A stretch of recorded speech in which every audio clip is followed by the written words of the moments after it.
live. I feel like I haven't done one of these in forever, in spite of the fact that I literally did one of these like a couple months ago. With the amount of videos I produce on this channel, a couple of months ends up feeling like a couple of years. Now, it wasn't that way for much of, what was it, 2020 or 2021? I mean, really, both those years my output had substantially decreased. But um, the year that had the least content, numbers wise, made me end up feeling like uh, a live stream months apart, like 2 or 3, means that I haven't done one in like 3 years. Um, because I used to do one of these like every day, almost every day, every 3 days, what have you, while releasing like a shit ton of vlogs. Because that was when I first moved into the house in Kentucky back in like late 2018, very late 2018. And then once I got my bed in the room around 2019 and I started really getting settled in, I just started making a fuck ton of videos. Because I had a lot of things to say. Hello, okay laptop, welcome to the stream. But when you have a lot of things to say, and you're very, very excited about the medium that I was occupying, this so-called Denpatube space, whatever you want to call this, you're going to be making a lot of shit. I had a lot of stories to tell because back in 2018, when I was living in Tennessee, which is the state that I lived in for most of my life, then Oklahoma, Virginia, Maine, Nevada. Um, there was a lot of stuff for me to say. I mean, I also had multiple mental hospital visits that year. There was also just a lot of crazy shit that went on at home, in addition to a lot of anime I was consuming, a lot of media that I hadn't been exposed to before, a lot of new ideas buzzing around in my head simply due to the fact that I was exposed to a lot of new things. And when you couple that with the excitement that I had for this whole genre of videos, a lot of videos got produced. If I look at my channel now, there seems to be a sort of renewed excitement for the idea of content, but it comes from a different place. Since I made a lot of those videos back in 2018 and 2019, a lot of new people have started making videos in this similar vein. People like That White Hand, Artificial Night Sky, No Thank You has become more prominent. Dotes Might showed up. There was Princess Plunderphonics doing this kind of shit, but it seems like she deleted all of her vlogs for some reason. And so, crazy things are happening. Let me take a look at the chat here for a moment. Hey, Osaka Syndrome. Hope you still remember me. Keep being positive. I do in fact remember you. You and I used to talk in Red's old server. That was a guy I was about to mention in my prior rant. Um, I hope you're doing well. I've been seeing you around for a while. Or am I still an otaku? I identify with the label. I think I embody a lot of aspects of otaku. I don't watch anime anywhere near as much as I used to. I would like to watch more anime. But, yeah, I would consider myself an otaku still now as well. Um, let's see here. Hello to Ollie. Welcome to the stream. But, as I was getting to there with my rant, you know, you had No Thank You becoming more prominent. You had Reimu. I don't even know if I'd really call him Denpa per se. He's kind of more of just like a general hiding in my room clone. Um, you know, he and I have had our issues with each other. No bad blood towards him. I hope he's doing all right. But you had all these channels springing up, kind of doing content in the vein of what I'm doing. Comfy Neat channel, that was another one. I don't even know if he knows who I am, but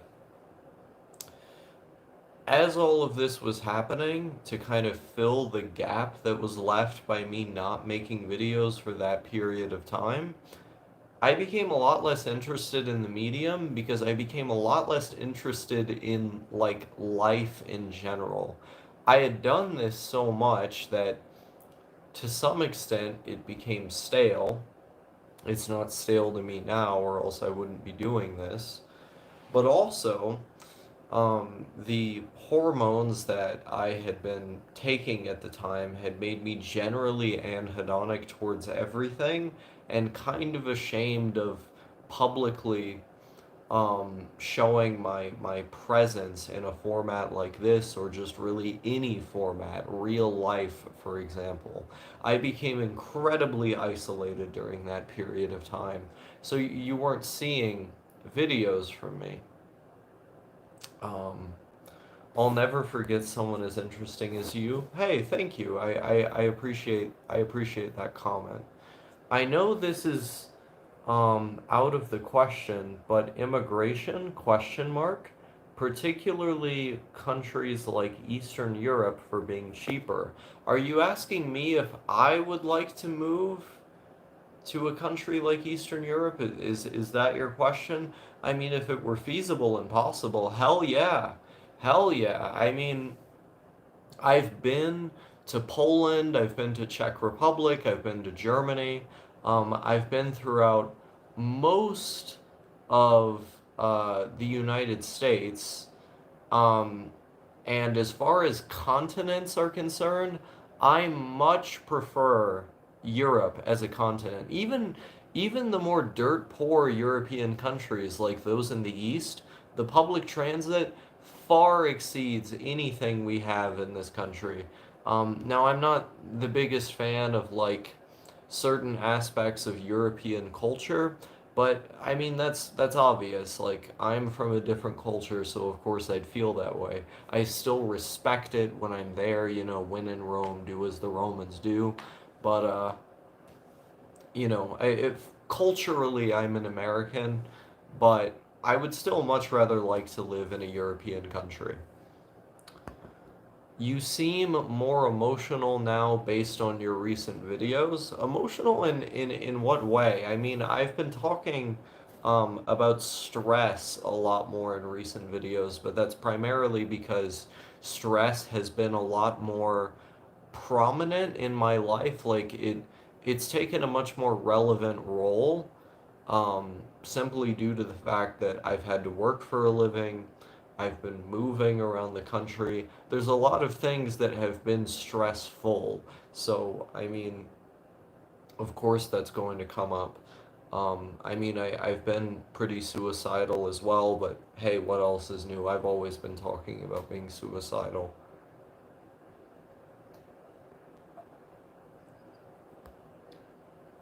Eastern Europe is very cheap. This is true, but the problem with immigrating to any country is that you need a visa in order to stay long term. I mean, I guess theoretically you could stay illegally, but the process for doing that, I don't know exactly how to go about that. I've heard stories of people basically living at hostels, like Americans living at hostels, and then working for the hostel, like illegally, and then staying in the country illegally. If I could find some kind of arrangement like that, I would totally do it. For one, that would be amazing content. Um, And I'm excited about this move to Wisconsin because there's going to be a lot of content coming out of that, living in a more urban environment, which was one of the points I was kind of getting to with my prior rant. Um, but man, if I could illegally immigrate like some of those guys I've heard about to one of these cheap East European countries, I would do that in a heartbeat. There'd be some great videos coming out of that. Hostels are miserable. I understand why you would say that, but the thing is, um, I don't mind being around other people. Like, I have sleep issues, I have trouble sleeping, and my head is kind of always on a swivel, like I'm always kind of looking out around people. But when the bottom line is concerned, as far as the bottom line is concerned, like you go to sleep at the end of the day. Um, People are just people. There's not exactly an incentive for them to fuck my shit up if there's like 10 other people around in the same spot. And if my valuable items are like stored in a lockbox somewhere, it doesn't fucking matter. They're just people.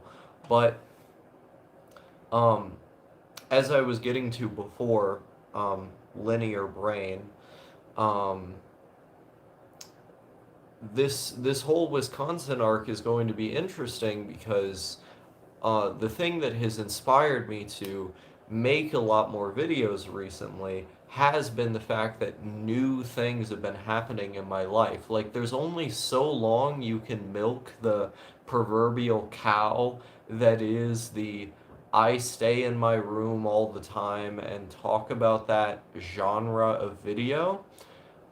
Even the new channels that have sprung up that I mentioned before that do content kind of in that vein seem to have petered off. They don't seem to be doing things anywhere near as much as they were during my big hiatus. Um, and so when I've come back, you see that a lot of my content has been about going to work. It's been about being in different places in the country. It's been telling stories of things that I did, or places that I went, or people that I was with while I was on that hiatus.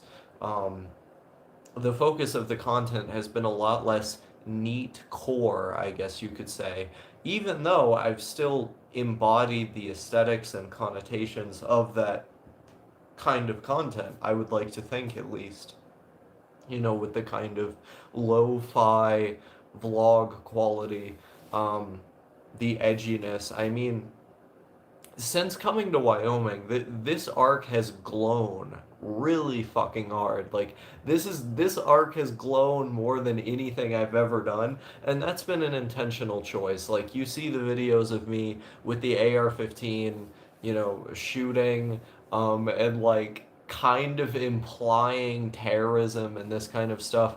I think that shit's hilarious, but it's because like I'm a 4chan guy, so um, if I'm going to have this new Weiji arc where a lot of the stuff I talk about is more focused on like real life and the various stresses that come with that, um, to me it just makes sense to hide like the covert racist imagery in the thumbnails and in the other aesthetics of the videos, have me shooting in the videos, like being like, maybe we should kill them, maybe we should kill them, like I think I think that bodes very well with the general aura of being a Weiji who's also like a weird, isolated outsider kind of guy the way I am, or at least that's the idea. Let's see here. First time catching a stream. Welcome to the stream. Nice to have you here. Dumb Simpleton. Nice Osaka profile picture, by the way. Says, hey Osaka, how are you doing? Um, if I were to answer that question honestly, not great, but I'm able to come up on this stream and perform in this manner because it's a distraction for me, like I've been very, very suicidal lately, but hey, what can you do? That's life. and I'm out here trying my best.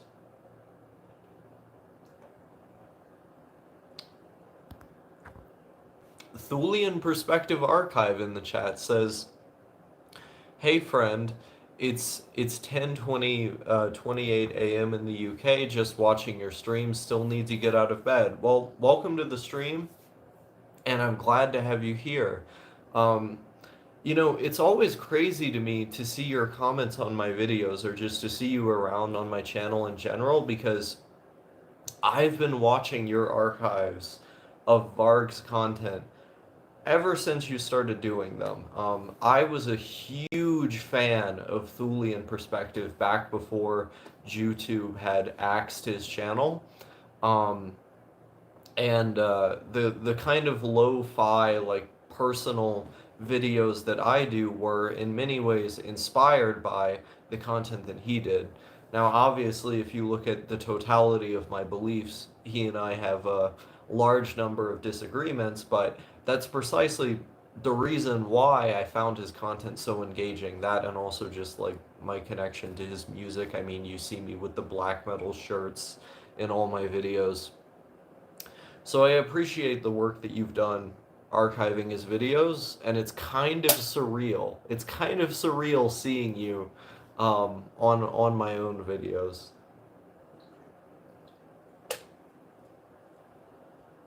Thank you. I need to upload the rest. I have the remainder on a Linux partition. I was also a fan. I just come I just come his name alive, and we all have disagreements with people. Yeah, true.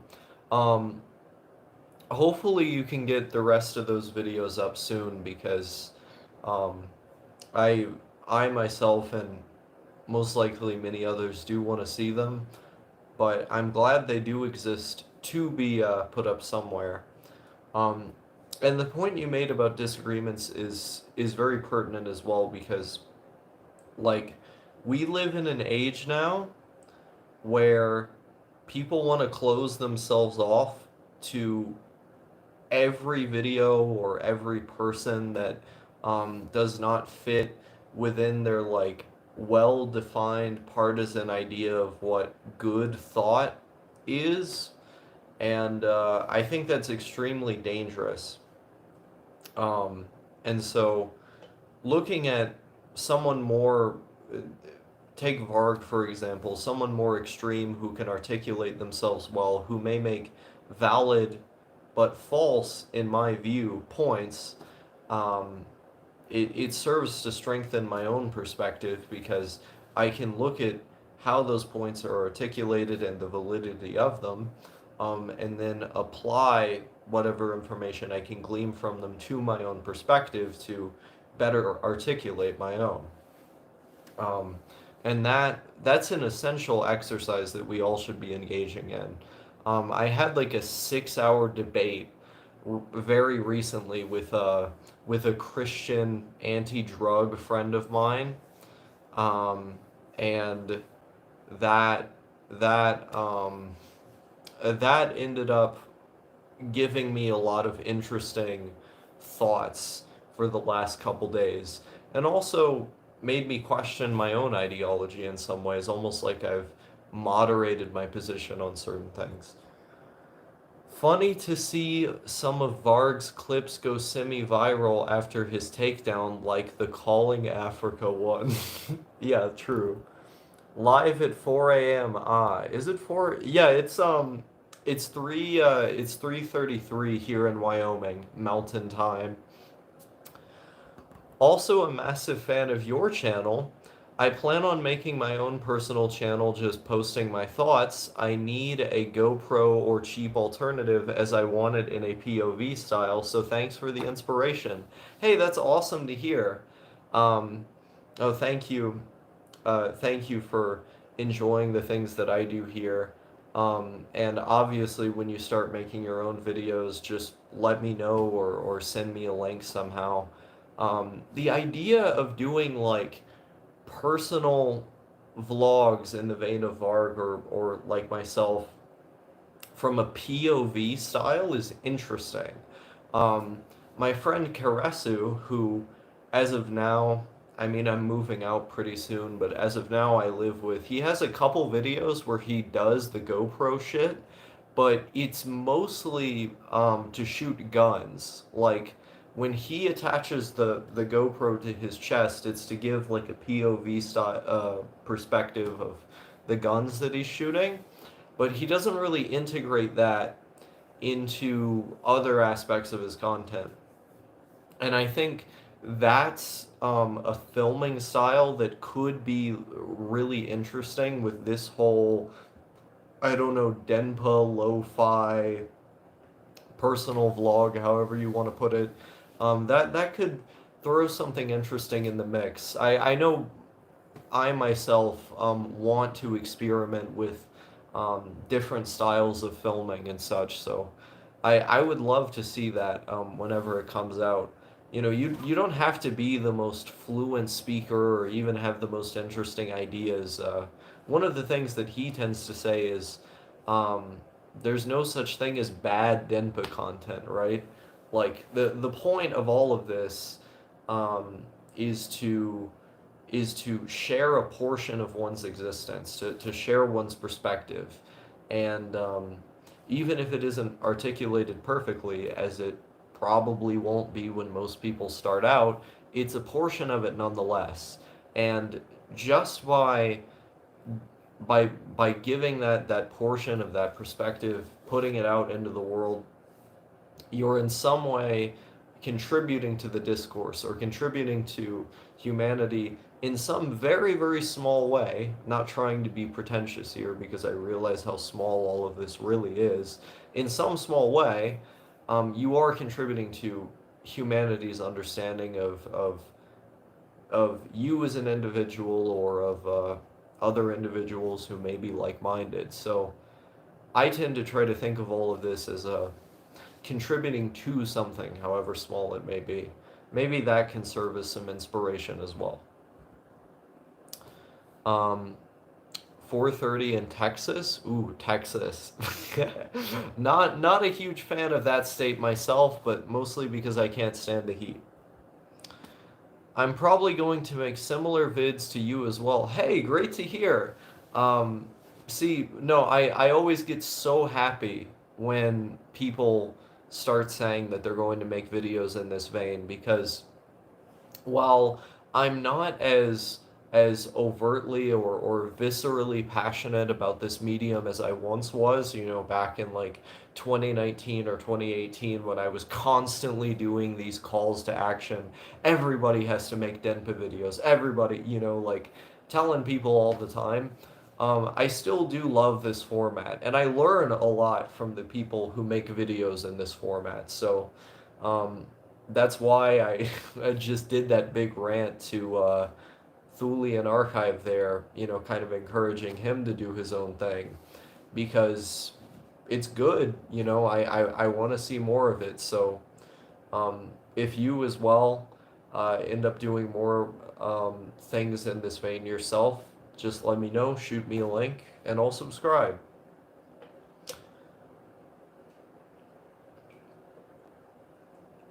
It's become kind of a staple of the channel to drink these. This juice monster isn't even the one I like the most. I like the fruit punch one and the pipeline punch one. The pipeline punch one is like the pink one. Um, and the fruit punch one is like beige. This what is this anyway? Aussie lemonade? I mean it's all right. I drink it mostly for the point of having caffeine in my system. You know, I don't like the idea of being dependent on any substance whatsoever, even something as benign as caffeine. I hate the idea because I see it as a waste of money and the degree to which you're gaining from having consumed it goes down over time. Um, but there's still an effect. Like the effect is a little bit more negligible, but there's still an effect when you're consuming, you know, I think this is 160 milligrams of caffeine in this one can every single day. you notice the effect, it's just lessened. Um, and so I feel comfortable being dependent on caffeine to some extent, even though philosophically I have a thing against um, being dependent on really any substance in general. That's part of why I don't take antidepressants anymore. Beyond the myriad of side effects that come with antidepressants, I I don't like the idea of being dependent on those medications, even though to some extent they have helped me. Let's see here. I drink sodas a lot, but not energy drinks. I don't drink soda at all. I don't like the way they taste, and or really the way they make me feel. I wasn't allowed to drink caffeine as a kid because as a child I was born with supraventricular tachycardia. So I it's a benign heart condition that can cause you to randomly go into tachycardia, which is anything that exceeds 100 beats per minute pulse wise. And so your pulse can go up to like 200 for no reason, but you don't die, you just pass out. Like you get kind of dizzy and then you pass out. Thankfully, that condition has been more or less cured because when I was 10 years old, I underwent a surgery called catheter ablation, which basically burned off the defective, I think it was valve in my heart that was causing the electrical signals to misfire and make my heart race way too fast. And so after that, I was allowed to drink caffeine after that, procedure had been done. Um, but I just never really got accustomed to drinking it. It wasn't until I was like 17 and then more like 18 that I started consuming caffeine more regularly. And in a way, I'm thankful for that because if I had developed as a child being dependent on caffeine, who knows? I mean, it could have hindered my sleep in certain ways, my development in certain ways. It's benign, it's small, but it's something. Um, so, I mean, in a way, I'm thankful for the fact I wasn't allowed to drink that stuff. Let's see more comments here. What's um, What's interesting about your content is there is some level of chaotic nature to your work which starkly contrasts with your eloquent, articulate talking about a subject. Interesting. I've never heard my content framed that way. I think I can understand it from the perspective that I don't work on a schedule, so my content is very infrequent. I might release like 3 videos in a day or like a video consistently every week and then not release anything for a couple months. The styles might change up a lot. You're gonna have like maybe 4 written videos and then no videos for a bit, then like a vlog that has like weird editing shit. So I can see how it's chaotic in that sense. But I don't know how that necessarily contradicts me speaking in an articulate way.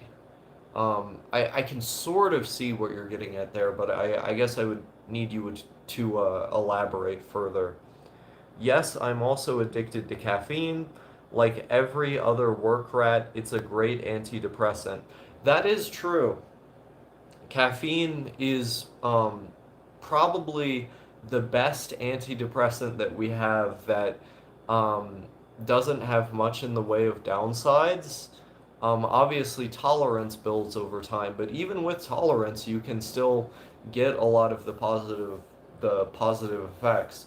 Um, one of the great things about it as well is as long as you don't exceed 400 milligrams in a 24-hour span, there's not really any negative health effects either. Like, I believe if it's 12 hours, if you consume um, caffeine 12 hours before you sleep, your sleep quality is going to take a little bit of a hit. But anything before that, I don't quote me on this, but I believe it's fine. You do have to weigh the effect that it will invariably have on sleep. Um, if the purported benefits of being more alert, being more awake at work, being in a slightly better mood are worth taking a hit as far as sleep is concerned. Watching your stuff not on 2x speed is a different experience, less voyeuristic. I have never heard that before. I would be very curious as to what you mean by that. Interesting perspective. Dr. Pepper at a young age causes autism, in parentheses real. Maybe, I mean, I haven't seen a longitudinal study about that, but could very well be the case. I know that the use of paracetamol, or as we call it in America, acetaminophen, in pregnant women increases the chances of the fetus getting ADHD. So maybe there's a chance.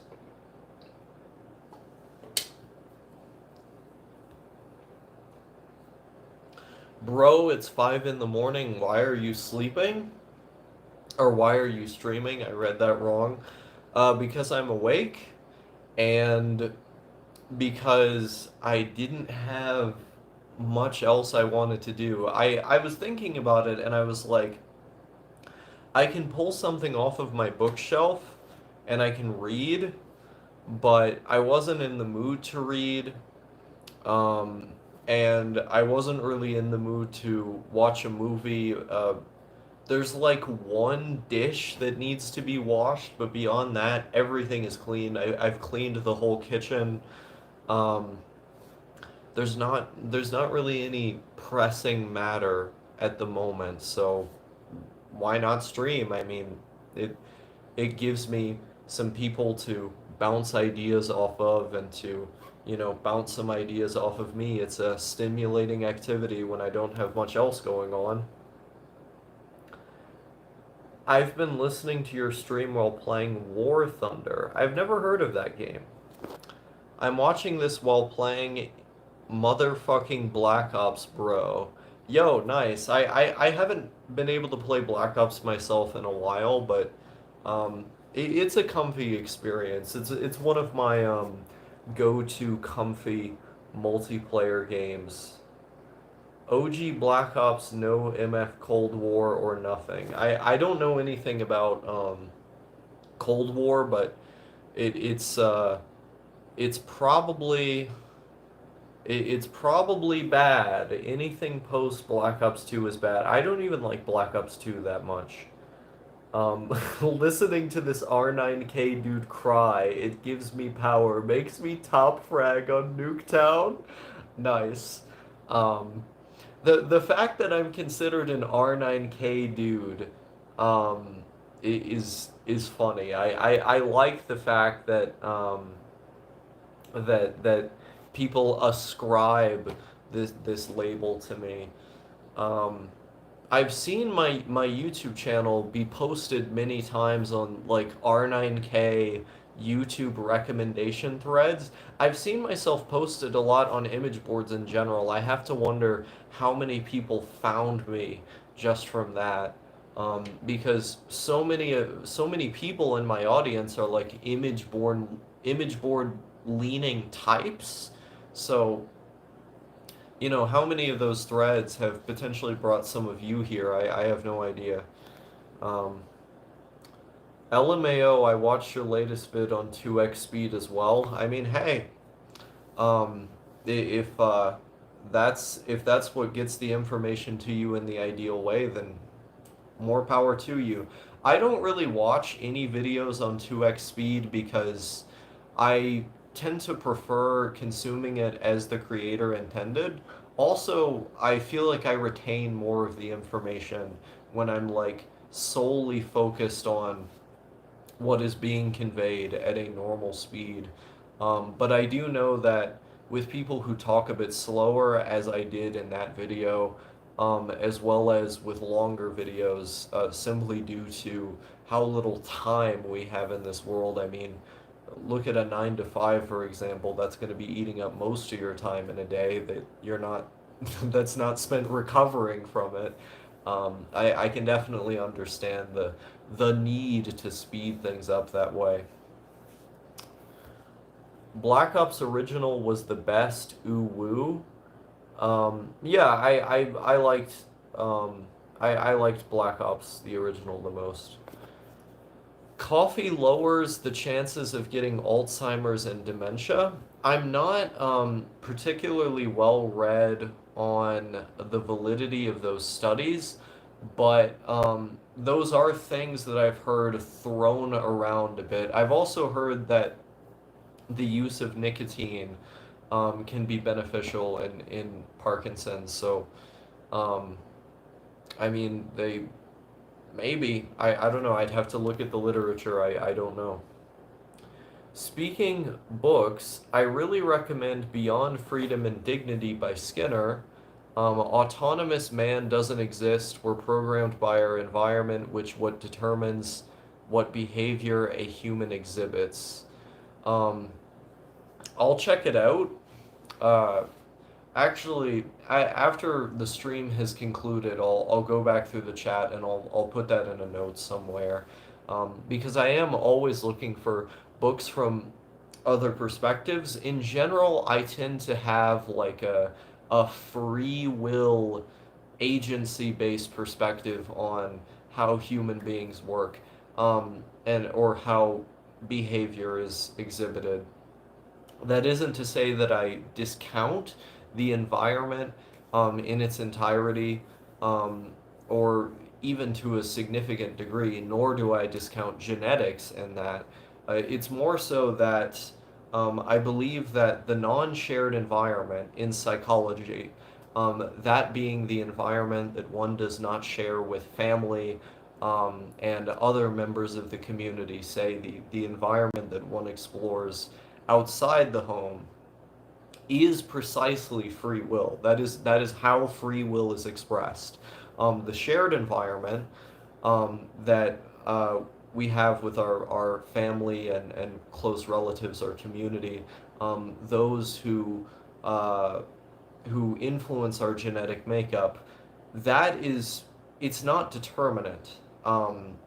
They're influences, but there are parameters that those influence exist in. So if we were to say that something is like that, those things are determinate, that would mean that the outcome is determined by those shared factors. Um, but there are certain parameters that those factors exist in, that allow for multiple different outcomes.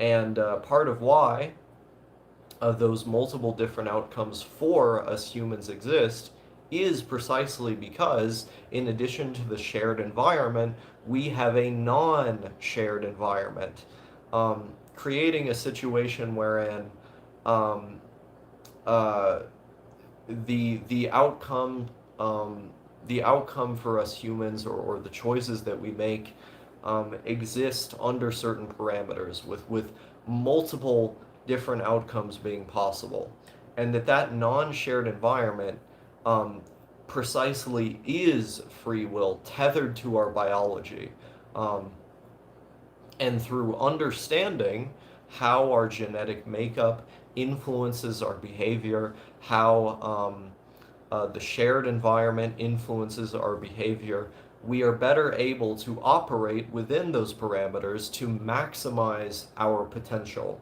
And so, my view on agency and free will is not to discard the influence that these things that we don't have a choice in have, but rather to understand them so well that we're able to use them to our advantage. That's basically my stance. What is helping you stay motivated when it comes to job seeking and staying employed? Well, I mean, the main thing is putting food on the table, right? Um, you have to work in order to eat. So if I want to stay alive, then I have to work. Um, Seeking jobs isn't that difficult right now. With the coming or the potential coming recession, there may be way less in the way of jobs, but as of now, jobs are everywhere. I have work experience that I've built up, so and also whenever I do interviews, I am generally very respectful. I mean, I've done YouTube here for consistently for the last like 7 years, so I'm very good at presenting um, someone who seems like a good candidate simply because I can succinctly express all of the best aspects of myself, whether they're true or not.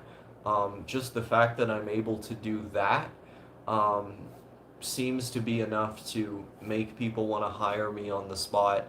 My luck with interviews has generally been very good, and there's a lot of jobs out there, so um, as long as it's something that I need to do in order to eat, um, the motivation stays there. I do generally try my best when it comes to these things. I don't half-ass it.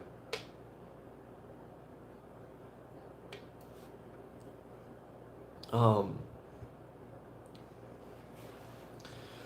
yeah, it's gonna be interesting moving to Milwaukee. I didn't say in the video about moving to Wisconsin, which city in particular I was moving to, but I'm moving to Milwaukee, which is a pretty big city. Like, the Milwaukee metropolitan area has like 1.5 or 1.6 million people. That's going to be way bigger than anything I'm used to. Here in the part of Wyoming I live in, it's very secluded, it's very small. Um, I could get on like an electric skateboard or something and start recording the city with a fucking GoPro. Um, gonna be gonna be some strange content out there in the Great Lakes, or strange at least for what's been consistent for this channel. But I think it's a needed change of pace because, I moved to Kentucky back in late 2018, and the focus of my content was mainly like avoiding school for the time that it was a requirement, and then just being a NEET and enjoying the fact that I could have all of this time to read and research and make content. Um, and I became this kind of like shut-in lifestyle channel. I had a lot of stories to tell from, the various states that I lived in prior to being in Kentucky. And of course, that well dried out. I come to Wyoming, the focus of my content becomes, about being a wagey and other auxiliary struggles. When I go to Milwaukee, the focus of my content, it there's probably going to be some more wagey stuff mixed in, but there's a good chance that it could be like being like a city guy now, like, the struggles of urban living or something. I don't know. Um, I generally have a preference for movement. I like moving around a lot, um, for a multitude of reasons. Um, I like moving around because whenever I'm in a new place, I am immediately inspired. I get a lot of different and new ideas from being in a new place. Um, and also, there's just a lot of opportunities to record different things as well. Obviously, with a change of environment, There's different things to see. Different things to see are, going to give you different things to record. New stories to tell as you meet new people, encounter new situations. But also, I just sort of feel like a new person whenever I go to a new place.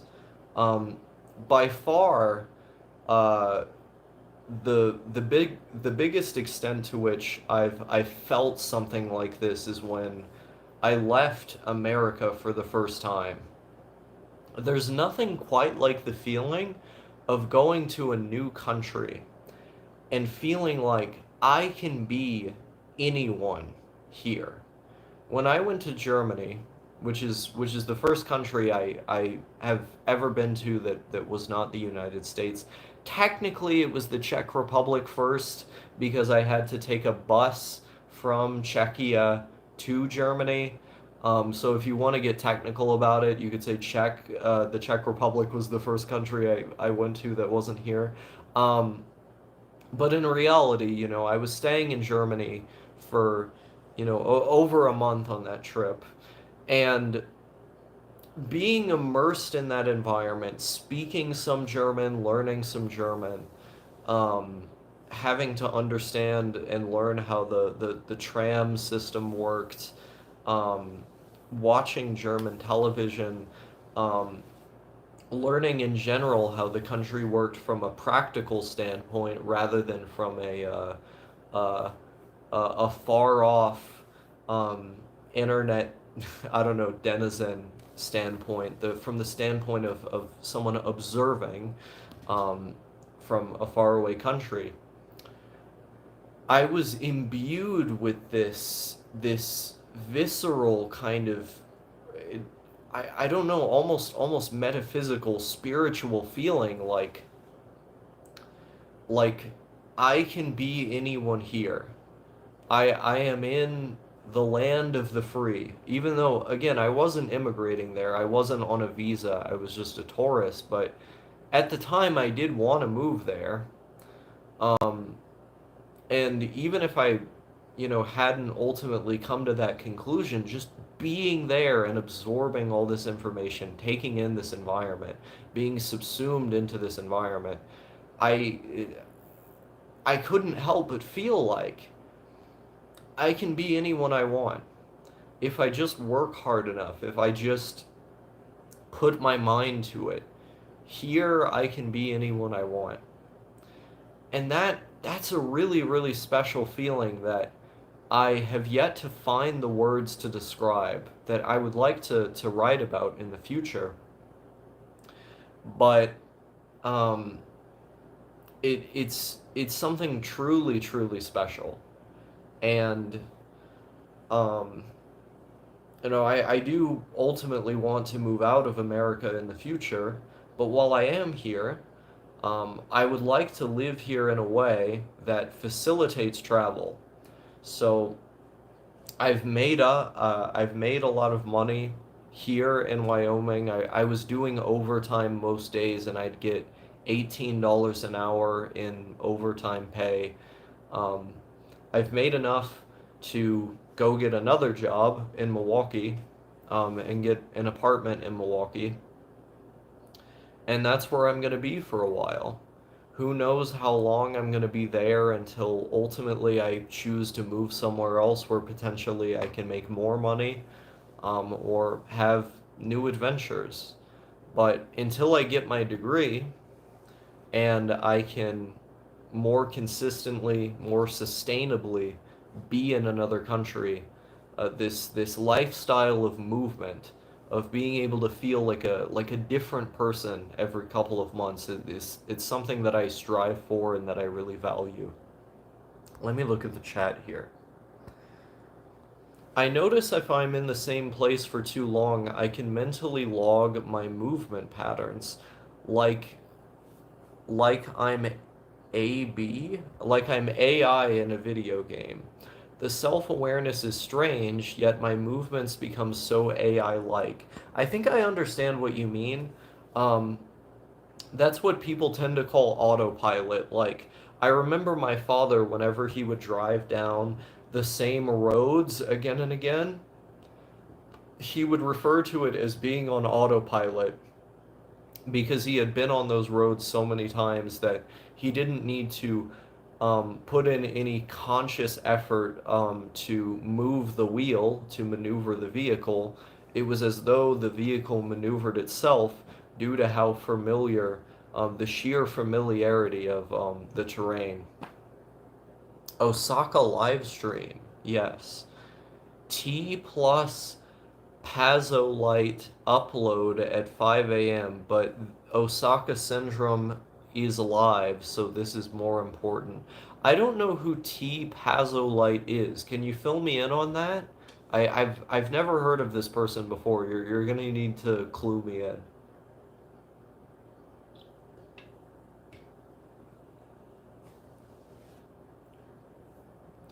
Good luck with your degree, my friend.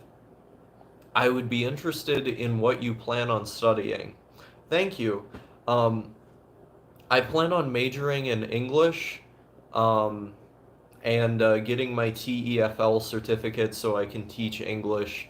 Um, the gist of my plan, because working a job while getting a degree based on the personality and work ethic I have, I think would be incredibly arduous. My plan is basically to take out a student loan, live on the student loan for the time that I'm getting my English degree and my teaching certificate, and then go to another country where my debt is basically void. I'm surprised how few people know about this, but if you have debt in your country of origin and you go to another country, start up a bank account, get a job there, and so on, it usually does not follow you. I believe it's dependent on the country, like there are certain countries where it might, but as a rule, it seems that in most countries it just doesn't follow you.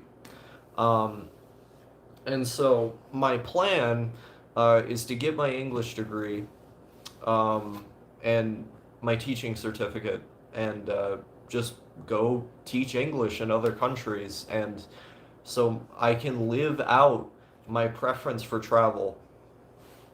Now, this idea really got instilled into my mind when I went to Czech Republic, Poland, Germany, and when I've spent even more time traveling the United States. I mean, I've been traveling the United States for years of my life, but going to those other countries, and given my passion for English, how easy I find it to do literary analysis, as well as writing, a lot of the things that are required in an English degree, I just do for fun. And so while it is, like any degree, difficult to some degree, lol, I degree twice. Um, I think I'd have an easier time with it than most. And as far as practicality is concerned, given my goals in life and what I generally enjoy doing, I think that one makes the most sense. So that's what I'm going to be focusing on. That's what I'm going to do. I love the English language, and um, you know, throwing practicality and why it makes sense for these plans and preferences I have. If I could inspire a love of English in other people, I think that would be a deeply fulfilling thing, because that's something I try to do with my writing just here on this channel. If you look at the scripted videos I do, I would like to think that people read those or they listen to those and they really get a sense for just how much I love this language. Um, I feel like I'm extremely lucky for having been born a native English speaker, being able to listen to read and speak in this beautiful language every day. Um, and the minutia of it, the complexities of it, I I hold in deep regard. Let's see here. Living in UK or America is going to get too expensive and doesn't have any benefits for the price of living. Yeah, it is more practical, I think, to if possible go to another country for cost of living reasons, among other things. Osaka syndrome, Brazil. Hey, maybe. I mean, um, Portuguese, Brazilian Portuguese, I think is beautiful. Um, Maybe I'll spend some time there and pick up that language. Um, I've never been to Latin America. I've only been to Europe, but I've always wanted to go to Brazil, so who knows? I can relate. I used to be a massive audiophile. I would listen to audiobooks growing up when going to sleep.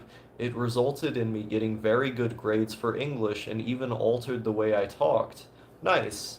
Um, yeah, I think my love of literature, as well as having listened to a lot of lectures growing up, has definitely influenced the fact that I speak in the manner that I do here.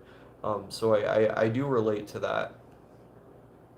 Try Moldova. The median income over there is like $400 a month. That is something I've considered. I've looked into these very affordable countries, um, and Moldova is one that I think would produce some interesting content, and that I could, being someone with US dollars, could get a lot out of being there. There's obviously a need for English teachers, as there is in every country in the world, so it's a good idea.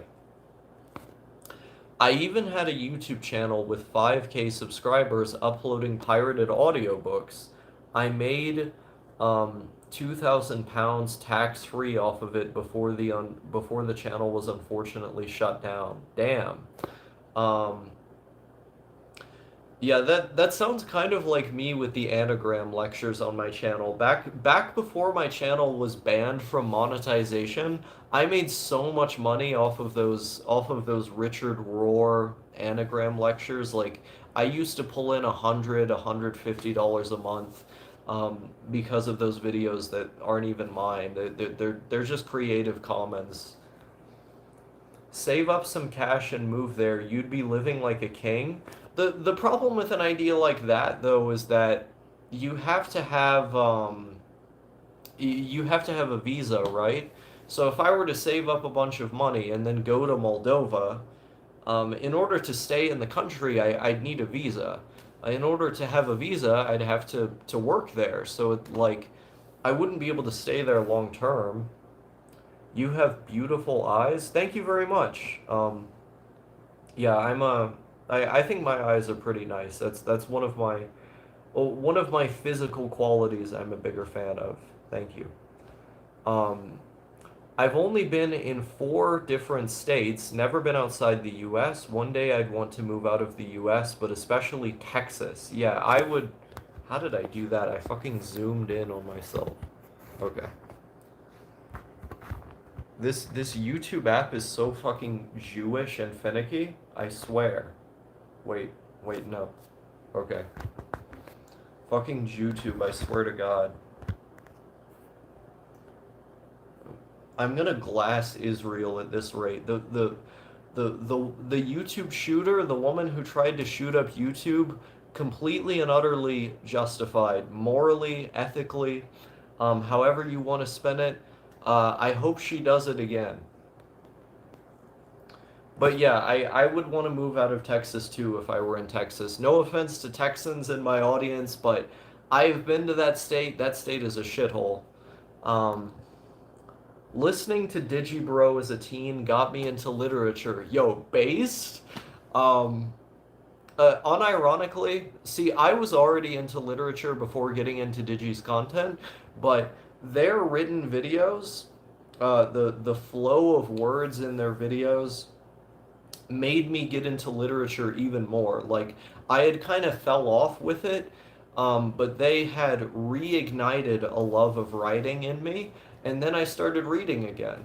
So, while I don't have exactly the same story as you, it's similar. I really like your name, Aspie Pilled. Yeah, Aspie Pilled is a great name. I appreciate this as well.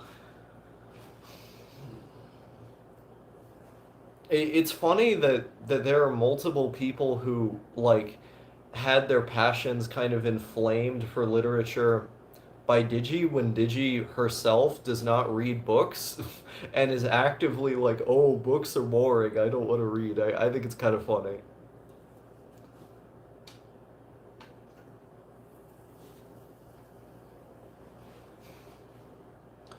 Crazy Gore Man says hello. Hello. What do you think about No Thank You? No Thank You is my best friend.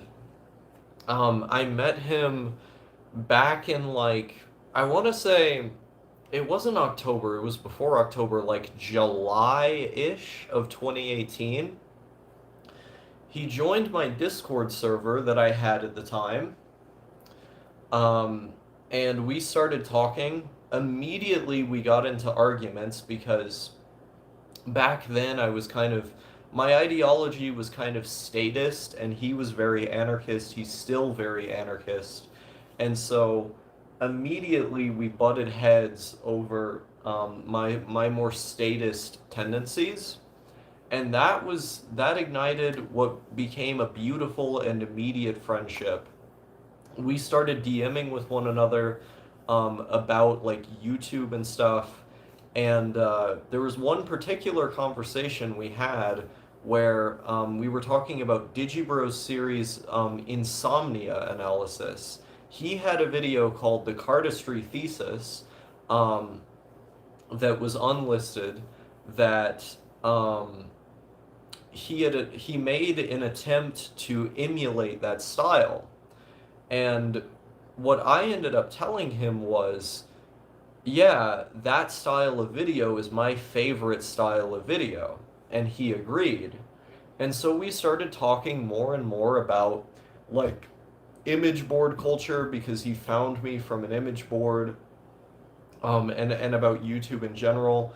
He hadn't started making vlogs at that time. He really only had that one. But one day, in the server I had at the time, he drops a link to this 10-hour live stream he was doing where he was listening to a Boris album. This like noise project that the band Boris had done. And as a meme, because I generally enjoy engaging in these like forms of arduous effort for like seemingly no end. Like there was no reason for me to watch that entire stream, other than the fact that it was funny and to say that I did it. So I wanted that reaction of someone going, "Oh, the absolute mad lad stayed for the whole thing." So what I did was I sit in on this stream the moment that it starts, and I sit there all the way till the end, the whole 10 hours, and I'm commenting in the chat the whole time. And as we're talking in the chat, he and I become more friendly with one another. We get more of a rapport with one another. We become better friends. The stream ends, um, and a, a little bit before the stream ends, he talks in it about how he wants to start a vlog channel in the vein of mine. And I heavily encourage him to do so. I say that I want a lot more people to be making videos in this style, and that I really think you do great at it. You have interesting things to say. You're a cool guy. And he goes, maybe, maybe I will. A little bit of time goes on after that live stream, and he and I talk more on Discord, and then he sends me a link to the channel that he made, um, and I was either the first or one of the very first subscribers to it, which is now known as a No Thank You spelled backwards, which has I think over 600 subscribers or something like that, and people generally associate him with me or as being in the same community as me. He's also built up his own kind of esoteric audience.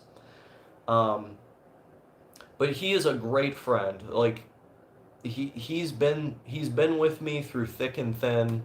Um, he and I have only gotten closer as time has gone on. Our friendship has only evolved. So I am a I am a big fan of No. Um, Good guy. Very, very good guy. Let me see here. Oh wow, there was a bunch of things in the chat. I would try reading more, but it's the same problem I have with anime. I always get too easily distracted, or I always end up just playing video games instead. My recommendation for that would be to start slowly. So for one, have a designated place where you're going to read, say a library, for example, away from other potential distractions. Go to that library and don't read for an hour or 2 hours or even a full chapter.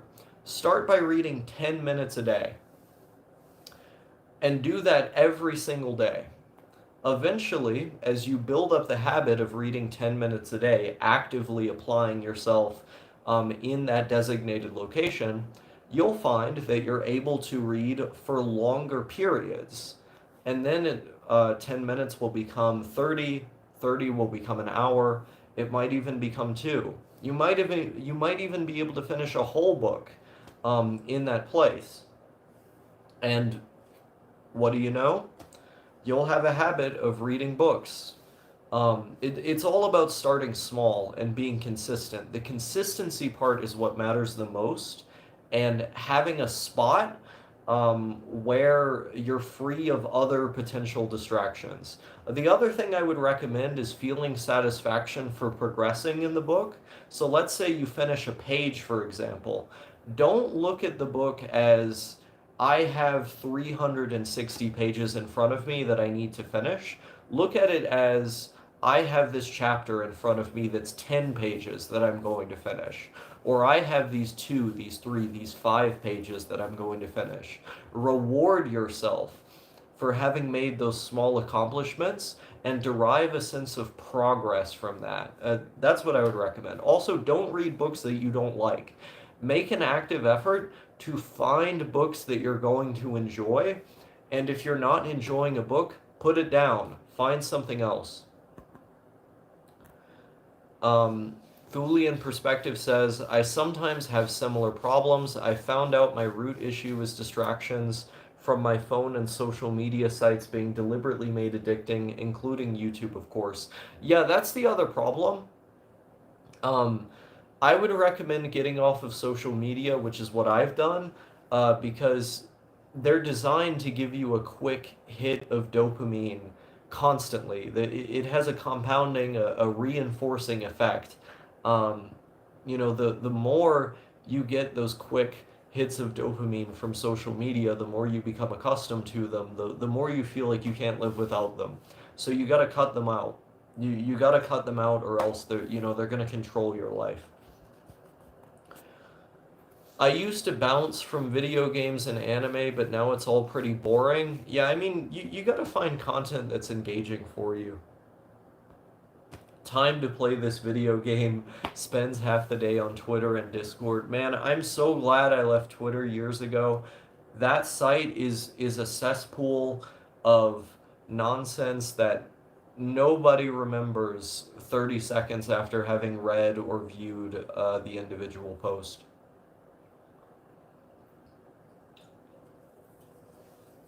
Okay. Didn't you guys do something like Crab Stack? Yeah, I was originally on the Crab Stack with no thank you.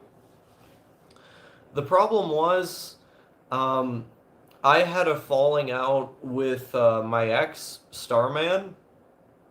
After me and Starman broke up, um, Plunder as well as Simid, who were also members of the Crab Stack, took his side in the breakup, and they cut me off. They stopped talking to me. Now I'm in a server with Simon now because they've mostly stopped caring, but that was after like months of them obsessively hating me over allegations that there's literally no evidence for. However, Plunder and these other folks were acting like children, so in the end, No Thank You and Dotsmite were the only members of the crab stack that kept talking to me. First time I caught your live stream. Well, welcome to the stream. Making friends IRL or online feels impossible. Man, I know the feel. Pretty much all of my friends I've made from this YouTube channel, and this YouTube channel's initial goal, like from its conception, right when I started it, was literally to make friends. I started doing this because I thought that if I put myself out there, like-minded people would naturally find it because similar people tend to end up in the same place. Um, and it worked. I made a lot of friends from doing this, and then those people introduced me to their friends, um, and that's how I did it. But I, I still find it pretty much impossible to make friends in real life. I have no idea how to go about that. I'm autistic, so that that obviously doesn't help.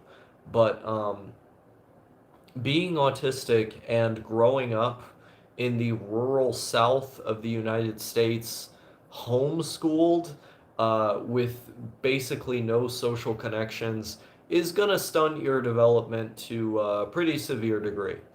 Um, so compound that on top of how difficult it is for everyone these days to forge communities or social connections.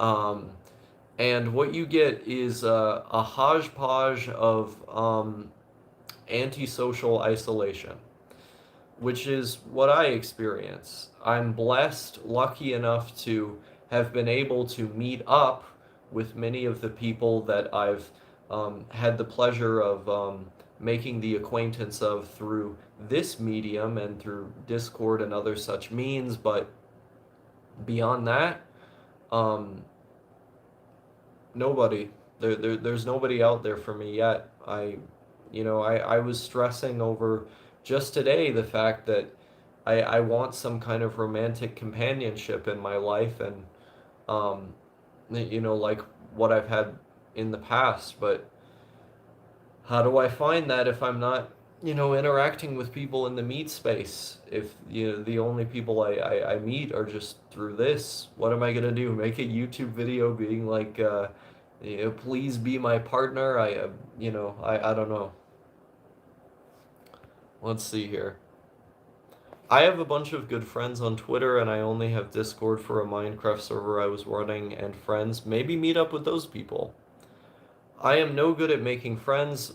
IRL, my social skills are awful, and I struggle being in public places in general. I understand that. Um, Going to concerts for some niche band is something I found to be good for interacting with the external. When you have one IRL friend, then it's simple enough to make others. That's good advice. Need to start my day. Glad I caught your stream. Keep up the good work. Hope your mental health stabilizes. Take satisfaction that when I upload the rest of the vids, it's because of your words. Bye. Thank you. No, I appreciate that a lot, and I'm looking forward to seeing the rest of the archive. Appreciate having had you here. Um, have you ever read that one essay on cyber nihilism? There's a couple essays on cyber nihilism. You'd have to be specific which one. I'm generally not well versed in esoteric literature or uh, um, the I don't even know what you refer to it. Post left stuff, like all of the philosophy that kind of exists for the pretension of existing or for the sake of itself. I don't know too much about it. Opinions on the YouTube channel Artificial Night Sky, if you've heard of them. I have heard of them. I've watched a number of Par's videos. I like Par's. I think the aesthetics in his videos are very, very strong. Um, his writing could use a little bit of tightening up, but I appreciate how personal it is. Um, yeah, I think he does good work. I'm glad the channel exists. I tried reaching out to him at one point because I wanted to be his friend, because, I like sort of similarly minded Denpa people, but it was to no avail. He did not respond to my request to be friends with him, so I don't know, maybe he secretly hates me or something, but um, cool guy nonetheless. I appreciate the work he does. The aesthetics in his videos are on point though. Like, I don't know how he does it. He probably has a lot of money to expend on like the Denpa room or whatever, but holy shit, the aesthetics in his videos are on point. Props to him.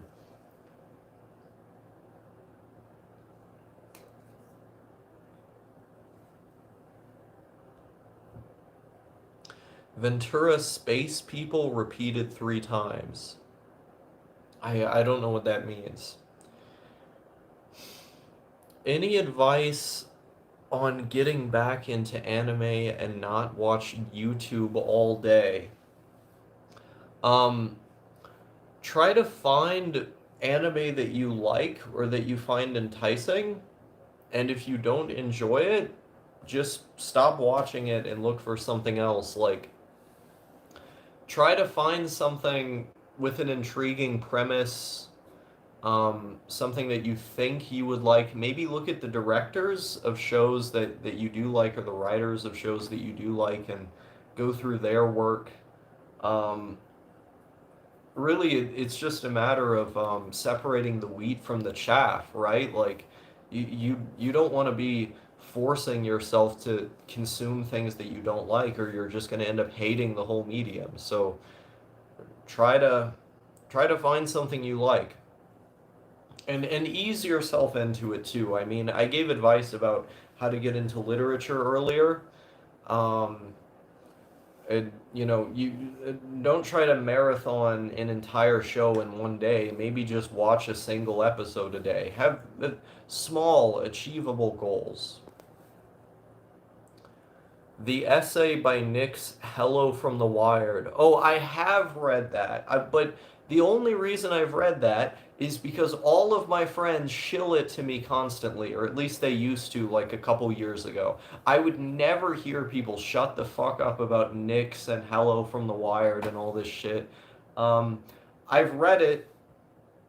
It's fine. I mean, it's written well enough. It's interesting. I don't really care about philosophy that doesn't have a practical application. Like, it seems like so many people's interest in philosophy just comes from the aesthetics of it, or the fact that it's able to iterate upon a bunch of esoteric terms that have been um, constructed and reconstructed based on hundreds of years of literature, now altered for a internet, hyper extremely online populace. Um, but I'm not interested in that. I'm not interested in being a uh, you know, fucking Tumblr core internet denizen who wants to modify the majority of one's body parts with prosthetics that include like AI functionality that have direct communication to the open source version of Google Glass. Like, I don't care. I don't care about um, any of this any of this philosophy where its primary goal is just to be aesthetic, whatever the fuck that means, or to be promoted by people whose entire existence is um, to embody a certain set of aesthetics that, in the list of requirements for, include having red Knicks and some kind of, I don't know, you have the fucking James Holmes symbol, the Aurora, Colorado shooter in your bio. Like I don't care. You know, like it none of this has a practical application, so why would I, why would I spend a significant amount of time reading it? Um, I love his Where is My Misaki video. I don't remember that one too well. Watch Show by Rock. Strange that teen girls are now reading Nick Land and cyber nihilism. Hate to see it. I have a Nick Land book on my shelf. I could grab it right now. Today's cyber arm would have firmware written in JavaScript. Fuck JavaScript, but also that's literally true. Look, program everything in C. Slower computers were faster because C has hardware access, and if you can use C to your advantage, if you know it well enough, it can be far, far more efficient. Put in the effort. Just put in more fucking effort. Program in C. Fuck Python. Fuck JavaScript. I'm gonna go get my Nick Land book.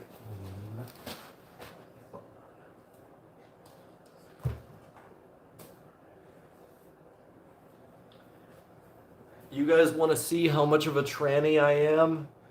I have fanged Numina right here. I have fanged Numina right here. This is what you people have done to me. This is what you people have done this to me. I was about to read from it, but I'm not going to.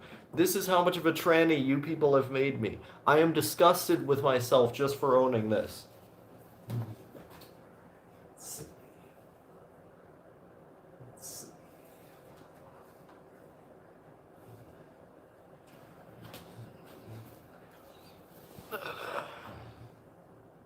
Let's see. Surgery to add pink Neko ears to me for aesthetic purposes, yes. CP-thon is the way of the future, I see. Yeah, I definitely understand that. The main point of post-left stuff is aesthetics and it exists for itself. Yeah, exactly. Like, it's nauseating because, to me, the point of philosophy should be that it has a practical application. You read it, you apply it to your life in some way, or you apply it to your broader perspective, and then that has implications for your life. It Intellectual exercises are a form of self-improvement. And so, if the entire point of your philosophy is obfuscation, to make it deliberately harder to understand, and then by the time you do reach an understanding of it, um, there's basically nothing that's being said beyond this philosophy exists for its own sake. All of that entire intellectual exercise was a waste of time. You just wasted all of your time.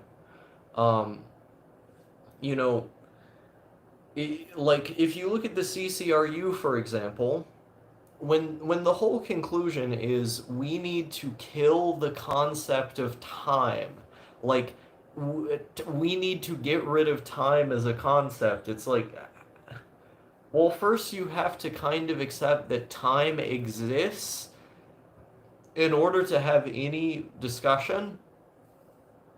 Imagine if you're on a train, right? This is one of my problem with the anti-truth postmodernist people, by the way. Let's say in order to have an argument, we need to get to station number 5. And to start at station 1, we have to acknowledge or agree upon a certain set of axioms, like my thoughts exist, or I have thoughts, or I'm trying to think of another thing. Words have meaning, like we're speaking to each other right now. Very, very basic axioms. Okay, so we get on the train at station 1 by agreeing on all of those things. In order to get to the next station, where we start having a deeper conversation about the implications of language, or of time, or of thought, we first have to agree that those things are there. And so the moment that you start saying things like truth doesn't exist, you've already lost. You've already lost because you had to use language in the first place. You had to acknowledge that even the word truth itself meant something in order to argue that it didn't exist. It was true enough for you to say that it wasn't true. Um, this is the problem with postmodernism, is that it it's by definition incoherent. Um, it's endlessly infuriating to me because basically all of my friends ascribe to these notions. Let's see here. Nick Land is great when you separate him from the subcultures that sprung up around him, same as Mark Fisher, actually. I like Mark Fisher. I think Mark Fisher had a lot of valuable things to say that are practically applicable. I don't have any problems with him. I'm gonna stop rotting on YouTube. Farewell. Yeah, enjoy the rest of your day. It's let's see here. It's like 4 a.m. here. Oh, this is the time when mainly when mainly UK people show up to my stream. UK and Irish people, I guess. Your right eye is kind of droopy? Maybe it is. I don't know. I mean, I could be a little tired. I woke up at like 1 a.m. today or something like that. I don't know. People just look weird. But um, on the point of physical appearance, to get to the rant that I was sort of alluding to prior, before I started ranting about postmodern shit. Wait a minute. Someone said, "Hold on. Is all post like that?" Oh, absolutely not. There are I don't even really like the term postmodernism because it encompasses such a broad movement. Postmodernism is basically anything that critiques or disagrees with modernism. So, um, like Billiard is going to be very, very different from like Foucault. I have some Foucault over there. A lot of the things I say have been influenced by him. It Postmodernism arguably isn't even a very useful term, but while there are certain people in that movement who do believe in like relativism, or are like epistemic anti-realists, that being that they have an anti-realist perspective on epistemology. Um, there are a lot of postmodernist philosophers that do have a pretty firm and consistent system of epistemology that acknowledges that some kind of truth exists. It's just that they have either a broader or more constrained definition of what is true, or that they believe true in more of a lowercase t sense rather than a capital one. And so there's a lot of variance, there's a lot of gradients in postmodernism. Um, it is definitely not fair to characterize the whole movement in the way that I did for specific people. What I was mostly doing in that rant was criticizing certain friends that I have who are more on the relativist side, more on the epistemic anti-realist side. That was more of a personal rant. But postmodern literature is generally pretty varied. It's good. I would recommend reading Foucault. Negative, canthal, tilt, brethren stick together. Nice. Osaka Syndrome, in the Leaving Wyoming video, you had a lot of dandruff in your hair. You should use anti-dandruff shampoo. I've done that. Um, it doesn't work very well for me. I've done a lot of things to try to mitigate dandruff, and you wouldn't see it if it worked. I'll tell you that much. Nah, postmodern literature is great. Gaddis is best author. Jonathan Gaddis? I I don't know about that. um I don't know about that, man. Um I found him kind of boring. If we're talking about postmodern fiction, not philosophy though, which is I presume what you're alluding to with that comment there. Um, Infinite Jest, yeah, William Gaddis, yeah. What did he write again?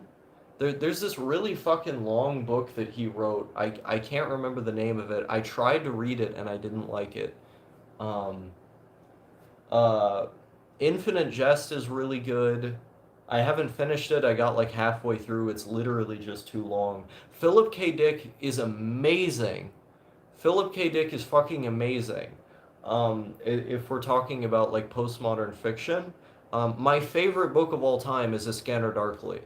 Um, uh, Also, Thomas Pynchon, The Crying of Lot 49, classic. Um, yeah, no, there's some good stuff over there. Maybe I'll review my bookshelf later. Which Foucault should I read? Um, Discipline and Punish is good. Um, yeah, I guess I would just start there. Discipline and Punish. Um, I'm looking at my shelf now. I'm trying to think. Yeah, I'll just say that for now. The Recognitions. That is not the book I was referring to. I don't remember. There was some fucking long ass book of his that I tried to read a while ago and I just got bored. But I don't remember the name of it was. Um, could be a skill issue. But before I started ranting about postmodern philosophy and literature, understood, all read Discipline and Punish. Yes. Um, the one he did on sexuality is good as well. Um, no, but before I started ranting about all of this, um, what I wanted to say is relationships are hard to find. The history of sexuality, yes, yes. Um, Pretty much every relationship I've had, I've found through these videos or people I've met because of these videos. Um, and the world is a lonely place. I've literally been considering just making a video like, yo guys, does anyone want to date me? Because while I can handle being single, like I don't mind it. You know, I've been single most of my life. We all have. Um, there's something I find comforting about being able to go home to a warm body that allows me to sleep at night. Like I the best sleep, literally the best sleep I've ever got was with people I was in a relationship with. Let's see what's going on in the chat. Epic Fail says hello star. I find friends by just being cute and posting anime girls on Twitter. I don't have any advice for this. I'm not even necessarily looking for advice. I'm just complaining. Like I I often sleep out here in the living room because there's like an existential discomfort I get from sleeping in my room alone. Like I lay down, my head hits the pillow, I try to sleep, and it's dark all around me, no light, but there's this sense, there's just this sense that I have that I I shouldn't be alone. Um, and whenever I've slept with another person, I mean, usually having sex before going to sleep helps sleeping a lot. But like, even when we didn't do that, just having a person there, it it made it much easier to go to sleep. Um, you have beautiful eyes, X2. Thank you. Um, and there's a big part of me that yearns for that every time I go to bed by myself. Um, it's not like I can't do it. Like it's not like I'm desperate for some kind of physical or emotional connection, but I know that if I were to have a healthy one, my life would just be invariably improved for the duration of time that it's there.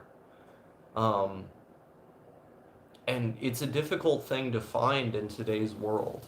True love, true connection is a difficult thing to find in today's world.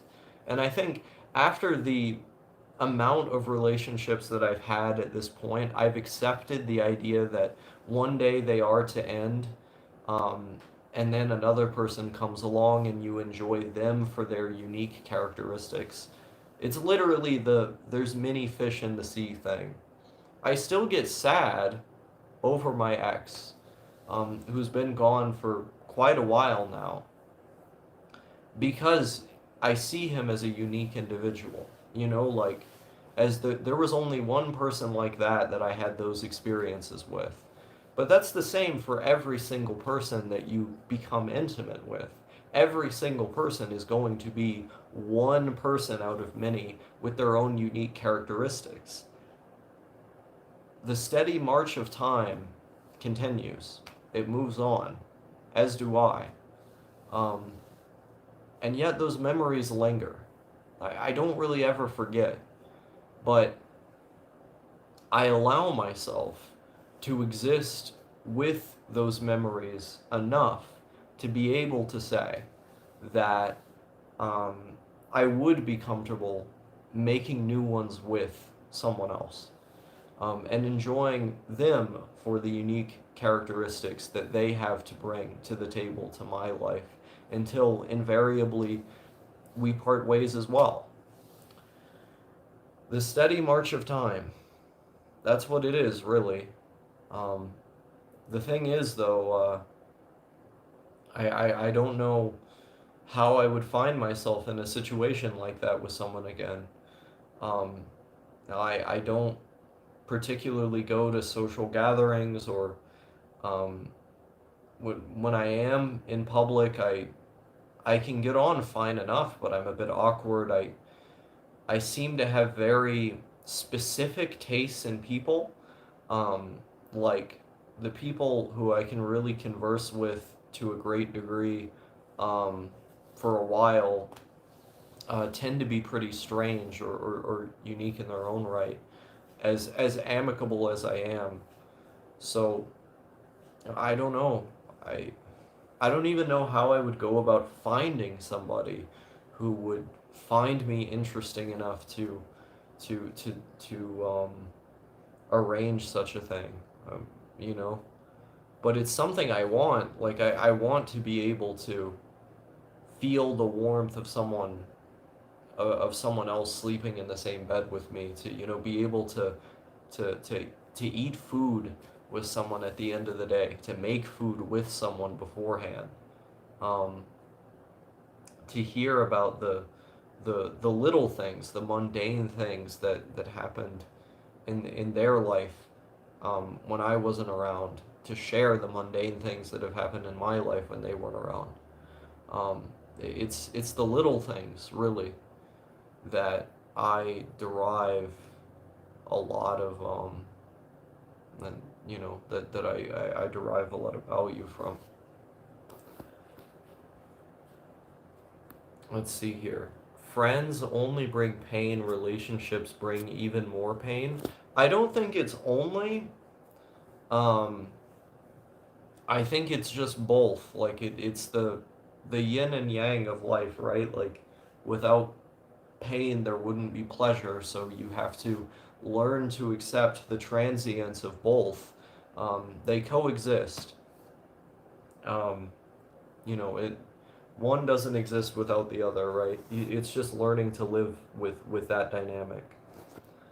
I've never been in a relationship, but learning about your story of your ex as someone with the fear of people leaving puts me off. I mean, entirely understandable. Um, I have abandonment issues as well, but I'm trying to learn to live with them. I don't really get into relationships like that much, but I can relate um, with thinking about an old friend for a long time. I still end up thinking about people from years ago sometimes. Yeah, yeah, no, I, it's a blessing and a curse that I have as good of a memory as I do. Like, my memory is incredible. So, um, couple that with the fact that I do tend to get quite attached to everyone that I um, get close to or attain as a friend, and I'm always going to be thinking about them. After several years, I do eventually come to terms with it. Like, my old friend Magos stopped talking to me in 2018. It took me a couple years to get over them, but now I'm not hemming and hawing over the lack of their presence in my life. Um, I simply acknowledge that some things we do or say are non-refundable, and as a result, people go. But it took me a long time to get to that point. Um, but what's a couple years out of what will be your entire life? You know, for a couple years, you're going to be feeling that pain many times throughout the day, but eventually you move on. Or at least I did. I can't speak for other people necessarily. Um, what's your workout schedule? You got some nice pecs on you. I'm assuming this is ironic. Uh, I don't do weight training. I do cardio. I do cardio almost every day. Some days I miss it. Things like running, um, jumping jacks, that sort of thing. Mostly running. Um, cardio is my primary area of focus as far as exercise is concerned. Um, not ironic, by the way, in parentheses, maybe. Nice. Um, I do enjoy cardio a lot, um, and it's surprising because that's the type of exercise that most people don't like that much. Most people get a lot of pleasure from weight training, but when I was trying weight training, I got euphoria, almost like an opiate type high from doing it. But the euphoria itself I thought was kind of boring. Like it didn't give me an adrenaline rush or a motivation to keep going. Whereas with cardio, I do it and I'm like amped up, like I want to do it more and more and more. And when I see myself getting to my target heart rate and improving overall, it's like fuck yeah, it's like a stat goes up in my head. My resting heart rate as of now, I believe it's like 64. Um, which is really good. That's like an athlete's, if you're in the 60s, that, I mean, I'm pretty young, so it helps, but that's like an athlete's resting heart rate. Um, so the cardio that I've been doing over the last several months has shown immense benefits, which I'm pretty happy about. I might try getting into weight training and these other exercises, but it doesn't particularly appeal to me. And so getting the motivation for that is difficult, but at least I really enjoy the thing that, is more relevant to me. Let's see here. Reading Discipline and Punishment now, and a torture is being described to me. Am I supposed to think about this deeply or continue reading?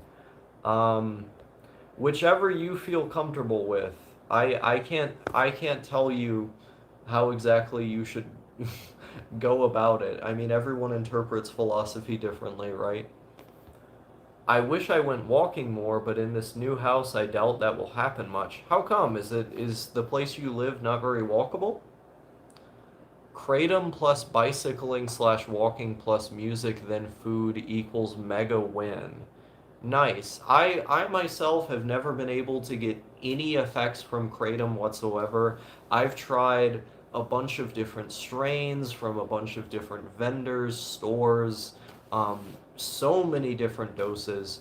I just get no effects from kratom. I think it's a placebo, at least as far as I'm concerned. I know why it works for other people, like empirically, and I've heard that it works. Um, for the people who have tried it, but like with many drugs, I'm not that sensitive to it, and for this one in particular, I'm so not sensitive to it that I literally just don't feel it. But I'm glad that you have a routine like that that works for you. Um, does your hair keep moving around when doing cardio? Generally, yes, but I also tend to tie it down when I do that. Different parents. My brother-in-law is now my foster parent. The people I lived with before, they were a lot more active and a lot older. So you're not being physically impeded from walking, are you? It's like um it's just a matter of like the people you live with discouraging it. I mean, if I know it's harder to do things when you're in an environment with people who discourage certain activities, but man, you just got to go for it. Like my parents discouraged everything good, everything healthy under the sun, and you know what I did? I gave them one of these. I said, "Fuck you. I'm going to do what's best for me." Um, and I could give two shits what you have to say about it. I know it's easier said than done, but man, you just gotta go for it. Lifting is Cronin Bergian sexual body modification TBH. Interesting. Walking is my favorite cardio because it's relaxing. Walking is incredibly relaxing. It's one of those like brain reset things that I tend to do when I'm having a tough time. If I'm depressed or if I'm like particularly moody, like if I'm pissed off at somebody, um, I'll go out for a walk because I'll realize I need a. I mean, this is where going for a breather comes from, right? That phrase.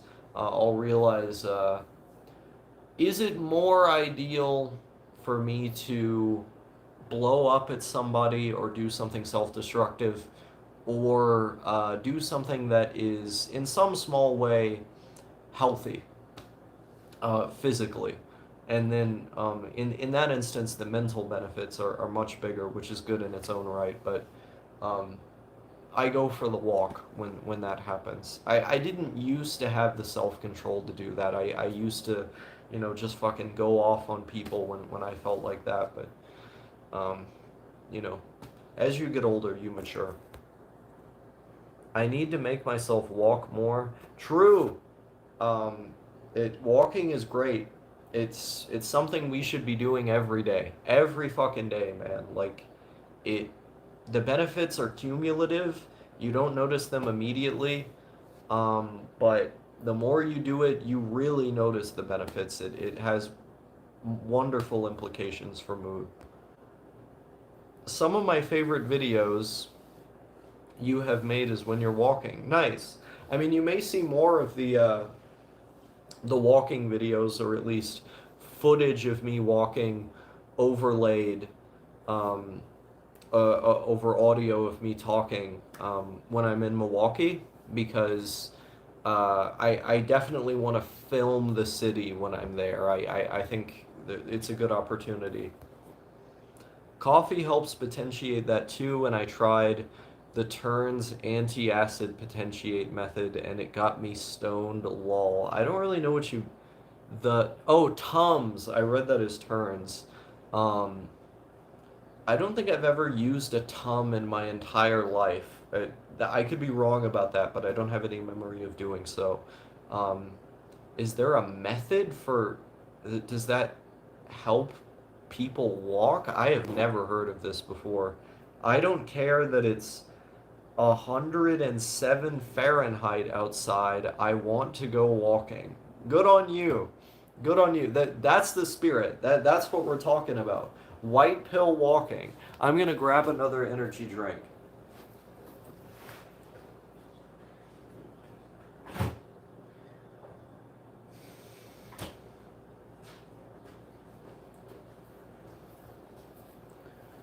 Have you guys seen this shit before? We don't even have these in Wyoming. We do not even have these in Wyoming. This is like a something exclusive to the region around Indiana, I guess like the Midwest. Venom. This is by the Dr. Pepper Company. Um, Energy drinks aren't healthy. Have you seen my YouTube videos? Since when do I give a fuck about being healthy, except insofar as I do healthy things to mitigate the effects of the unhealthy things I do? Additionally, that's not even true for the most part. What are the ingredients that are in energy drinks? Caffeine, if they're sugarless, um, not sugar, which, I mean, yeah, there is a lot of sugar in them, which is unhealthy to an extent. If you eat less sugar in your diet, it isn't as bad. Vitamins, like um, toluene as well. Um, yeah, but like the amount that's in it is so, for one, that's something that's naturally produced by the body, and the amount that's in an energy drink is so small that it's literally negligible. Like they've done studies on the ingredients in energy drinks, and it's basically just a combination of vitamins and caffeine containing plants. Like the idea that they're a unique menace for one's health is literally just like a media myth. Um, let's see here. It would be funny if it got to 110, hit summer in Texas. Man, I do not, I would not want to experience the summer in Texas. I experienced the summer in Oklahoma back when I lived in Oklahoma, and that was bad enough. Lev says, hey, what's up? Drink water, noob. You do realize, as a new fag to the Osaka channel, you probably don't realize this, but the vast majority of what I drink on a daily basis is water. Like I'm never not drinking water. I usually, for the better part of the last like 8 years, I've always had a jug of water right next to me. I drink more water than you do, probably. So I don't want to be lectured about how much water I should be drinking. I switched to diet soda a while ago. Oh, we disconnected there for a moment. Um, I switched to diet soda a while ago and I can't even drink regular anymore. Every time I do, it makes my tummy hurt. Too much sugar for me. I definitely understand that. Um, I don't I don't like eating things that have a high sugar concentration. Um, it's like the meme that Americans consume a fuck ton of sugar. But I'm kind of an odd man out because uh, when I have things that are really sugary, my stomach feels like shit. Like I don't eat sweets, for example.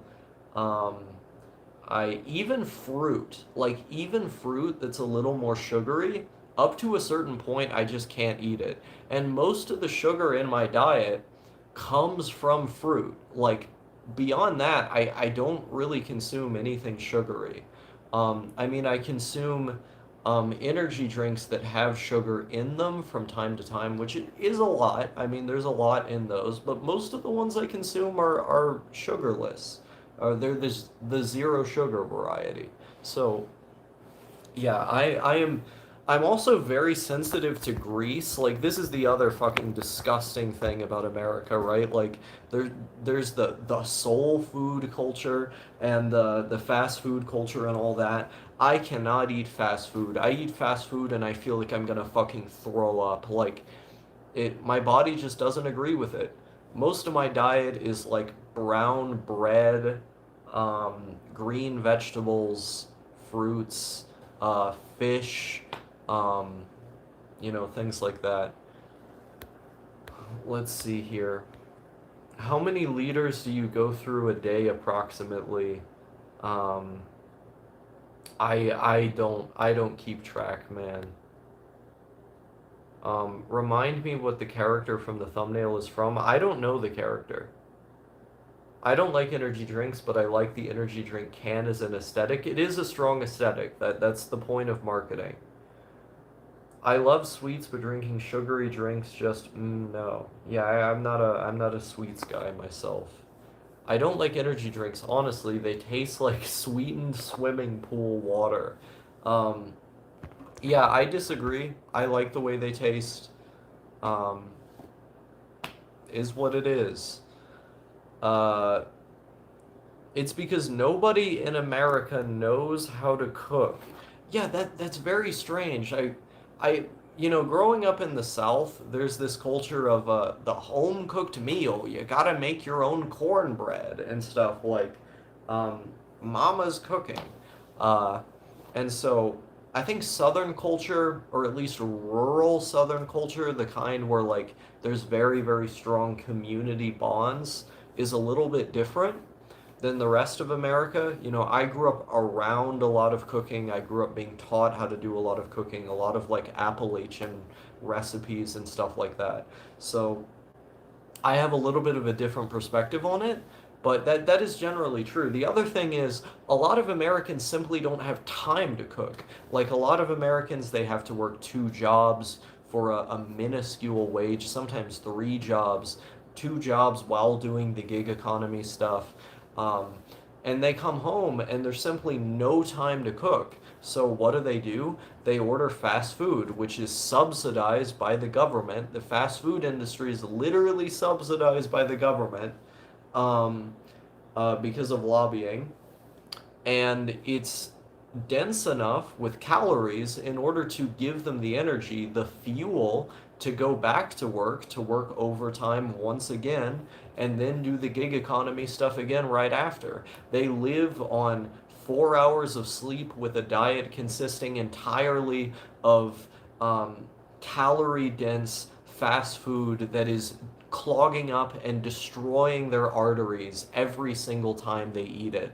Um, the, this country's approach to work culture, to nutrition, it's absolutely appalling, um, and and so much of it comes from lobbying. The meat industry lobbying to have these fast food chains propped up so they can both continue to pay their workers a starvation wage and subsidize their ability to continue eating food that is both killing them slowly and filling them up just enough to toil away at that very workplace that the government is subsidizing. The whole fucking system needs to be burned down, man. I'm not gonna answer that question, Misfit. The one with the emojis. McDonald's is too fast foody. I prefer my down airs and AW. I don't know what that is. I do like my Nana's cooking though. It's very good. See, there you go. Community oriented family family cooking. Um, some energy drinks taste so good, but caffeine makes me sick. Yeah, some people are really sensitive to like the gut effect of caffeine. I don't get that. Um, but it happens to some people. Most fast food tastes like cardboard. Amen, brother. Amen. It's not real food. it's calorie dense fuel for the working class to continue toiling away due to the fact that they have literally no time to cook at home. Um, the whole fucking thing needs to be burned down, man. Fast food tastes good sometimes, but I know I shouldn't eat it lots. I don't think it tastes good at all. Donars. Think like a wrap with donar meat, veggies, sweet sauce, and cheese. I've never heard of this before. Neat bucks is the way. At least boredom comes with some level of peace. Being in the work culture is constant anxiety. Yeah, I mean, if you're in the low skill sector, you are just living paycheck to paycheck. Like it is it's not good. It is not good the situation as it is today.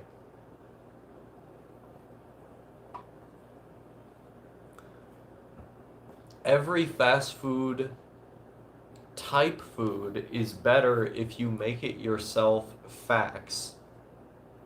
You mean like making hamburgers at home or something? Yeah, I mean, I agree, but if I have the time to make food at home, I'm not gonna make fucking fast food style food. I'm gonna make some real food. I'm gonna make, you know, spaghetti or a salad or fucking. I'm trying to think. What's that one Russian dish that has like that has like the ravioli pasta and you put like sour cream on it. It's like a Russian dish. I forget what it's called though. The name is slipping me for some reason. That shit's good. Um, I don't know what I like to eat for dinner a lot of the time is just brown bread. Like you get, a good hefty loaf of brown bread with some seeds in it. You cut it and then you put like a piece of cheese on it or a salami or you put like Nutella or something on it. Have some eggs as well. Um, it gets some spinach.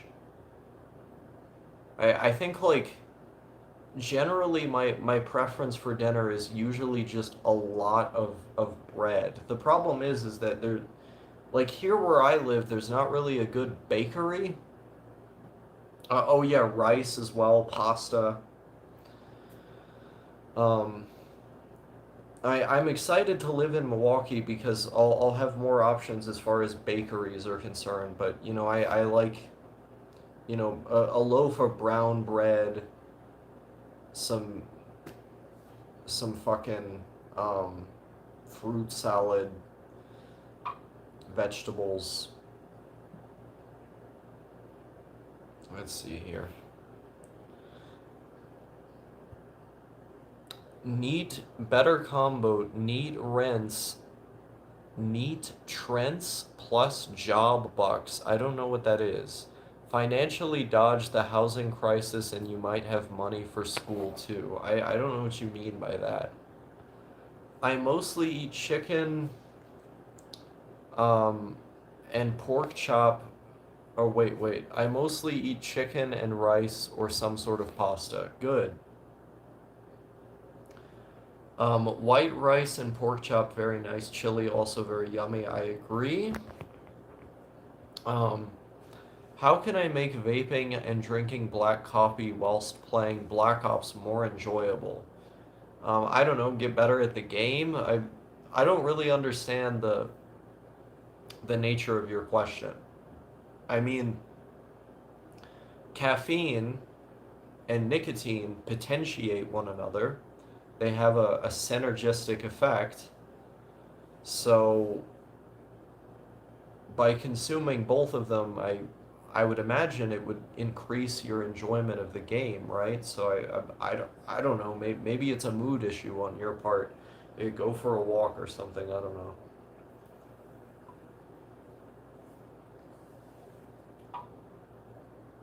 What's a yummy snack? I don't know. Bread. Have an egg. live with parents, work job. It's gay for some people because rents are RNG, but you save so much money not being a rentoid lol. I think people exaggerate how much rent costs because they live in parts of the country where rent is very expensive. There are certain parts of the country where you can get a studio for a decent amount. I mean, sure, most of your income is still going to rent, but it's more affordable than people present it as.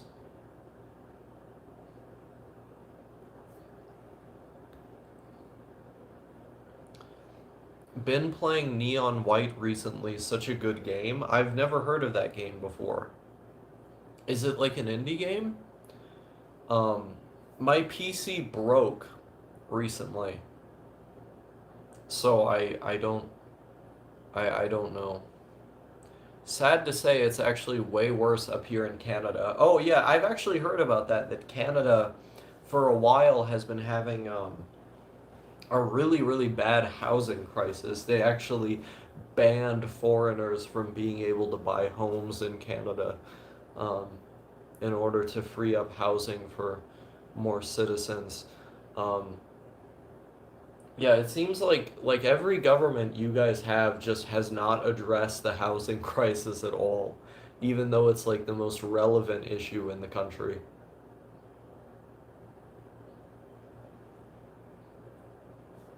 I know the NDP wants to like build more houses, and I think they want to do rent control.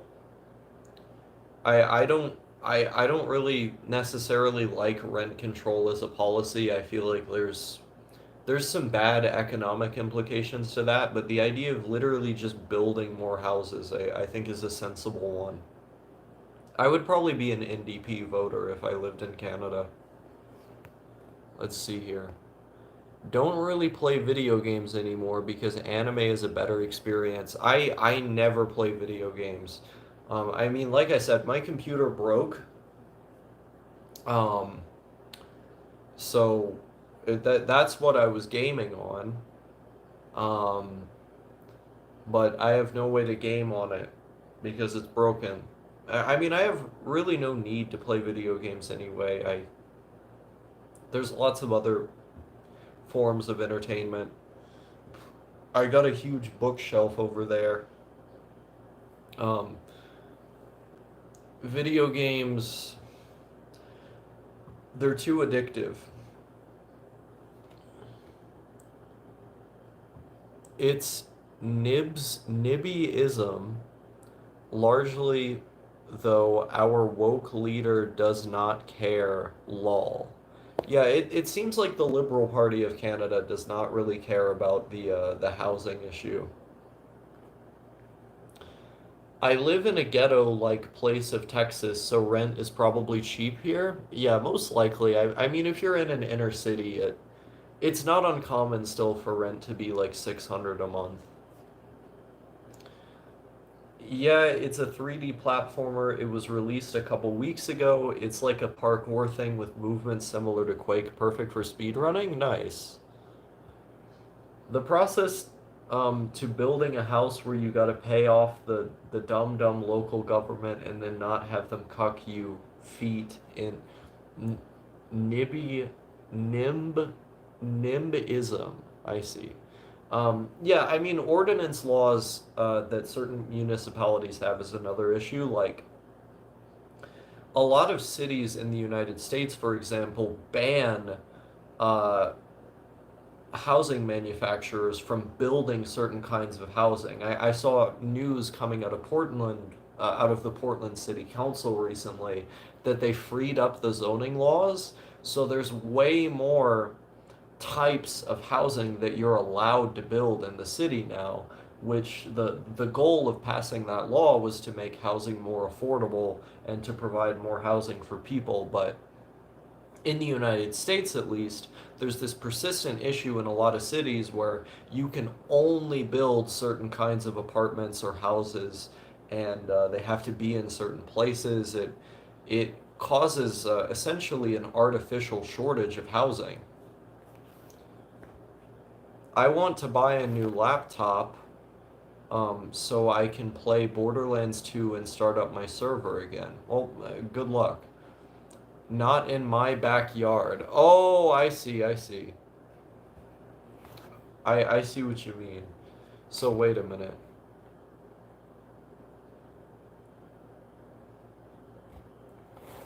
I see what you mean.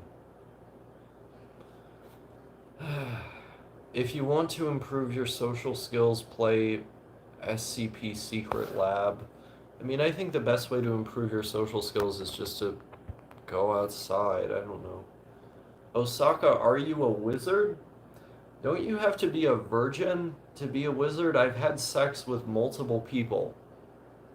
Also, I think you have to be over 30 in order to be a wizard. I am 20 years old.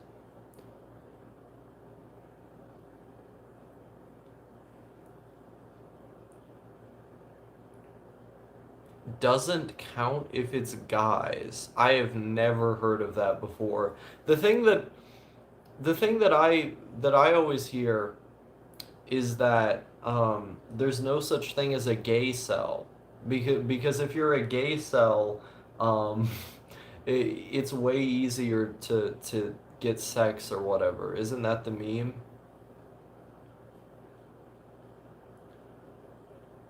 Osaka is Osaka. Simple. Yeah, I mean that's how it works. You can be a whiz kid. I see.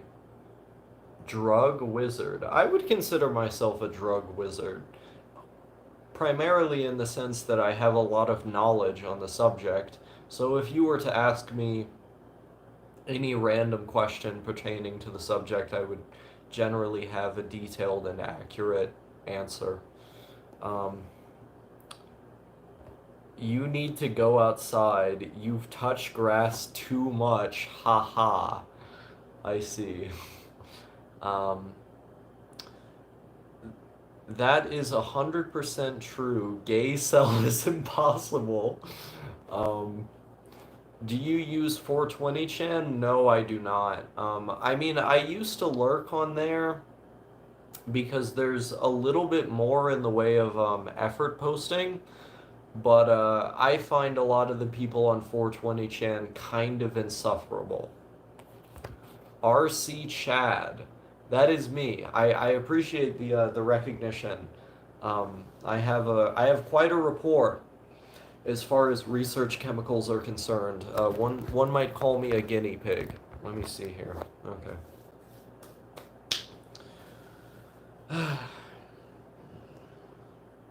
What a day. I gotta I gotta sell my video card today. I've been procrastinating on that. The fact that anyone assumes you're 30 because you're somewhat articulate says a lot about the youth today. That is true. Um, I, People have been poisoned by um, shortening their texts, so a lot of abbreviations get used, and a lot of the grammar is wrong, and you do this so much that over time you have no vocabulary. You only have like a 5 year old's vocabulary because the goal is to shorten every idea as much as possible.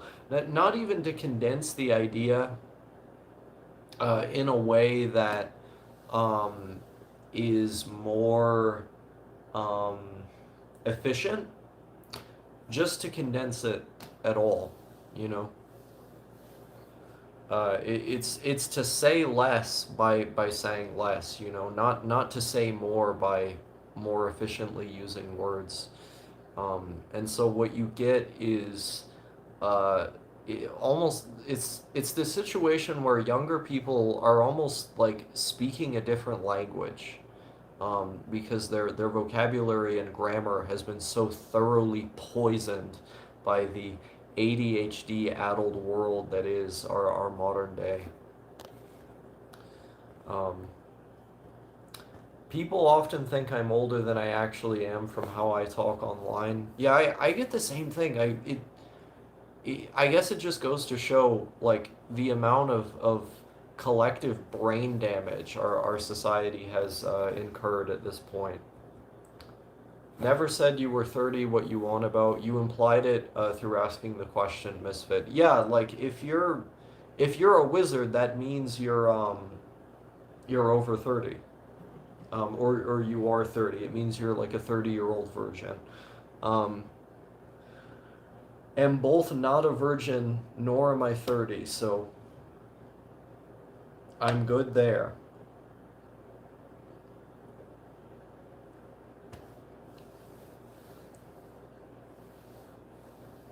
And people spend their whole life idealizing sex, and then you do it, and then it's just like, this is just a thing. It's really not a big deal. It's not. It is not the thing that you build up in your mind every time you coom. I've heard a few people ask if Osaka is 25 or 30 lol from other streams. Yeah, that is a question that I've gotten a surprising amount of times. Um, I am 20 years old. Mhm. I've had some people in streams say that they're intimidated by me, like, oh, I'm intimidated by you intellectually because you are able to do this, that, and the other, despite the fact that I'm several years older than you. Um, I try to reassure people who say that by saying that everybody has different skill sets. It just so happens that my skill set is doing this. And so uh, people should instead focus on what they're individually catered catered for, or what they have a predisposition towards. Um, it helps to have practiced at this for 7 years. I'm also 20, happy face. 20 gang. I'm almost 30. Are you really almost 30? I thought you were like 15 or 16. Like I've seen your comments on my videos as well as on Gillet Lane Caucus's videos, and I always assumed you were like some kid. That's a big surprise to me.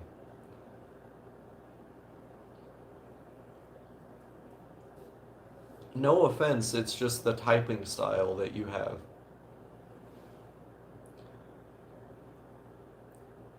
Oh, it's an autism thing. Okay, that makes sense. All skills are literally just do the thing for a long time, get better. Literally true. You can just be good at anything. Now, it is true that people have certain, like some people are genetically or environmentally inclined towards certain things. But that just means that they got a quicker start.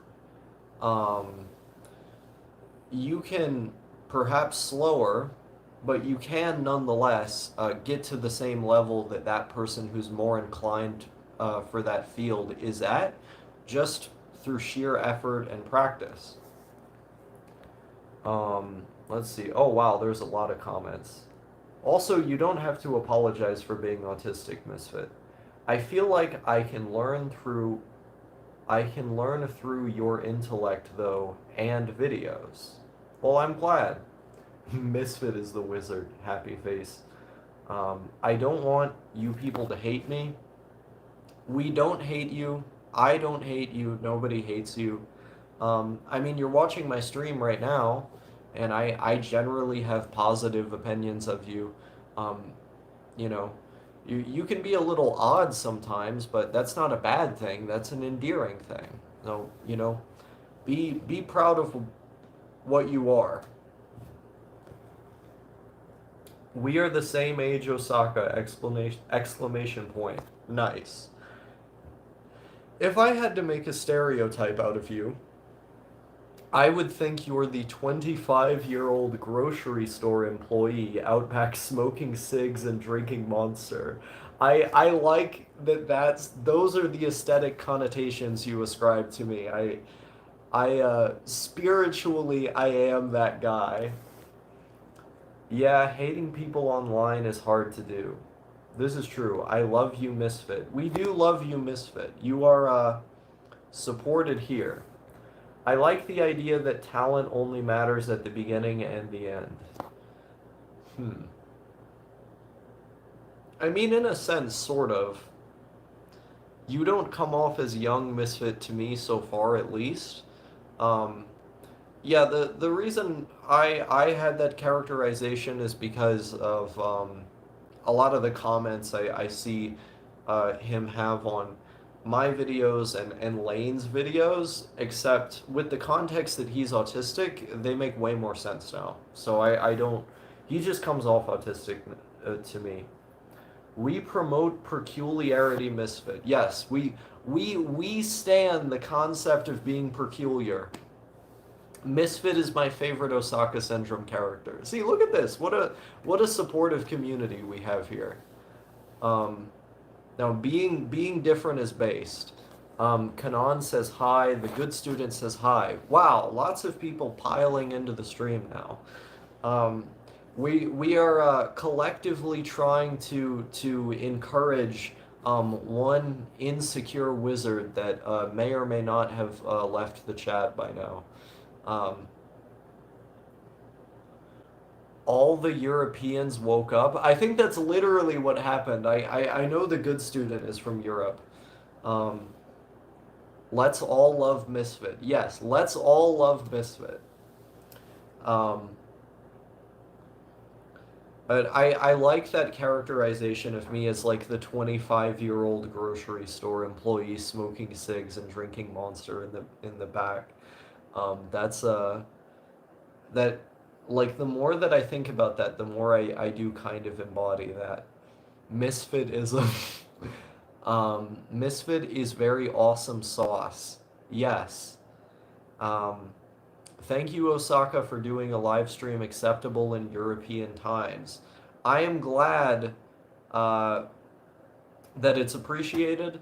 Um, it happens because, due to the fact that I'm currently unemployed in the short term, I can keep weird hours again. You know, I woke up at like 1 a.m. Mountain Time, so uh, it wasn't long after that I started streaming.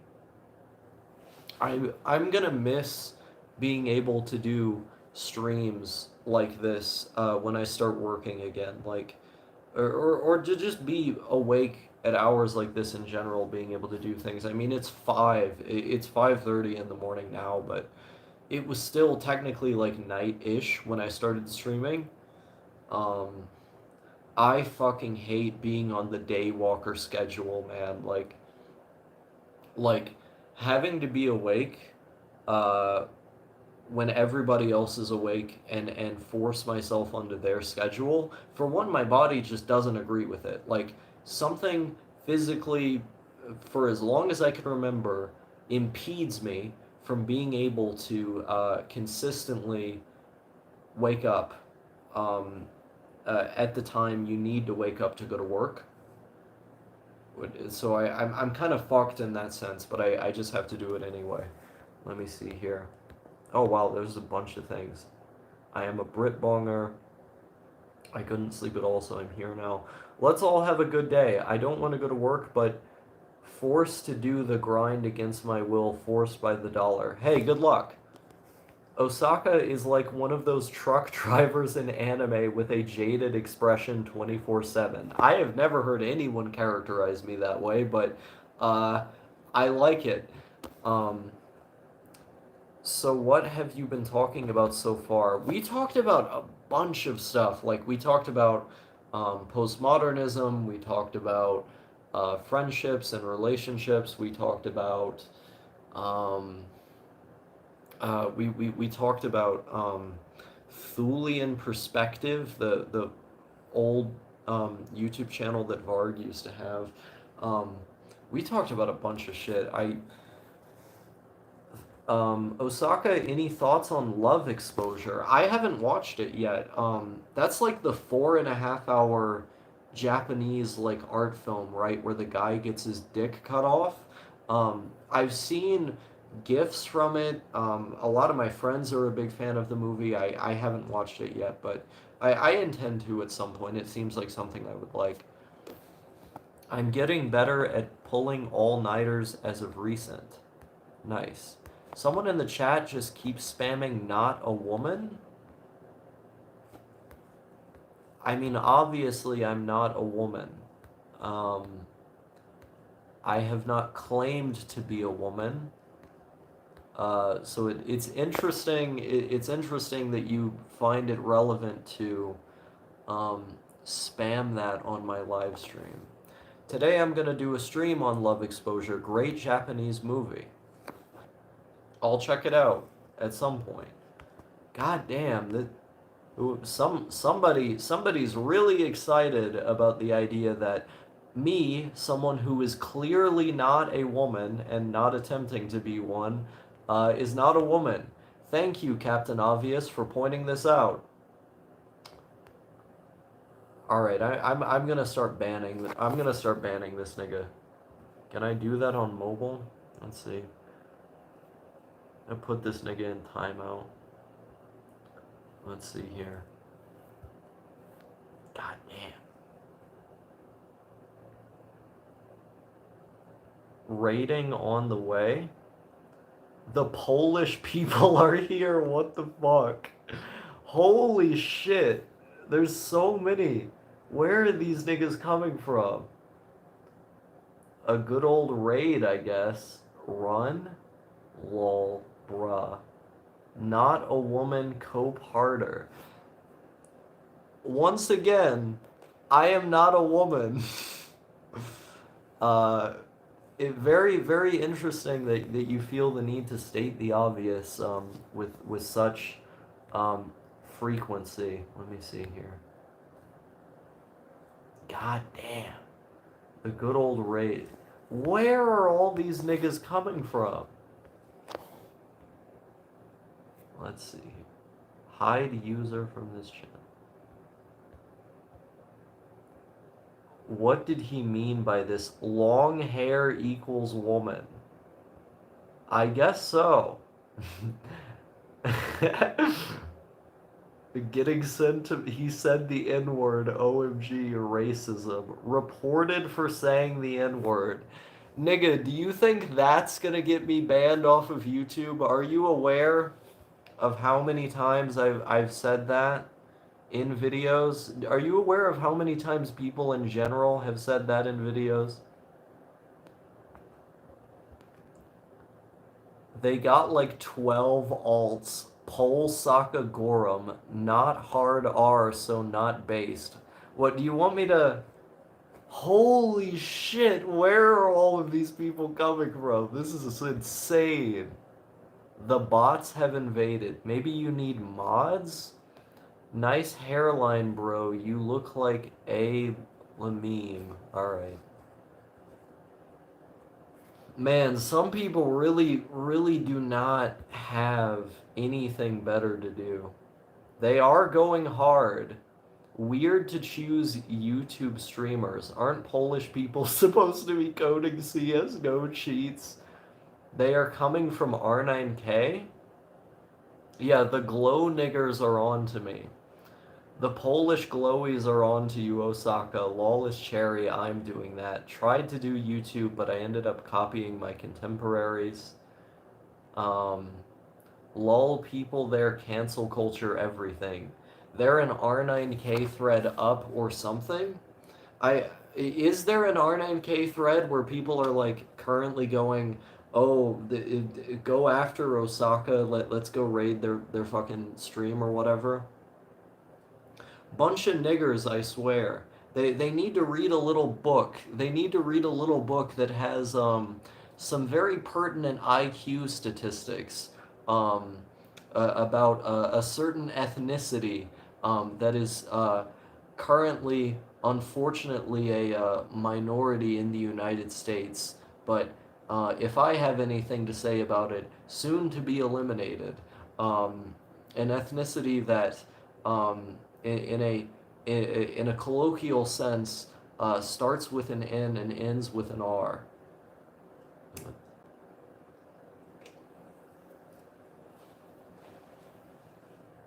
These kike motherfuckers can report me for that.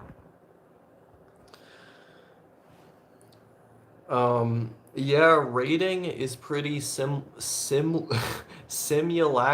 pilled and cringe. What's the last anime I watched? Kino's Journey. Um, Kino's Journey is a good show. I like the way that it explores the different themes that comes with the places that Kino travels to. Like, because Kino only spends 3 days wherever she goes. The new Kino's Journey or the old version? The old version. I haven't even tried to watch the new version. Um, I heard the new version's terrible, so I haven't touched it with a 10-foot pole, but I watched the old one, and I thought it was really interesting how, because they spend, I'm not going to spoil the show, but because they spend 3 days, um, in whatever town they stay in, there's always really interesting themes that they explore each episode. So it has this like episodic feeling that makes sense due to the premise of the show, that also ends up exploring some overarching themes based on the places that she goes. Also, the manipulation of the weapons in the show is really cool. Like, if you know anything about guns, you'll quickly notice how detailed the mechanics of the firearms shown in the show are.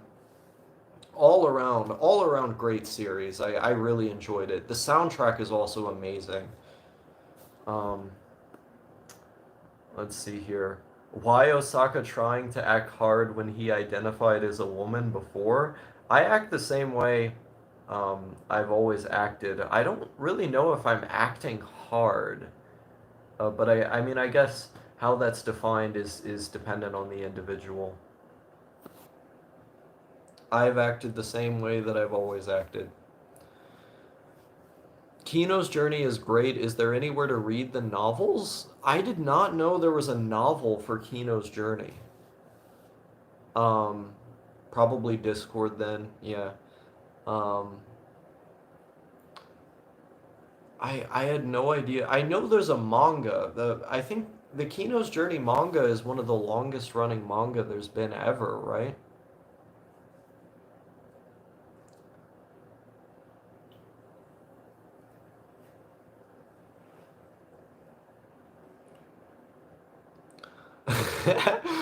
Polish HVH community raided Osaka. Um, I don't know where this meme that they're Poles came from, but I mean, I'm not the biggest fan of the Slavs myself, so maybe they astrally projected into my racist mind to find that I I harbor a certain level of hatred towards the Asiatic hordes invading Europe, poisoning the gene pool. Um, what's the sauce for the thumbnail of this video? I can send it to you on Discord. I don't remember exactly where I got it. I don't know the anime that um, it's from either. Polish feds. Yeah, the glow niggers are on to me. The Polish glow niggers are on to me. Um, Man, we really need to do something about these fucking Slavs. Like, the moment that they allowed them to immigrate into the rest of Europe, poisoning the fucking gene pool, that was the moment the entirety of the EU went downhill. Just take all of these motherfuckers and gas them. To put them all in a camp somewhere and lights out. That's what I say.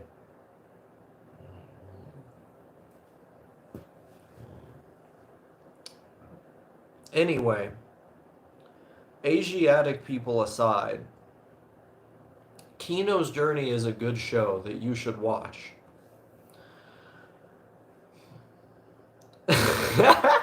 Sips after statement. Um, Kino's Journey is a show that you should watch.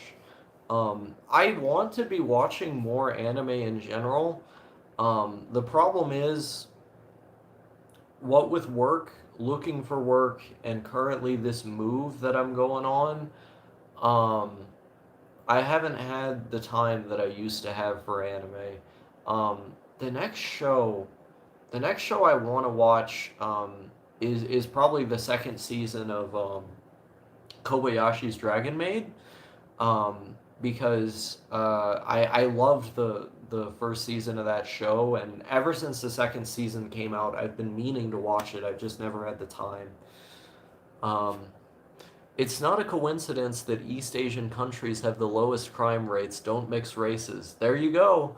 I mean, homogenous cultures. You know, once you start mixing races in a society, you get some bad results. I mean, who is it that commits 50% of violent crime despite making up 13% of the population? You should watch an OVA called uh, Gyokyu Karate. Then I'll check it out. Second season is amazing, Osaka, probably better than the first. That's what I've heard from some, and I absolutely loved the first. Like the animation, the characters, the storytelling, amazing. Um, I still need to watch the rest of Show by Rock. You know, I want to. Part of the reason why I want to get out of Wyoming or away from Wyoming is because that fucking kike Warren Buffett lives right next to us. Nebraska, literally a Jewish outpost in the United States. Let me. Heard that Dragon Maid season 2 sucks. Please review when you get the chance. I'll let you know. Man, thank God my blood is primarily German. Oh yeah, did you ever get around to Button Monogatari? No, I did not, I don't think. Are you not scared that YouTube will delete your channel for racism? I don't think it's gonna happen. I mean, I I have a small channel, and most of that stuff is expressed in like an obfuscated way.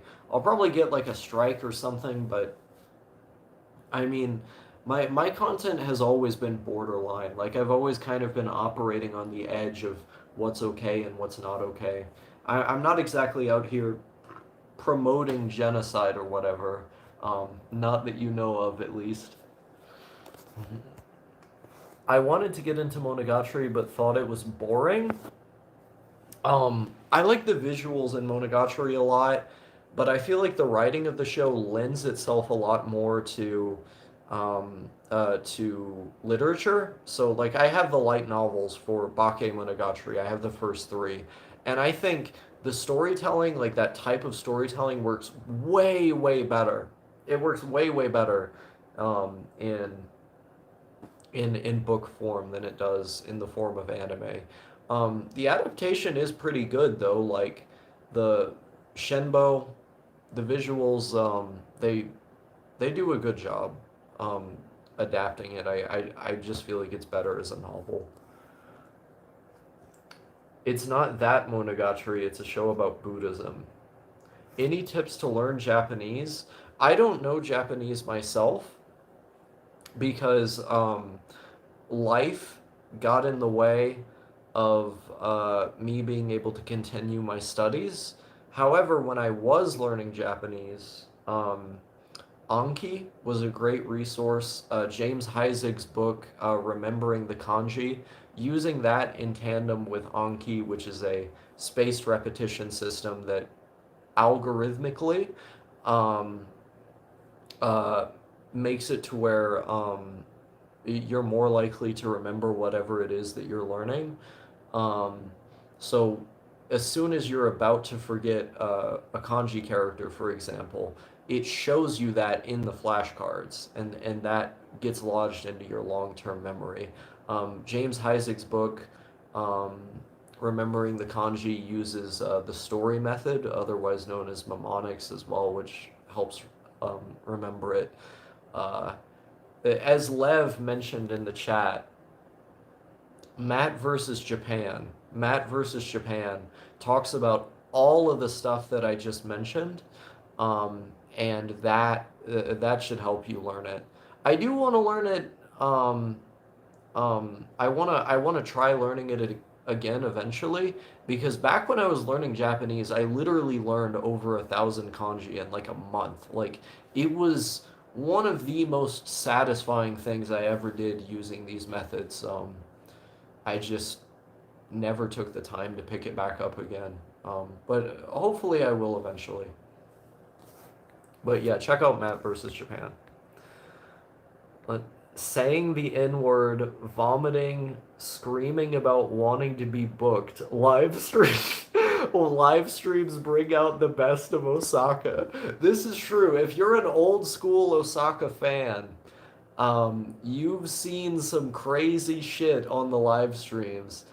Um, when did I scream about wanting to be booked? I don't even know what you're referring to. Um, I'm pretty positive No Thank You loves Monogatari for its direction and imagery. He does. I've talked to him about it many times. Is there an Osaka Syndrome Discord?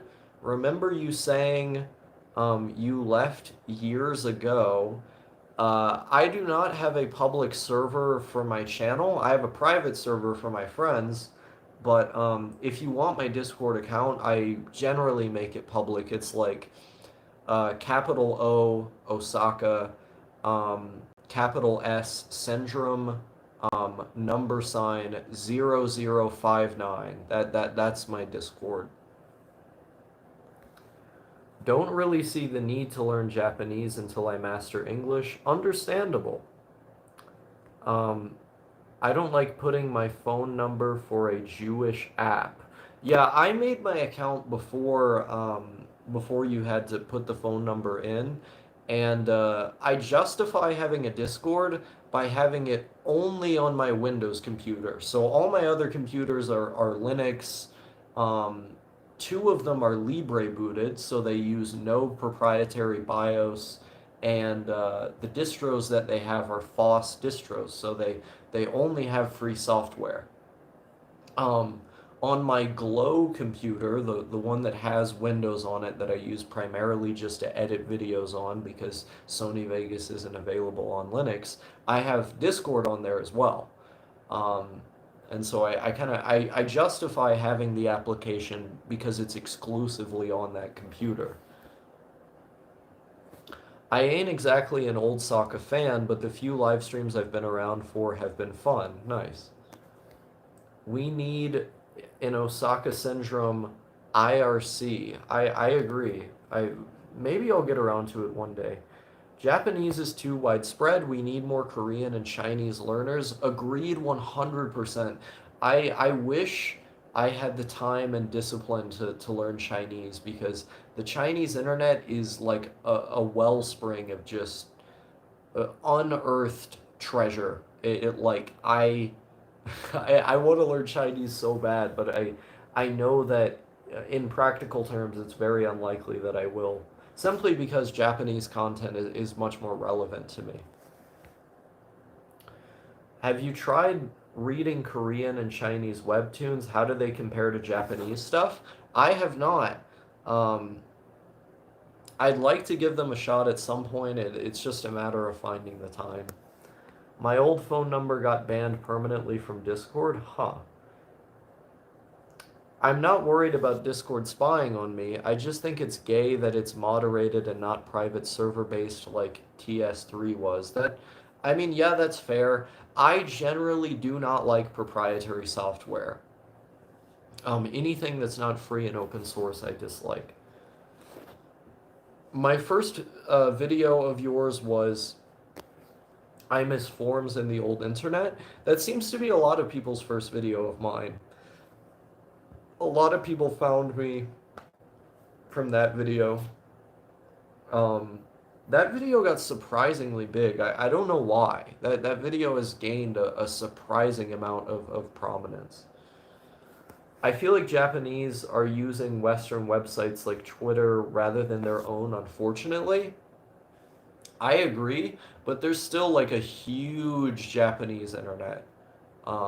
There's the part of why I do want to eventually learn Japanese or start learning again is because the Japanese internet is so big still. Like, you know, the English speaking internet is way too centralized. There's not a sense of adventure to it anymore. Um,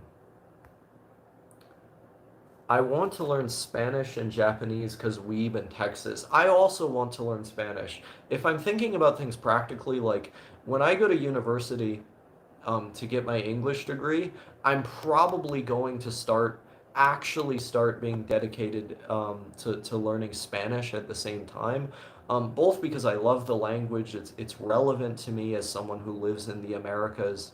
Um, and there's a lot of content I want to consume in Spanish. I mean, if I look at my bookshelf just over there, there's a lot of Spanish authors I have translated into English. I want to be able to read the original text.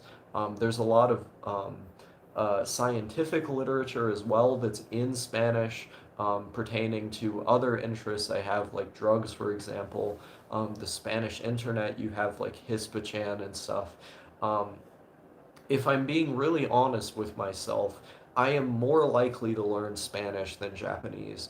But again, that's a while away. I'm on my wagey shit right now. You know, I'm in the process of moving to Milwaukee, getting another job. But um, post that, when I'm doing university full time, I probably will take up Spanish.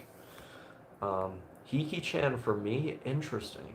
My first was the laundromat video. How did you land on the laundromats are cool video first? That's one of my favorite videos I've ever made, but I never made that with the expectation that other people were going to like it and find it. How did you find that? Fun fact, Discord is literally just a browser-based program that connects to glowy servers. Yeah, most of it is based on Chromium, right? I looked up I missed the old internet and it came up. Nice. I got here from how Digibro saved my life. That was the original way that a lot of people found my channel, I think. The app is pretty much just sped Firefox. What do you think of the current state of AniTube and anime? To be honest with you, I don't know anything about how AniTube is doing right now. I don't keep up with any of the main anime channels. As far as anime itself is concerned, I think it's doing just fine. There was a great fishing show that came out recently. It was like cute girls do fishing. I can't for the life of me remember the name. Um, I'm excited for Golden Kamui season 4. I don't know if that's out yet or if it's coming out soon. That's really the only thing I'm looking forward to because I really loved the first 3 seasons. Um, uh, yeah, I don't know. I mean, anime is just going to keep being anime. There's going to be a lot of bad shows and there's going to be some good shows. The industry trends that have been set, I feel like have been generally pretty consistent over the last like 7 years. There's not a lot of like rapid changes that occur in the anime industry because Japanese culture as well as their approach to media tends to be pretty conservative. It also comes up if you search for anything related to internet forums. Interesting. I earned the title of the only show by rock fan on Twitter. It would be cool being able to actually experience more of the community around it. Yeah, I haven't really heard of like a prominent show by rock community. I don't remember, but I think I found your stuff through No Thank You. Cool. Um, my first 2 videos were How Did You Bro Save My Life and the Origins of Being Hikikomori. Yeah, a lot of people came from those 2 videos. It's some of my most viewed ones. Um, can you watch Martiros in you can watch Martiros in Spanish, LMAO. Um, what's your take on VTubers? Looks like they're becoming less prominent since the lockdowns are out. Are they becoming less prominent? I thought VTubers were becoming bigger than they used to be. Because everyone I talked to who liked VTubers when they were more of an obscure thing are saying how they like are talking about the Redditification of VTube. Like everyone and their brother wants to become a VTuber. Um, I never got into it personally. I liked that VTuber anime where like all of the VTubers got together and in one show and it was kind of like a slice of life thing. I can't remember the name. I thought that was good. But and I used to watch Kizuna Ai when I was learning Japanese just because the language is in the web series is pretty basic, but um, I don't know. Are they becoming less prominent? I literally have no idea. I've always heard the opposite. Osaka, where's the F for Anne Shulgin? Um, did she die recently? F's in the chat. Because I love laundromats and I remember being linked to your channel through some sort of image board. Nice. AnyTube is awful right now. I'm excited for season 2 of Made in Abyss. Um, I tried watching the first season of Made in Abyss years ago, like around the time it came out, and I couldn't really get into the show. I don't know why. Um, I should give it an honest shot again. After Japan, where do you consume the most foreign content from? Um, probably Russia. I've watched a lot of Russian movies.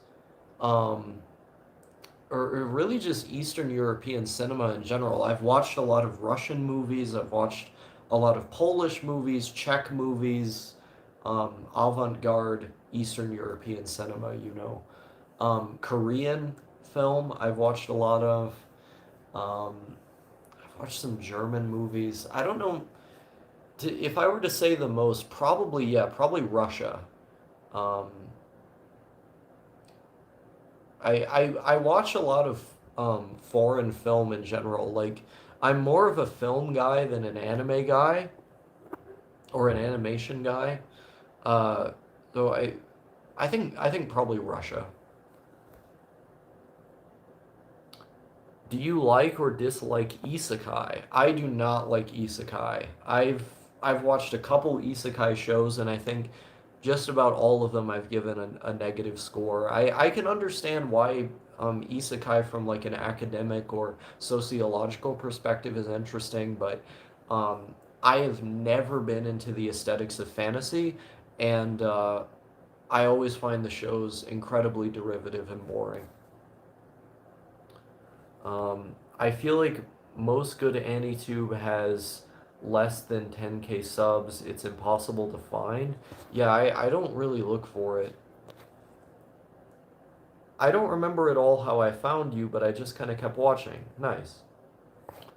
I don't really like any AniTubers. I found this channel from that response video that anime snob made to your video. How did you bro save my life? Wait a minute, that anime snob made a response to that video? I had no idea. Wait a minute. You're telling me Snob made a response to my video? No one has ever told me this. That's incredible. I've been watching that anime snob since like 2016. He probably had some negative things to say about the video, but I don't give a fuck. I am a fan of him. I'm a fan of his videos. That's insane. That's insane to me. Is that video still up? Like, is there a way for me to find it? Did VTubers kill Vocaloid, or are those things just separate things? I think those things are separate things. Um, VTubers are succubi. Let's see here. VTubing is Reddit outside 3 follower Chan girls who do it. I think I'm prone to agreeing with that. Um, yeah, she died at 91, tripped balls on a T-call RC the night it happened. Damn. Well, I mean, at least she went out with a bang. I mean, that's how I'd want to go out. 91 years old. Woman lived a long time. I know Shogun lived until, what was it? 89 years old. He lived a pretty long time as well. Um, Rest in peace. She was a good woman. Um, I don't like streamers as well. Then why are you watching one, my friend? Have you watched the movie Stalker? What's your take on it? I love Stalker. Um, I could get into an analysis of the themes in the movie. It has a lot to say about death and misery, and as well as the kind of oppressive society that existed in the Soviet Union. I don't want to do that right now because that would take a long time. I will say the cinematography in the movie is beautiful. The fact that they filmed it in fucking Chernobyl as well. Um, I like how they linger on a lot of the same shots in order to convey a sense of discomfort or to impart the journey onto the viewer. Um, Edited very well. Great movie. It's one of my favorites. They are all fake and only do it for the dosh. That's why I'm the only good streamer. That's not even true. Snob literally responds to everyone who talks about him, lol. I guess I gotta find that video then. Nah, I meant I did. Didn't really intend to do it in her honor, but it happened that way. I see. What do you think about Ukraine? Um, I don't know. I mean, the war in Ukraine, the country itself, I mean, I don't like how it looks on a map. All of the post-Soviet countries would look way better on a map if they were just still part of Russia. Like when you get Estonia, Latvia, Lithuania, Ukraine, Belarus, it makes the map look weird. Kazakhstan, Tajikistan, Uzbekistan, like I don't want the map to look like that. Just make them all one big country. It looks better on the map. Historically, they were all part of the same thing. I mean, I don't live in Ukraine. Why should I give a fuck about Ukraine? When I said streamer, I meant like Twitch streamers that play games. I see. Is Stalker religious propaganda? I don't think so. That definitely wasn't the interpretation that I got from it. Sleep deprivation me getting me good right now. Good night. Good night. Yeah, I hope you sleep well. TF2 HVH is dead. Um, I don't know almost anything about Team Fortress 2, so I can't comment. Um, Thoughts on Ukraine? I mean, I'm an American. What do I have to say about Ukraine? You know, it's not my culture. It's not my region. Um, if the majority of the citizens there want to be their own country, I mean, I think they should be allowed to be, but I don't really have a say in that. Like, as you know, some fucking genetically malformed Amerimut. What do I have to say about the Asiatic hordes that, you know, occupy Europe? I don't want to I don't want Russia to win because I am a Europe guy. Um, I'm a bit afraid that Russia will invade YouTube. Um, I mean, I think it's pretty likely that Russia will win, um, because they have more firepower and they're just bigger. I mean, the media likes to prop up the victories that Ukraine has in the war, but obviously it's because they have a bias towards Ukraine. I think the more aid that we send to that country, the more we're basically prolonging a conflict that will inevitably end with Russia winning anyway, which is only, you know, going to cause more death and suffering than is necessary. I mean, if I were Ukraine, I would just fucking put my guns down and surrender. But I don't like war. You know, I don't like how high the gas prices are either. Um, any tips on making good YouTube videos? I mean, really, you kind of just have to take your own path. Like, my approach to this has been to just do it so many times that eventually I became proficient at being able to talk for long amounts of time. But that began with kind of analyzing the speaking patterns of people who are successful at doing this, um, before making a video, thinking about what will be the most relevant to the topic at hand, and considering how exactly I'll go about explaining why I think this the way that I do, how I should convey the point, giving it some forethought, some consideration. From there, it's all just a matter of practice at conveying the actual points you have in mind. Um, I can't be too specific as far as like tips about editing is concerned, because I don't do a lot of editing for my videos. The editing that you see in my videos tends to be more for the sake of itself, like because I think it's fun to do, um, or whatever, not like a visual aid. Um, Everybody has their own approach to this. Like, I've seen some of your videos and I enjoy them, The Good Student. Um, really just keep doing what you're doing. Um, the more you do what it is you're already doing, the better you're going to get at it. My path to doing this isn't going to be exactly the same as yours. Um, I'm a bit afraid that Russia will invade the rest of Europe. Um, I mean, I think they definitely want to reestablish the uh, Soviet era borders. That's obvious. Like, Putin himself has said that he wants to reestablish those borders. Um, as to whether or not they actually will, I think it's unlikely, because a lot of those countries are in NATO. So Latvia, Estonia, Lithuania, they're in NATO. If they try to attack NATO territory, that's nuclear war. It's not going to happen.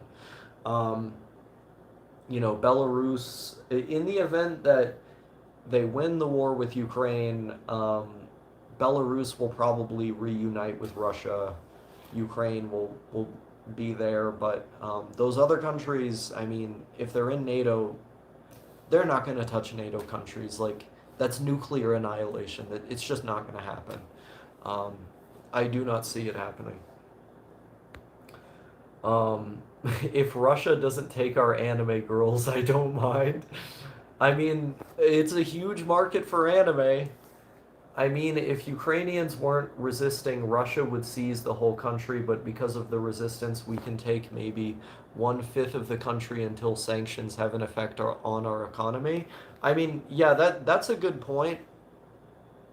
Um, I think the Donbass will probably be ceded to Russia, because the United States, in what I would call a gigantic waste of money, has been giving Ukraine a fuck ton of military aid, um, and sanctioning them and whatnot. So it's an open question as to whether or not the sanctions will allow for Russia to continue producing military hardware at the capacity that they have been, um, and as to whether or not the U.S. will continue supplying Ukraine to the extent that they're able to continue the war effort. I mean, they took Luhansk recently. I think they'll probably take the rest of the Donbass. Um, and then that'll be it. That can, a new line will be established, and that'll be Russian territory. Um, I mean, they could take the whole fucking country in my book. I don't, why are we giving weapons to Ukraine? like honestly, like it's all the way over there. We're all the way over here. Me as an everyday American, I look at the cost of gas going up. I look at the cost of food going up due to these sanctions. Um, and it's like, I mean, what has Russia done to me? Like, Putin's never called me racist. Putin's never called me homophobic or transphobic. He's never sent the woke mob after me. I don't. I don't know why we can't just be allies in this situation. Um, do you like those channels that voice over memes, webcomics, whatever from 2011, Sword VA and Commander Douche come to mind? I have never heard of those channels. I can't find Snob's video on you because there's way too many videos on his channel, but don't worry, it was basically content free. I'll look for it. I'll look for it myself later. My country gave $1 billion to Ukraine. Wasted money. What do you think of the current situation in Afghanistan? Is this the best outcome? I think it's really the only outcome that could have happened because the invasion of Afghanistan was sort of a failed project to begin with.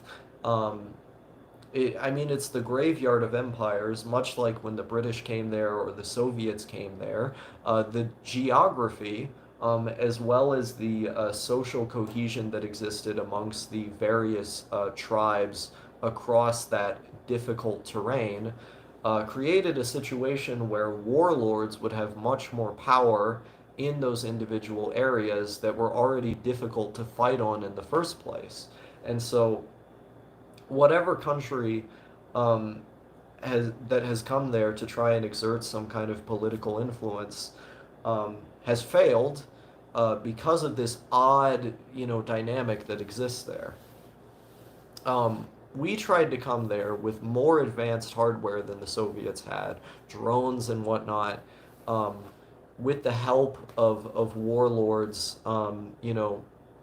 paying a blind eye to a lot of the egregious things that they were doing, while funding the poppy trade, which funded the so-called opioid epidemic here at home. Um, like it, there was never really a winning situation for us because um, the goal was to prop up an extremely corrupt government that we were funneling money into to basically enrich themselves. Um, uh, to also go to a base of troops that they had with extremely low morale that were essentially maintained by having very high salaries and nothing else. But once again, on our dole. Um, and then when we left, they weren't getting that kind of money anymore from us, with no real motivation to defend the country from the Taliban, which, due to the fact that a lot of everyday civilians were getting drone strikes or caught in the crossfire, had extremely high morale to get rid of the occupying force, the government that was extremely unpopular. And so, like, we shouldn't have been there in the first place, but leaving, like, there was never going to be a good way to withdraw from Afghanistan, because of, like, the precarious situation we were in there and just the nature of the geography, the political and cultural climate, and so on. And like we didn't even have to go to war there in the first place. Like, but when we were sort of posturing at the prospect of war, um, they offered to give us Osama bin Laden. They offered to stop being a safe haven for terrorists.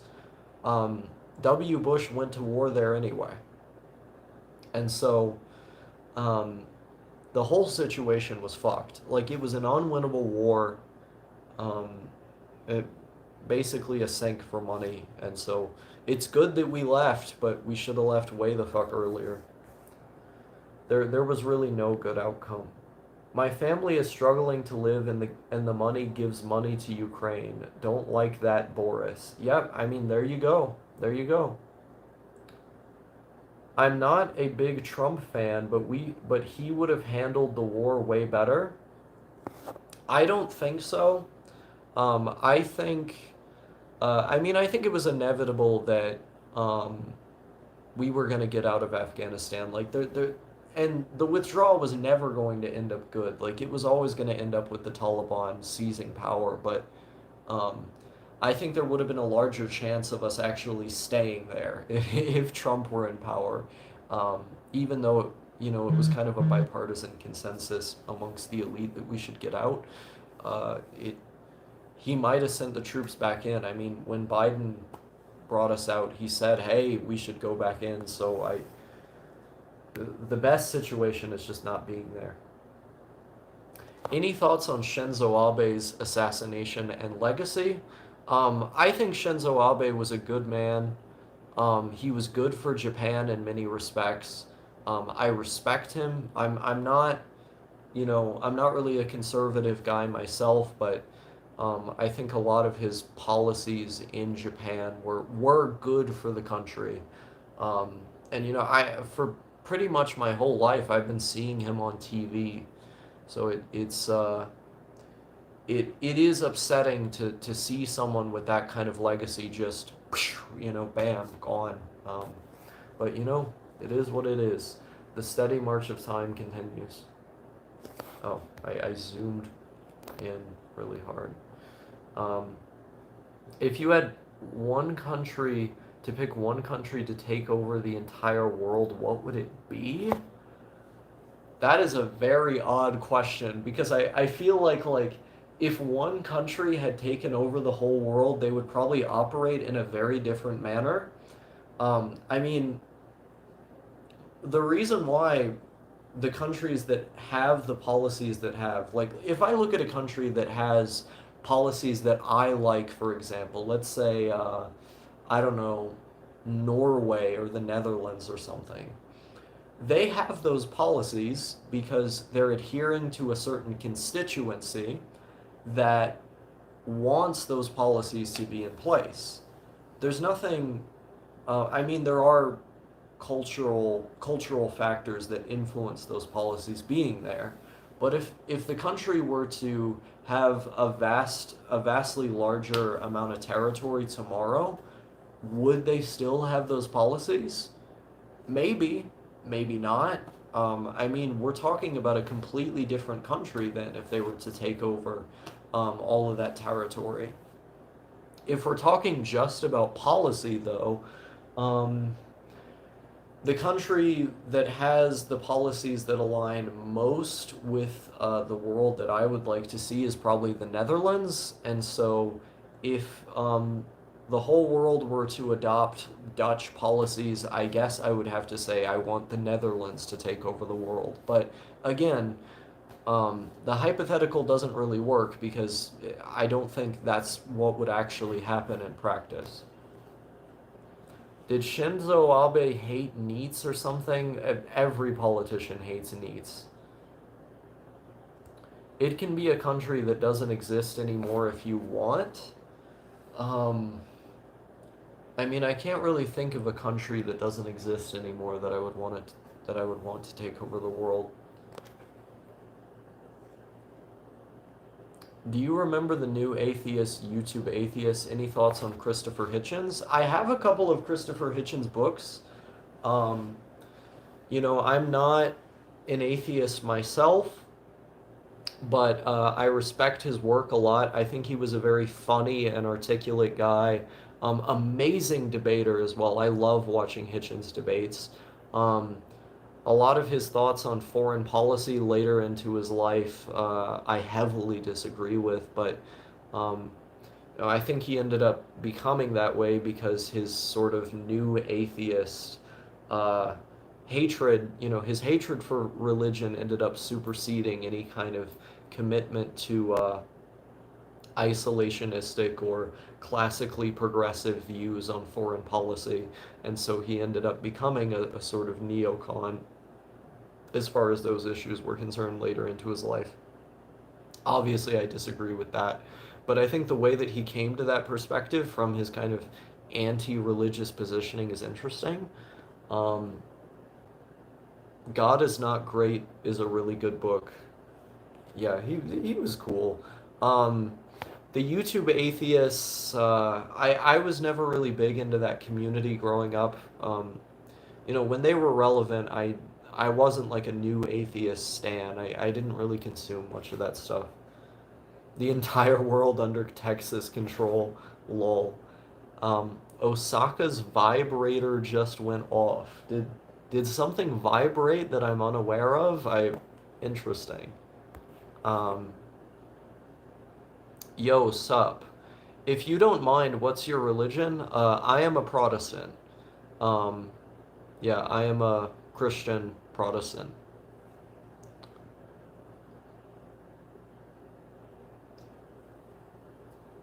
I'm not like a evangelical. I subscribe more to the interpretive kind of liberal sect of Christianity, but I am Christian.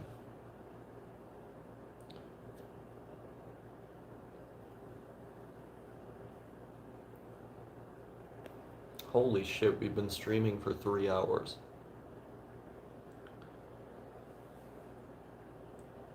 For the brief period of time where I'm going to be unemployed before I move to Milwaukee, I would like to attend the local church here because when I was working, they had me working on Sundays, so I wasn't able to go to church uh, due to the fact that I had to work that day. It was the same situation with a lot of my coworkers. I remember one woman I worked with, she literally complained to me about the same thing. But I think the man upstairs would understand that you need to get a paycheck at the end of the day, right? Not much control you have over that.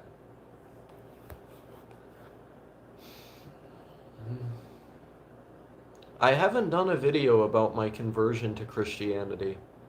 Also, hello, Drunken Ninja. Welcome to the chat. Any thoughts on Nick Land?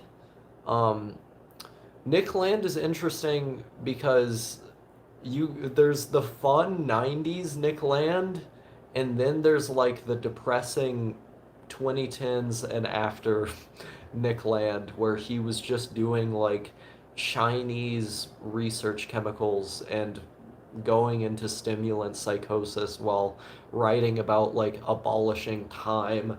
Um, I talked earlier in the stream. I showed my copy of Fang Numina, and I talked earlier in the stream about how I find a lot of like postmodern writing kind of impractical. Like, a lot of it isn't really useful for your day-to-day life, right? Like, I think the point of a lot of Nick Land's work is more aesthetic than it is philosophical. That you read it um, and it exists more to be read as a kind of art piece than something that has pragmatic or practical applicability to the real world. Um, his fiction is really good. I like the horror, for example, that Nick Land wrote. Um, going to work right now. In Try to have a good day at work. How did your life or worldview change after accepting Christ? I think I've generally become a more optimistic person. Obviously, I'm still clinically depressed, but it's given me something to hold on to a bit more. Also, it's made me more affable socially. I mean, if we're talking about this in the most cynical sense, it is more advantageous amongst normies to come from a religious persuasion. And so, in that sense, my life has changed. But um, I don't know. It's given me a different framework, of course, to analyze things through. Um, it's given me some more hope in times of strife, but um, I think in many ways I am the same person mentally, emotionally. Um, Spiritually, it's changed. I do believe that there is a higher power, and it is a sort of presence that I feel in my day-to-day life that I derive some level of comfort in. Um, Hopefully that answers your questions. What do you make of No Thank You's political views? I find them to be generally coherent, but also not. So, what do I mean by this? No has principles about very, very few issues. He believes in abolishing copyright and free software. These two things are like the thing that backs most of what he believes, and also he has a sort of intuitive distrust or dislike for authority, and so he is very, very contrarian when it comes to that subject. And he's consistent about that. The way in which he is contrarian about it uh, differs depending on the week, really. Um, but that that's about where the consistency begins and ends. Um, he refers to himself as a post-left anarchist, but if you listen to him talk long enough and if you spend enough time with him, his views change constantly. Like that general anti-authority position underpins a lot of it, as well as the dedication to disliking copyright and and liking free software. Um, but everything else, like it it's always changing. Like you can't really pin him down to a specific ideology because he's moving all over the place all the time, and he readily admits this. He thinks that trying to have a consistent worldview that underpins everything that you believe is a fruitless endeavor because he thinks by nature of existing um, you are inherently inconsistent.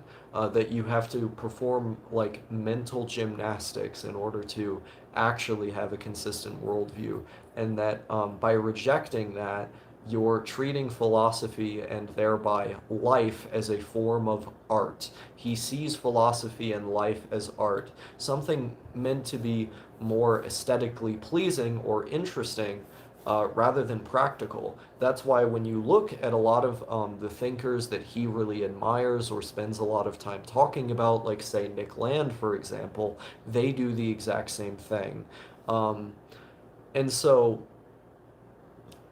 my thoughts on his political views can basically be summarized by saying I don't think he really has any. Like if you look at my perspective, there's it's generally consistent. Like you can see that there's a framework I have that I consistently apply to every single thing, and if even if you give me the most uncomfortable hypothetical, I can answer in a way that's consistent with that framework because I make an active effort to do so. No thank you finds that to be once again a fruitless endeavor. That up to a certain point that it's perhaps impossible. So that's basically how I would summarize it. He and I disagree on this pretty heavily. Even though we both tend to lean towards a more libertarian persuasion, the way that we get there is diametrically opposed. I take a much more systematic approach in my analysis. Tips on how to make friends and influence people. To be honest with you, you're asking the wrong person. I said in the beginning of the stream that the vast majority of my friends I made simply through making these videos uh, as a sort of call for outreach, I guess. Um, I don't know how to make friends in the traditional way. I guess I do know how to influence people, but that's just through presenting information um, in a dense or succinct way with um, I don't know, charisma. Like I seem to change a lot of people's minds, but I don't know how exactly I do it. I think it's it's just through have being good being speaking in good faith, um, listening to the other person helps a lot, showing that you're actively listening by like asking questions, being fair to them based on the things that they say. um, don't be condescending, obviously, just be respectful. Share your perspective in a way that's succinct. um, I don't know, it you kind of have to take it by by case basis. I'm not the best person to ask. um, I have considered becoming Christian just to get some sort of hope from the hellhole of an earth. Yeah, it's like that sometimes. What do you make of what happened on January 6th? Um, I think if you think that the election was stolen, January 6th was the morally right thing to do. That it would be your civic duty as a United States citizen to storm the Capitol and attempt to coup the government if the election were truly stolen. I don't think the election was stolen. I don't think there's any evidence for that. However, I do think the Constitution is and has been violated consistently again and again and again by the United States government for years now. The Patriot Act, for example, the existence of the NSA, um, every day they're violating our rights as American citizens. While I don't agree with the Boogaloo Boy, Proud Boy crowd, the kind of, you know, middle class boat owners who invested all of their money in the Iraqi dinar a couple years ago, who stormed the Capitol because, um, they thought the price of McDonald's would go up under fake President Brandon. While I don't agree with those folks, that's not my crowd. Fundamentally, um, it was the right thing to do if one is to believe that the election is stolen. Moreover, um, it was the right thing to do if motivated by the fact that our rights are being violated every day. I think there should be a January 6th style insurrection right now, not to instill Trump as some kind of president for life or something like that, but because we are being spied on every single day. Um, because various things that, if interpreted in the Constitution, literally should be rights, like, say, the right to abortion, the right to prostitution or drug use, or other such things that, with a literal reading of the Due Process Clause of the 14th Amendment, should be allowed, are not being allowed. We should be storming the Capitol over that. Storm the Capitol over the unlawful search and seizure of individuals in this country. Storm the Capitol over the fact that gun rights have been trampled on time and time again in so many states in this country, that our Second Amendment is being violated. We should be storming the Capitol over that. Um, and so, um, you know, a lot of the people who did it are kind of cringe.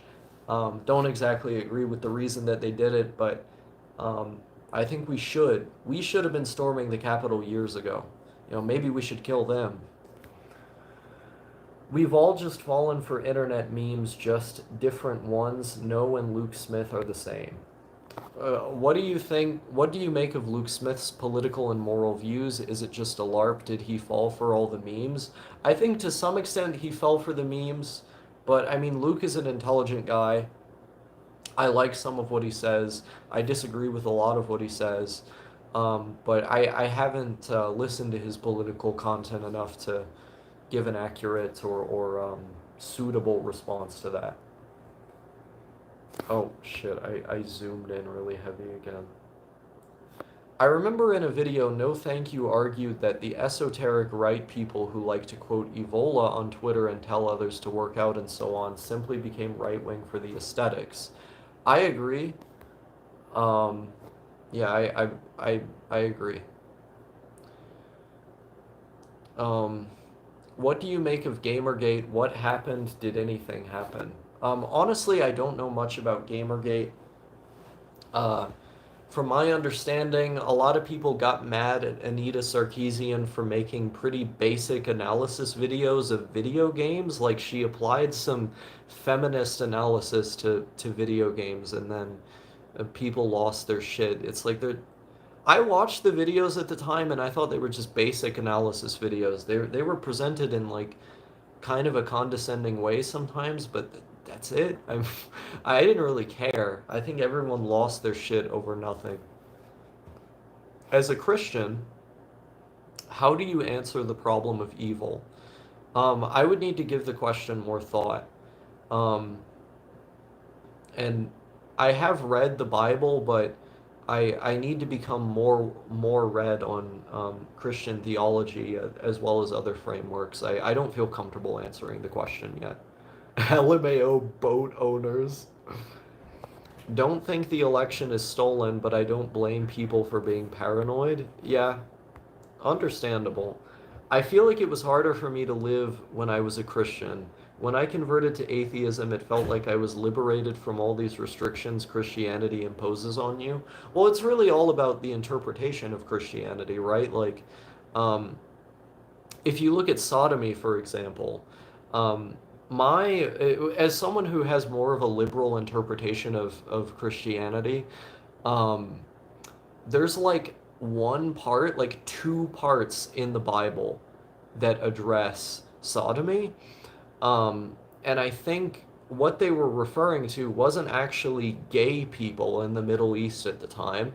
I think what they were referring to was child molesters. Because if you look at the context the Bible was written in, there was a culture of comfort, of these comfort boys, being passed around by these sand niggers in the Middle East at the time of historical Jesus.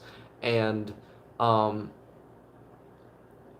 if you look at what was at those actual quotes, I think that's what they were referring to. I think they were referring to the culture of pedophilia that existed in the Middle East, that sort of, predatory stuff that was going on. I don't think they were referring to actual gay people.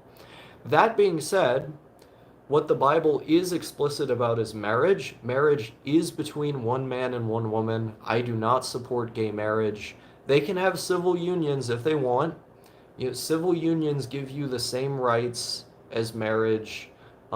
It's just not marriage. Marriage is between one man and one woman. The Bible clearly states that it was Adam and Eve, not Adam and Steve. Um, and so it's a union between one man and one woman. But as far as homosexual activity itself is concerned, my interpretation of the Bible is that it's about pedophilia, not about um, homosexual relations between adults. But I mean, these things are subject to interpretation. Like I don't think they necessarily have to impose the restrictions on you that many people think, if you are to read the Bible in a certain manner, which different denominations will. Many on the right felt betrayed by democracy because they didn't get their will despite electing Trump on a their wall despite electing Trump on the promise to build a wall. Is it fair to them to feel betrayed by it? Um, I think it is fair to be disappointed because Trump had a majority in Congress and they had the presidency, obviously. So why didn't they just pass the wall through reconciliation? They probably had the votes. I mean, even if they didn't have the votes, he could have, went to whatever moderate Republican opposed the wall and went, "Hey, I'm gonna primary you in your state. Coming the next election, you better fucking vote for this or I'm coming for you." I mean, he could have done some Machiavellian FDR, LBJ type stuff and gotten the votes. So I mean, I think it is completely fair to feel betrayed by not having the wall built. I mean, I don't support the wall myself. I think it was kind of a silly idea, but you know, it's a fair concern if that's what you wanted. Wasn't there this whole thing with QAnon and Jan 6? Yeah, there were a lot of QAnon people. Anyone who fell for QAnon was not very smart. I agree.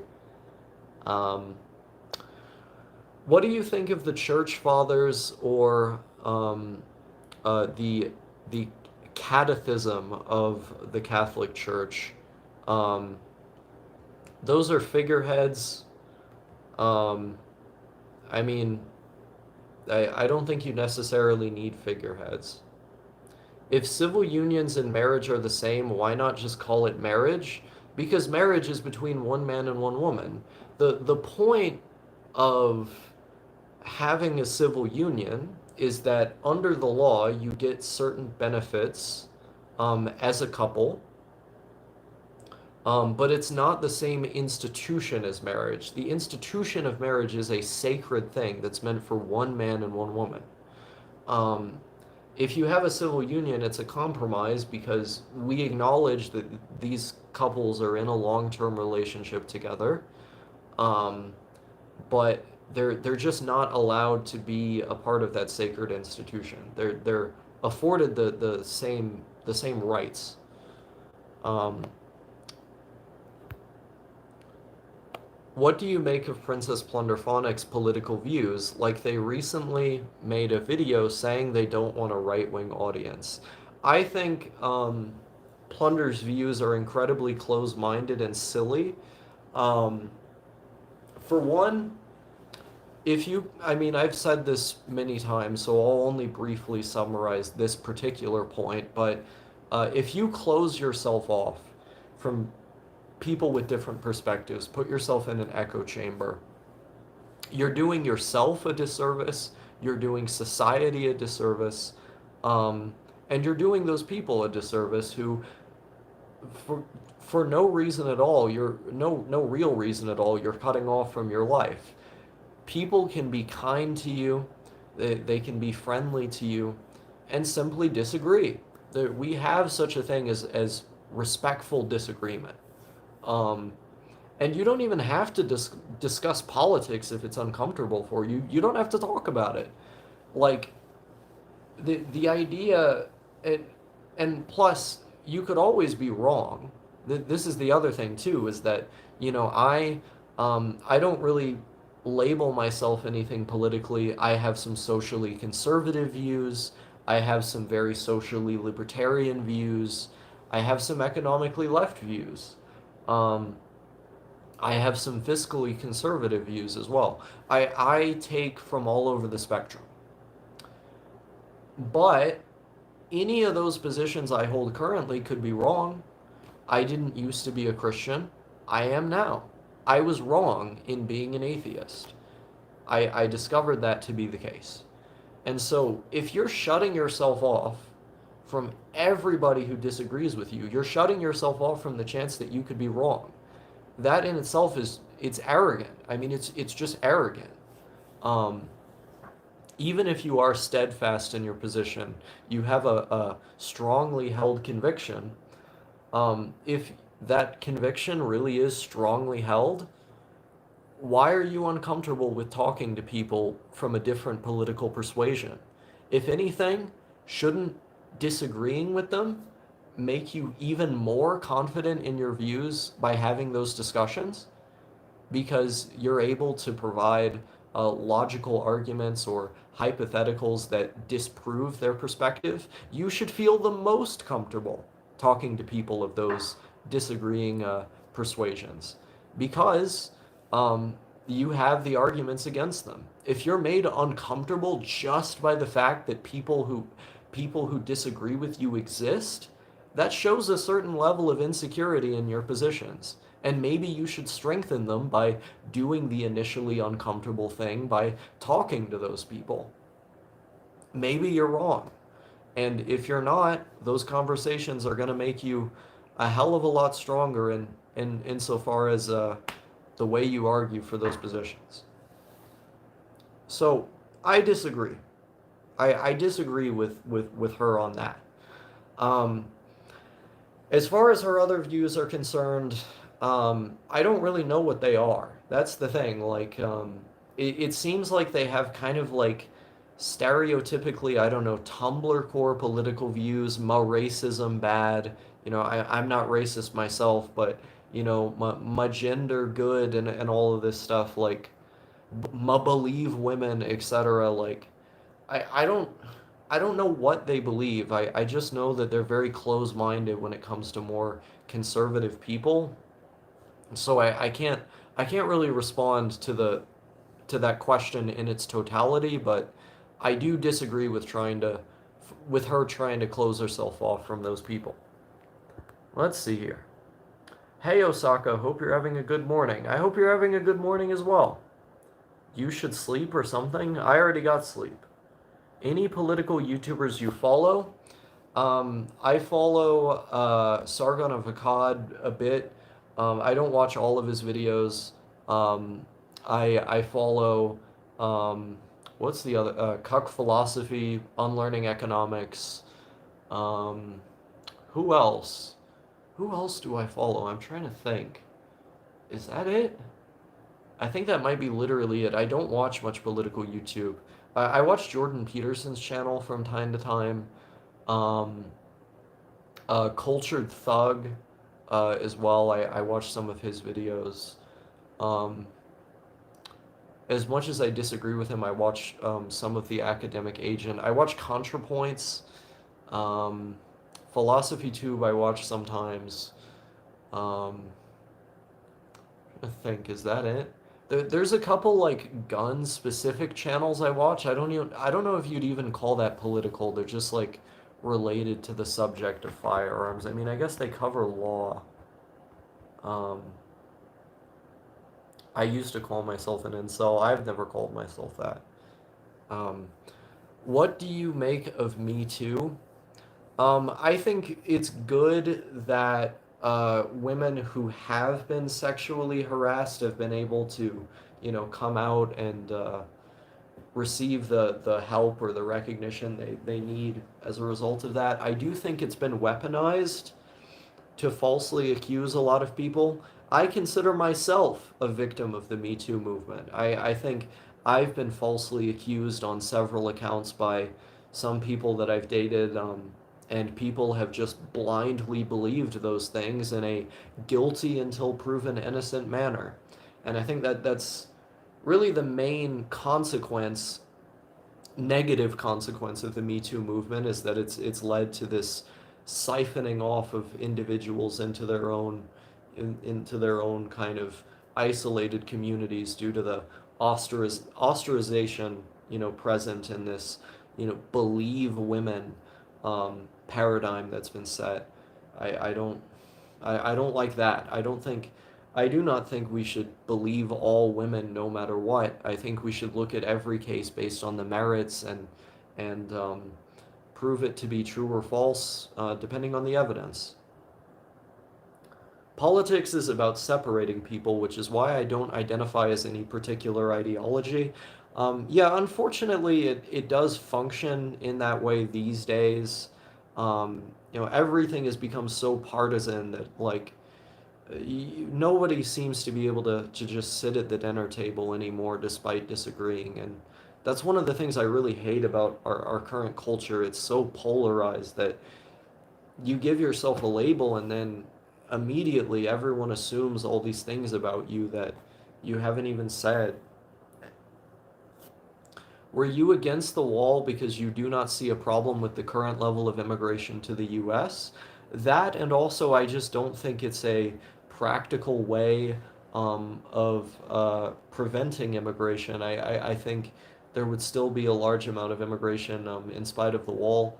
Um, and I am for a pathway to citizenship. I think all of the data that I've seen generally supports the idea that more immigration is good for the economy um, and for the culture as well. Um, Back in the day, the old school conservative position was pro-immigration. Ronald Reagan, for example, was for open borders. The paleo-conservative movement that has sort of overtook the Republican Party in the wake of Trumpism is actually quite a new phenomenon. Um, the old school conservatives, because of the economic data, because it's good for capitalism, used to be pro-immigration. And so I'm pro-immigration for economic reasons. I don't see the point of politics when it isn't going to change anything. That I'm going to do. Let me watch my Chinese cartoons. Fair enough. I mean, yeah, a lot of these conversations are pretty meaningless. I just find them interesting to have. Why are birth rates collapsing? Is it really economic given that people used to have more children when they were poorer?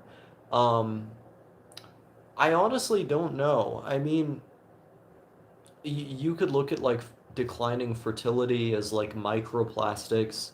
uh, become a lot more prevalent. Um, maybe it's the rise of atheism. Um, there's all kinds of factors that skyrocketing depression. I don't know. I wouldn't be able to tell you. I used to watch all of AA streams too. Other than economics, why do you disagree with him? Um, I mean, economics is the main thing. Some of his cultural perspectives as well. Why did culture get polarized? I think it's been polarized for longer than we think.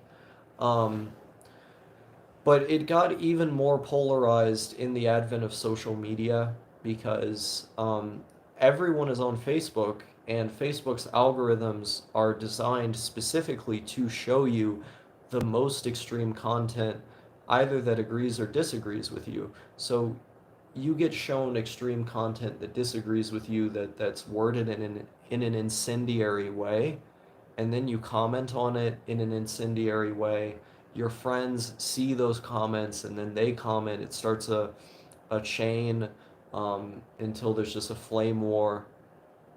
Um, and so, people get prone to sharing content that agrees with them, and they build a sort of echo chamber and on their wall.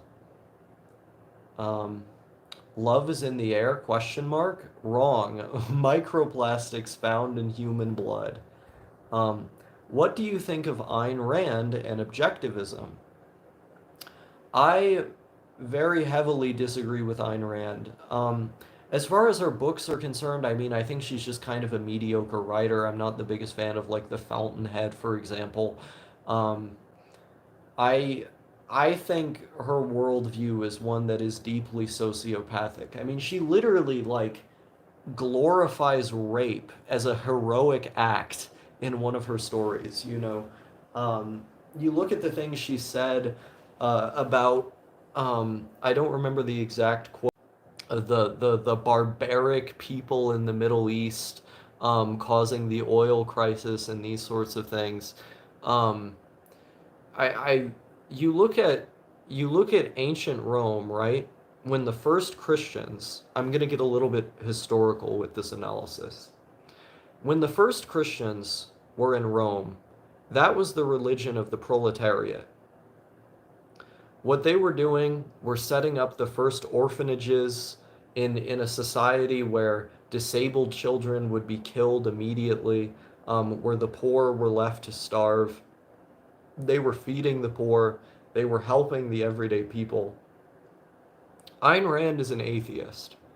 And if you look at Rome, at the time the first Christians emerged, and they were doing these sort of egalitarian, charitable things for the disadvantaged, helping the disabled, making the first orphanages.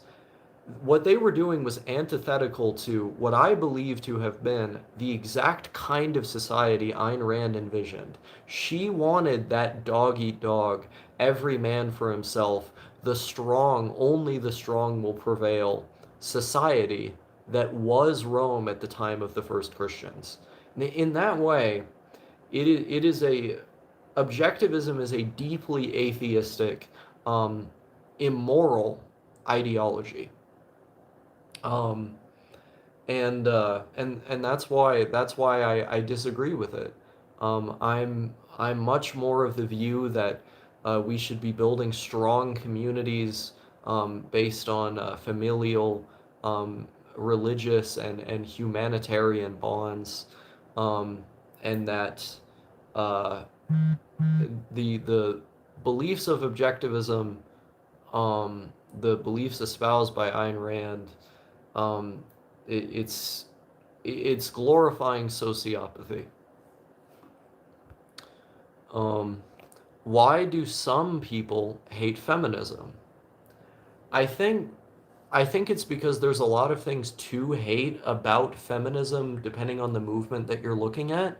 If you look at second wave feminism, for example, I think it's basically just an anti-men ideology. I mean, it's a matriarchy. It's the idea we need more female CEOs. We need women to run everything, as a sort of reparations for the historical grievances caused by men against women. And it goes in the opposite direction. They want a female dominated society instead of a male dominated one. I mean, you hear that, and there's a lot to disagree with there. Um, I like a lot of the ideas of old school feminism. Women should have equal right to vote. I mean, old school feminism in many ways advocated for the rights of men. Um, for example, you look at in courts, the fact that women are often favored over the father, or the mother is often favored over the father in cases where um, in cases where a child is involved in a divorce, or the fact that men have to take much more physically arduous jobs, much more dangerous jobs. I mean, that used to be a feminist talking point. Why are we doing this to our men? Um, I think old school feminism isn't it we don't really talk about that anymore. That's not it doesn't make up the conversation. And so a lot of people hate feminists because they're taking this kind of new school, women over everything, the CEO, girl boss approach. And I don't think that we don't need that. I don't think that's what it should be about. Um, Feminism should be about equality, but unfortunately, not very many people are talking about equality. And not many people are talking about the way that women actually are privileged in today's world in many ways. What do you make of good old Nietzsche? Um, he was a good writer.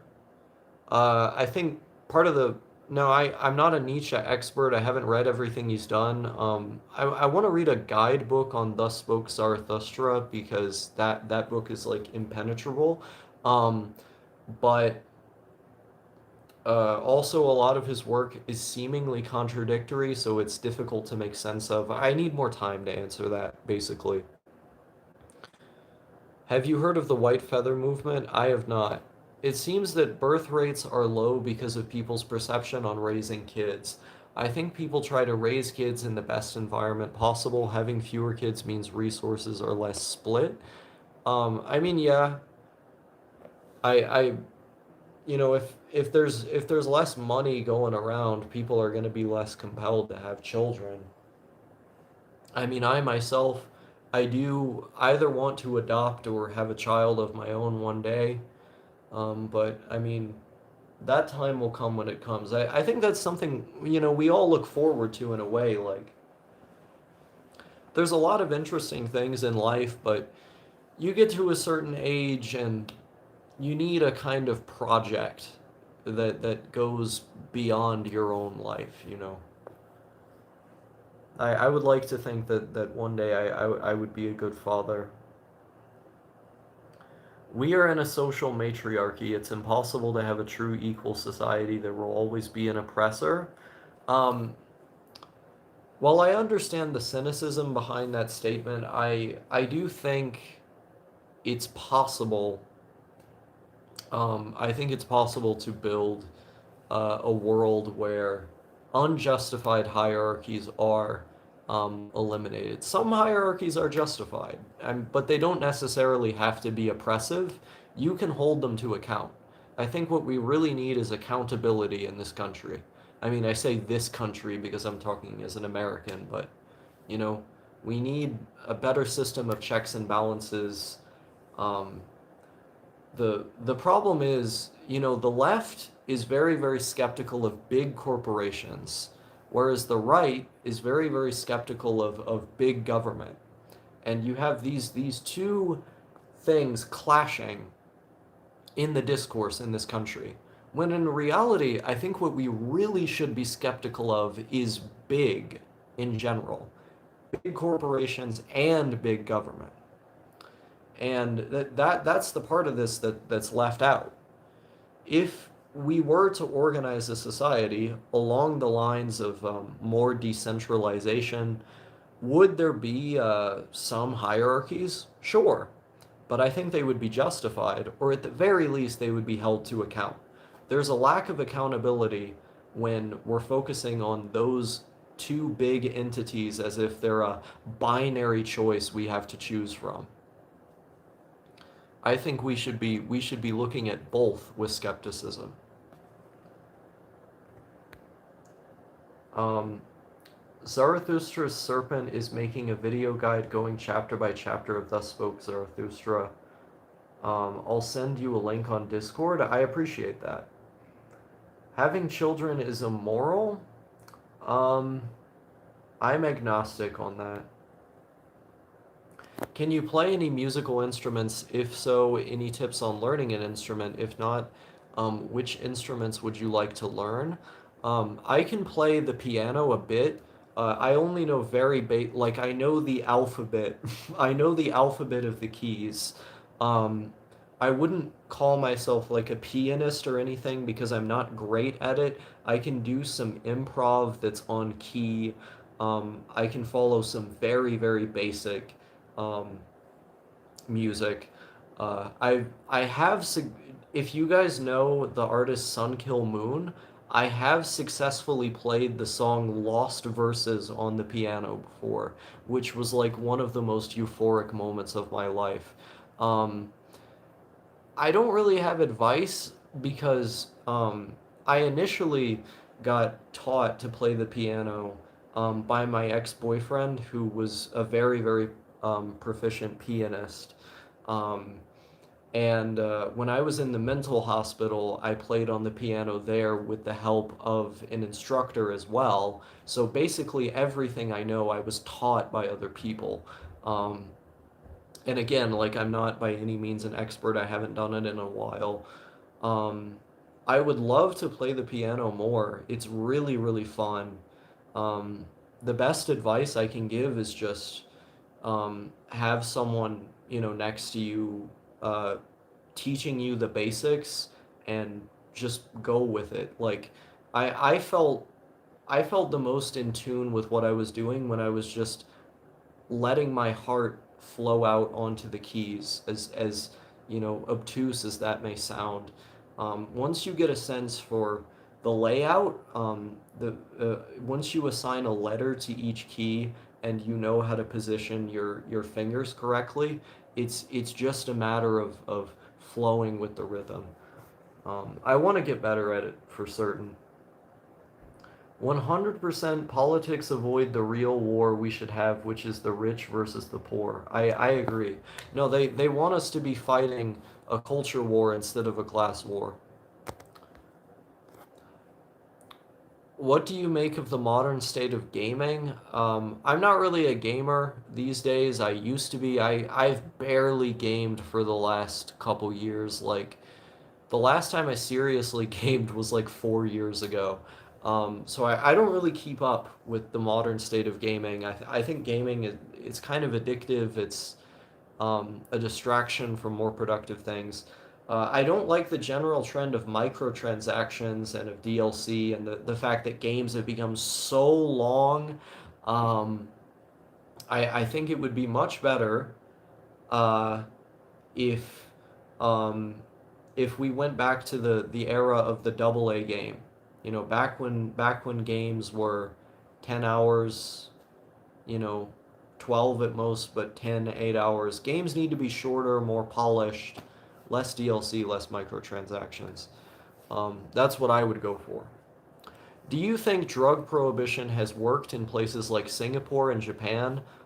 Flatly, no. I think in cultures like that, the reason why you end up getting statistics coming out of them like, oh, there's very little drug use in Japan or Singapore, is because the respondents to those surveys do not answer honestly. When you look at independent investigative journalism, you find that there are a lot of anonymous drug users in the country. And also, there's massive seizures of methamphetamine, for example, in Japan and Singapore. Huge amounts, like if there's that much meth coming into the country, there has to be a sizable market, or else there would simply be no incentive for it to be coming in those quantities. And that's only the amount they've seized. Just imagine the amount that slips through the cracks. Um, I think um, there are a lot of drug users in those countries. They simply exist in the shadows, just as they exist in the shadows in many other countries. Um, like I I think the only way to really deal with the drug problem, or the quote unquote drug problem. It's not even a problem, it's just a matter of existence. It's something we've been altering our consciousness for the entirety of human history, is to legalize, tax, and regulate them. And if that were the case, the Yakuza would have a hell of a lot less funding to continue the violence that they do. In Japan, for example. Such a gamer. Why did socialism as a social movement peter out and the left move to social issues instead? Or is the grammar of the question incorrect? Um, well, I think with the fall of the Soviet Union, you saw the general left take a hit. Um, communists, people who advocated for social ownership of the means of production, their movement was extremely demoralized. And even just social democrats, like you saw the Socialist Party in France lose, a lot of other social democratic parties lost power in many other Western European countries, and when they regained power, they adopted a neoliberal model. The labor constitution under Tony Blair, for example, famously removed the article of their constitution that stated that the broad goal of the Labor Party was a centrally planned economy, was to eventually move towards that. And so I think the movement was demoralized in the wake of the loss of the Soviet Union, sort of acting as a, for better or worse, I mean, I'm no fan of that country, or what was of that country, a sort of beacon of hope for the working class throughout the world, right? And they supported many of these movements when they existed. Um, I think there's it's a lot easier if we're looking at my own country, the United States. It's a lot easier to look at social issues as something easily fixable, because people are incredibly nihilistic about change happening on the economic side, simply due to the fact that very little has been done on the economic side for decades now. It seems that, wages have only continued to stagnate as social programs have only continued to be cut. This has been the neoliberal consensus in this country. And I don't see that changing anytime soon. And one of the reasons being that people don't believe it can. And so, what do people believe they can change? Social issues. They believe they believe they have an effect on that, an influence over that. And so that's what they focus on. Um, but the things that are much more pertinent in our lives, the things that actually would ameliorate a lot of these social issues that they purport to have the desire to fix, uh, would be the economic ones. But they're so nihilistic about the issue that it feels untenable to address them. I zoomed in super big again. Okay. Modern state of gaming is less interesting than watching paint dry. Fair enough. I mean, at least when I watch paint dry, I can use my imagination, right? Remember when an RPG was like 20 hours at most? Yeah. How can you not take drugs when you work 12 hours a day, lol? Um, I mean, I don't think working 12 hours a day is that bad. I've worked like 15-hour days before. Um, there's a lot of people in the low skill sector who are doing like physically arduous work who use like amphetamines in order to maintain a certain level of stamina while working overtime. I haven't needed to do that. Uh, I think it's really just a matter of pushing through. You just got to push through. I mean, it's painful, it's exhausting. You just got to push through. It's always better to not rely on a substance. You know, if you can do something sober, um, I think it's always more ideal to do it that way. Um, Also, I feel like indies are becoming so expansive that the double A market might actually not need to exist. See games like Blue Fire, blah blah blah. Yeah, I mean double A games are, the indie market is getting more advanced. Psyops with codeine are very popular in Japan. Oh, syrups with codeine are very popular in Japan. That is true. The other thing is that there's a lot of prescription drug abuse in Japan as well. Like they give out benzodiazepines, for example. They give that shit out like candy. There is um there is a fuck ton of quote unquote legal drug abuse in Japan as well. It's just socially accepted.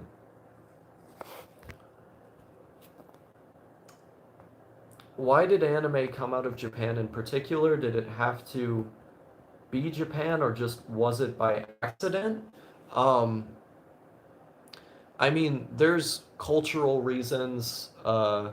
Anime is extremely incestuous, so Japanese culture influenced anime initially as it was influenced by Western animation, and then that which was influenced by animation influenced other Japanese animation, further influenced by the trends and interest amongst its fandom, which only then had a compounding effect, feeding on itself.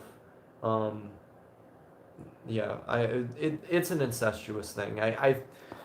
Anime as we understand it today could only come out of Japan simply because it's always being influenced by Japanese culture and the culture it itself produces, which influences itself.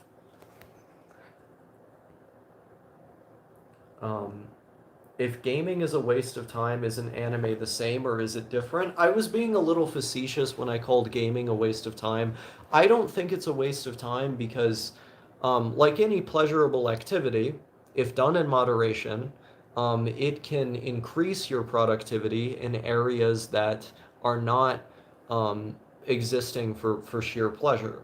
And so the de-stressing component of gaming, or if it's a game with a thought-provoking story, the themes that it can give you to reflect on, um, or again, just the enjoyment of doing it. Like these things all have value in themselves. Um, I don't need to game because I have other hobbies that serve that function, but I understand the value of it. I definitely don't think it's a waste of time. The Yakuza is not dead. Let's see here. You fell for the um Israeli star propaganda and fell for the trans meme. It looks like the Raiders are back. No thank you recently got into rock climbing. I've been trying to get into fitness. Any tips on getting into fitness? Um, I don't have great tips for that because the only thing I do is cardio. I do cardio because I enjoy it a lot. And so if I were to give a tip, I would just say enjoy what you're doing. But that's, most people don't enjoy fitness stuff, so I can't really say. I lucked out with enjoying cardio. Just be consistent, I guess. Wagey syndrome at it again. Um, Lol, I'd die if I worked more than 8 hours. I zoomed in. According to No Thank You, the problem with drugs is usually that they cost money, a major problem.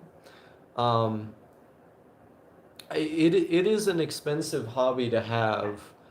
Um, I think there's more problems that stem from them than that, but they stem from how people tend to use them. So if we take a drug, for example, like methamphetamine, um, methamphetamine, under the brand name Desoxyn, is a prescription medication for ADHD with prescribed doses going up to 60 milligrams. Now, the basic starting dose is 5, but for children and adults with ADHD, it can go all the way up to 60. Um, the difference between methamphetamine and amphetamine is that it has an additional methyl group, which, due to that methyl group, causes it to have more lipid solubility. Um, an effect that is very unlikely to be noticed in the individual consumer. For example, if you look at placebo-controlled trials where people are given D-amphetamine, which is the primary ingredient of Adderall and methamphetamine, and a control and a placebo, um, people were unable to distinguish the difference between one another. Um, what was the point I was getting to with this? Oh, yes, I remember. However, due to the distribution patterns of methamphetamine, the fact that it tends to be bought in the form of crystal shards in a bag that's meant to be smoked, usually through hundreds of milligrams at once, um, this route of administration, as well as this dose, both make the drug far more addictive, make the user far more prone to psychotic behavior, and most importantly, cause acute neurotoxicity. The neurotoxicity it causes are in the areas of the brain that are the most associated with executive control. And so, if the parts of our brain that are important for us to make choices are being damaged, what's that going to do? Reinforce impulsive behavior, thereby reinforcing addiction, something that's already being reinforced by the route of administration, smoking it, which is going to have a rapid onset with a very intense rush, which is also short-lived, encouraging you to redose in order to, experience that rush again. And so, this is a drug that, due to how it's being consumed, um, and the distribution patterns thereof, um, is extremely addictive, extremely neurotoxic. But if amphetamine, the main ingredient of Adderall, were to be used in the same way, you would see the same thing occurring. And so, what is the main issue with drugs here? It's not a matter of price, but a matter of how they're being consumed and the lack of information surrounding them. The people who are compelled to consume methamphetamine in those amounts and in that way are either not aware of what they're doing, or they're at that point because they simply don't care, which gets into the question of legality, the fact that like people with lower IQs or who are less conscientious when we're looking at the five-factor model are more compelled to be doing that, so they're also more likely to do so in a risky and less intelligent way. Um, these are the main issues that you're running into with drugs. And so I would call this an issue of a lack of education surrounding the subject and irresponsible choices. Two things that I think primarily stem from prohibition. And so, um, and if we're talking about the subject of prohibition as well, the various synthesis byproducts, which are cardiotoxic or carcinogenic, or worse, the presence of fentanyl in many of these things, like all of the main problems with drugs come from, I think, a lack of education and from prohibition. When it's nothing to do with the individual pharmacology of these things. Um, the drug itself is an inanimate object. Someone has to make the choice to consume it. They can consume it in a responsible or irresponsible manner. Um, let's see here. Why do you grow out your hair? Do you prefer it being long like that, or do you hate the barber, or both? I've had long hair pretty much my whole life. There have been like very, very few periods where I've had short hair. I consider it a part of my identity. Um, it's it's just always, yeah, I've just always had long hair. I don't think I look good with short hair. You can find videos of me with short hair if you go back through the archive. I don't think I look good with short hair, and I don't feel like myself. It feels weird not having long hair. My whole life I've been like this. Um, let's see here. What do you think of 4chan? Was it and other image boards ever good? If so, what was slash is good about them? Aren't the users on these sites too rude? Um, I like the culture of rudeness on image boards because I think if you're posting there, there's a collective understanding that you're engaging in banter. It's basically a shit test. Like, I go on 4chan, and on the very rare occasion that I make a post, usually I just lurk, and someone tells me, like, oh, delete your post, fuck you, fag, or whatever. I just think it's funny. Like, you kind of have to have a thick skin and to acknowledge that, like, everybody is engaging in banter there. Um, I mean, yeah, there are some good image boards, but they're very small. Like I think Wizard Chan is decent, Lane Chan is still decent, Oboe Chan is still decent. I don't really Sushi Girl as well. I don't really use image boards anywhere near the extent I used to. But I do look at them from time to time. Even 4chan I look at from time to time. Um, yeah, I mean, they definitely used to be a lot better. I used to love 8chan. Back when 8chan was around, I loved the anime board on there because whenever there was a new anime season, there were these long discussions of each new episode, and that was fun to participate in. Have you ever watched Detective Conan slash Case Closed Kino anime? I have not, but I have watched the crossovers between Detective Conan and Lupin because I'm a big fan of Lupin. Let's see here. 4chan is what Twitter pretends to be. Um, I don't think so. Because the whole thing with Twitter is that there's a personality tied to your post. Whereas the whole point of 4chan is that your post gets attention based on the merit of the post itself. I want to be satisfied in my life, but I cannot get this feeling anymore. That's ultimately a thing for you to figure out. I mean, I don't know you, I'm not you, so I can't help you with that. But I hope you're able to make it out all right. Is there a correlation between race and intelligence, or does intelligence even matter? Can it even be defined, or is race just a proxy for class? Um, I've looked at a lot of the studies that Levin and Lin have done about the IQs of sub-Saharan Africans that are cited in the bell curve. And the methodology used in those studies is extremely poor.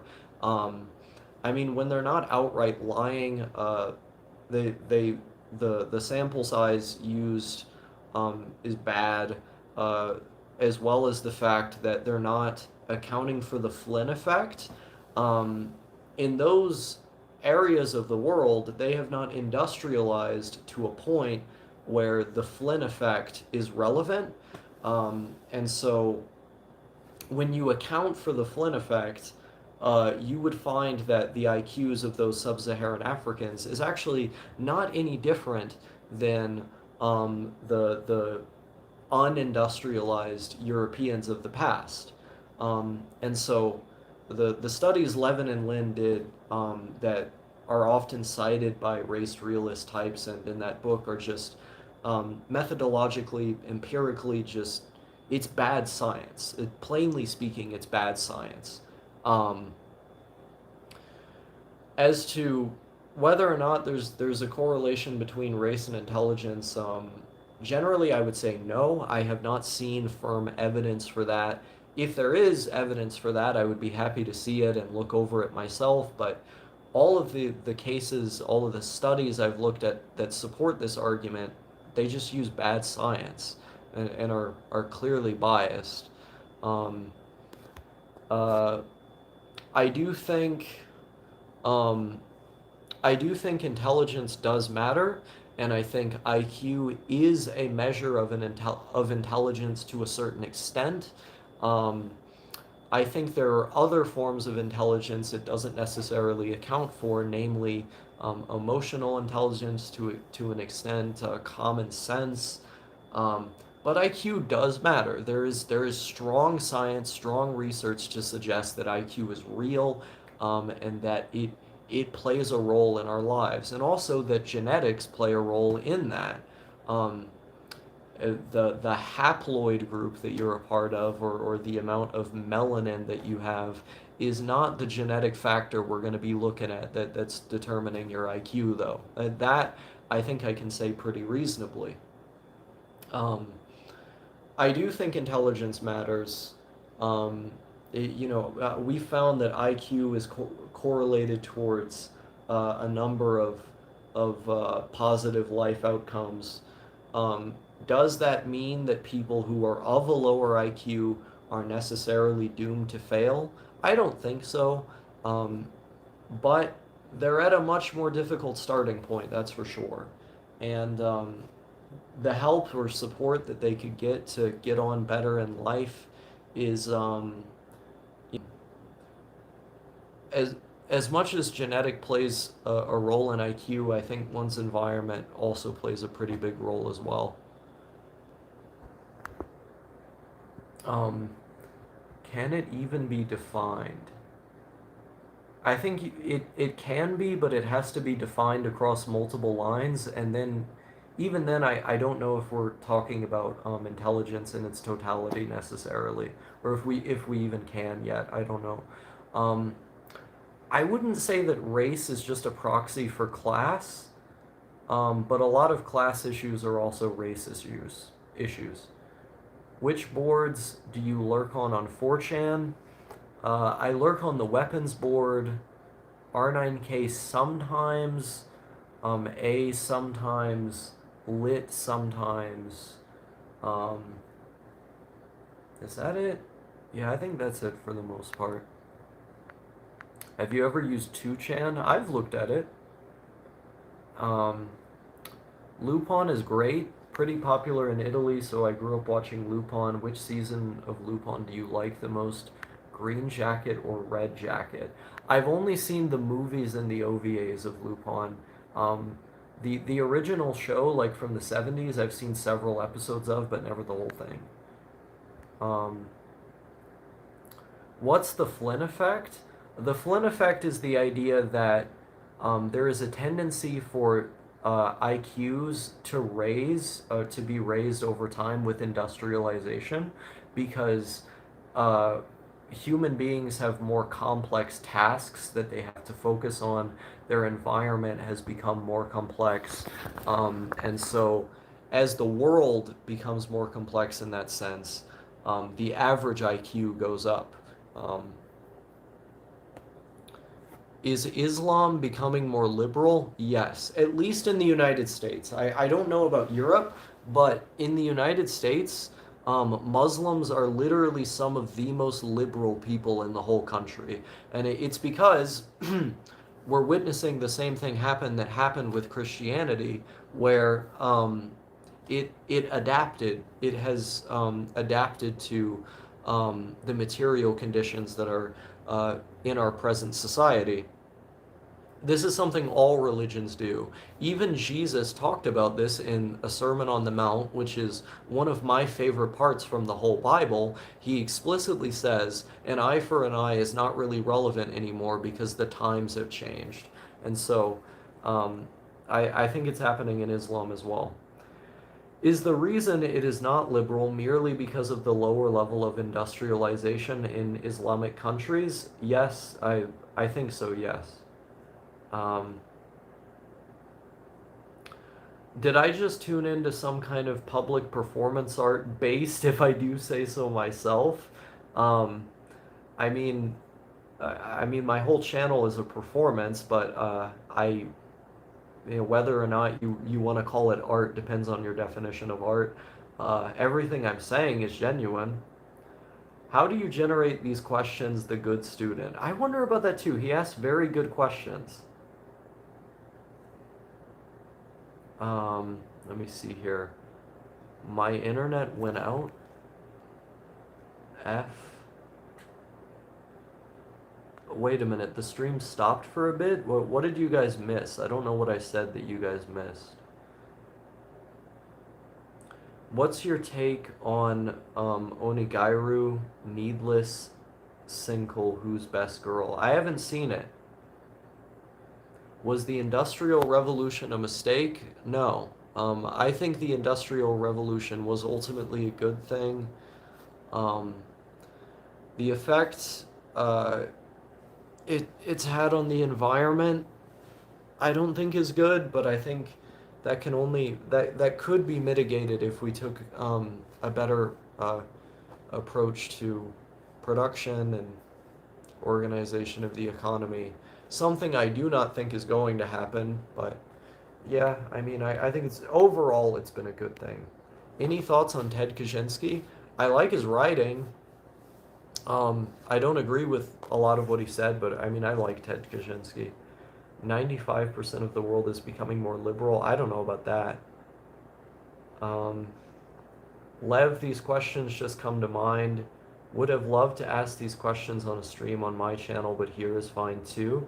Yeah, if you want to do a stream together, the good student, I would love to do a stream sometime. I quit my job recently and I'm moving to Milwaukee in a couple weeks, but I'm free, most days. Today I gotta mail some stuff, but yeah, if you have more questions you want to ask me, like in on the channel or in a video, I would love to show up. I'm always happy to come onto somebody's channel. Um, let's see here. Everyone's just talking about this anime I haven't seen. I gotta go take a piss. I'll be right back.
All right. Now, what happened while I was gone? Um, Wait, was there piss noise? Lol, later season MC. Wait, what? Could you hear piss from that far away? The bathroom's all the way over there. Why do people hate Reddit? I remember they used to steal memes from 4chan, but is that it? Reddit seems to be dying, probably because of their new website layout. too. So the main reason people hate Reddit is because it's about your reputation.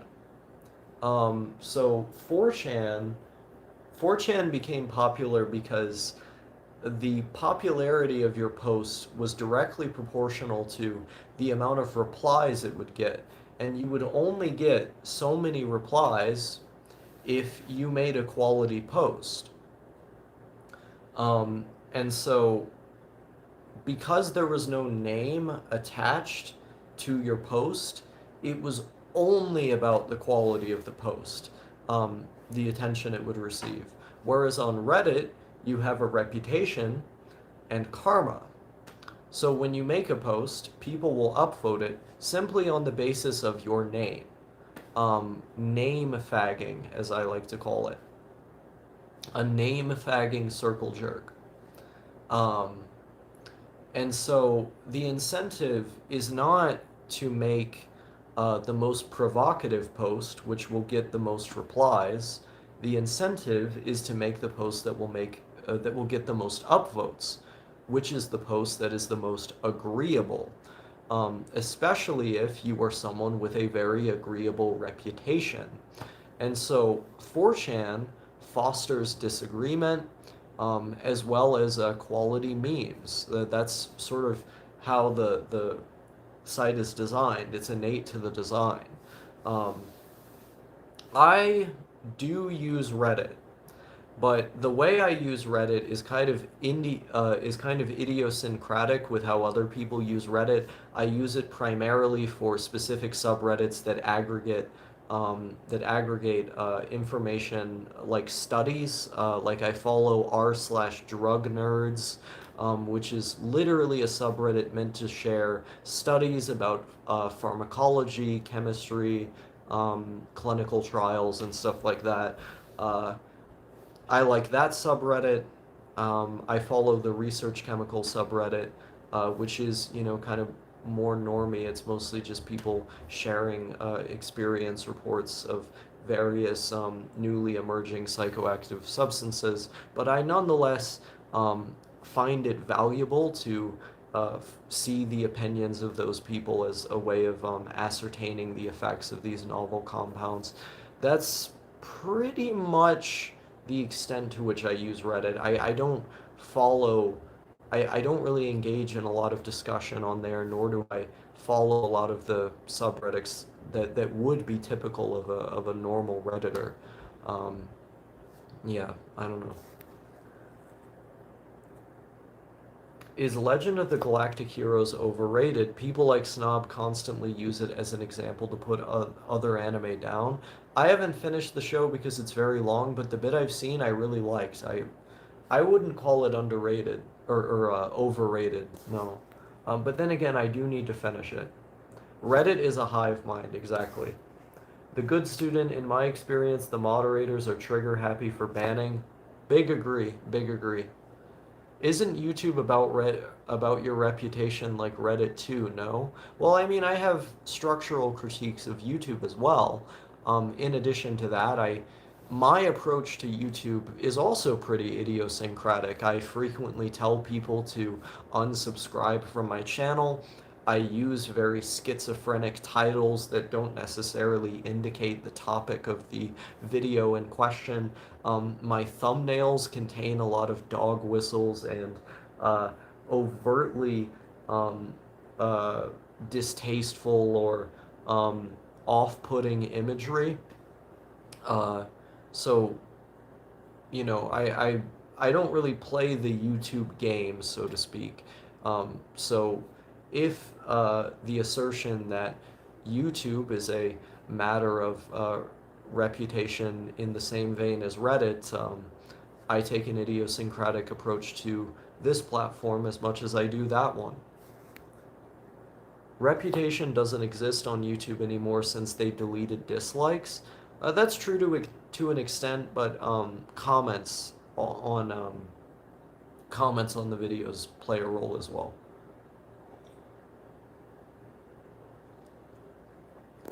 Reddit represents everything I hate about normie society, that is, I'm sympathetic to that. 14 posts on R9K have frog posters. Good quote with the Sermon on the Mount, but theologians generally disagree with that interpretation unless they are really liberal ones. The shift from the Old Testament laws to New Testament laws is due to the incarnation being fulfillment and completion of the Old Testament prophecy law. Well, I mean, I said in the stream earlier that um, I am more on the side of liberal Christianity. I guess you could say 4chan is polarized, sure, but in a different sense. With Christ taking on a human nature, he um, recapitulates the world and completely alters the metaphysics of the world, including the eradication of death, harrowing of Hades. This metaphysical shift is why the Old Testament laws changed. I gotta go, but have a nice stream. Anon. Reddit Wholesome 100. Reddit edit, thanks for the gold reward.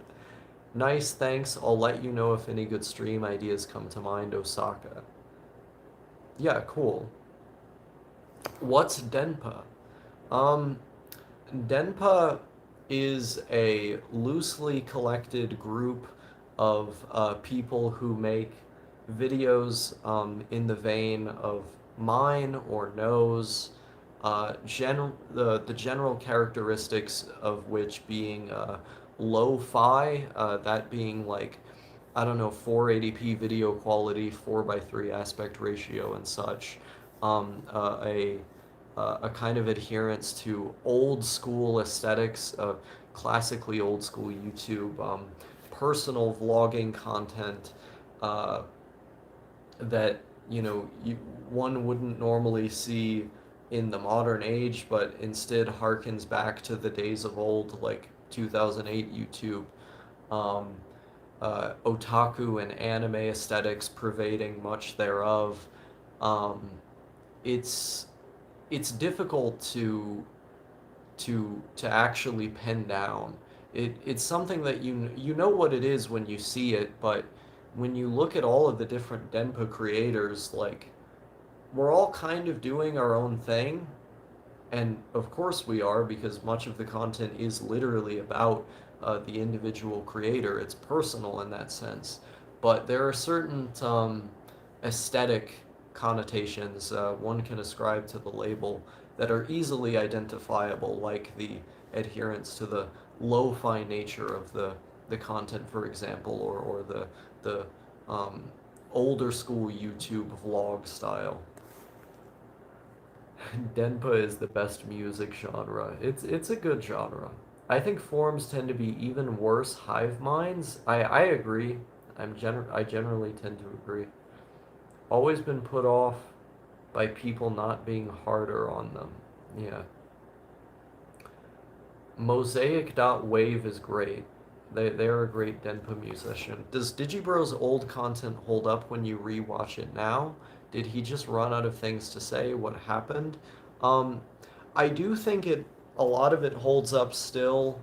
I like it less given the trajectory that she's gone on. I think her content has obviously taken a huge nosedive. Uh, and it has even made some of those old videos less enjoyable to me in retrospect. Still, I enjoy them to this day, and I do revisit them from time to time. As to what happened, um, I don't know. I think she had like a Narcissia right moment. Like I think she just kind of went nuts. They call it the quarter life crisis, right? Like you get you get into your late 20s and you just sort of go nuts. I mean, they became obsessed with this trans stuff and trying to be as woman as they possibly could, even though it was at odds with a lot of things that were genuine about themselves that now they've kind of rejected in a forced or deliberate way that's obvious to just about everyone but themselves.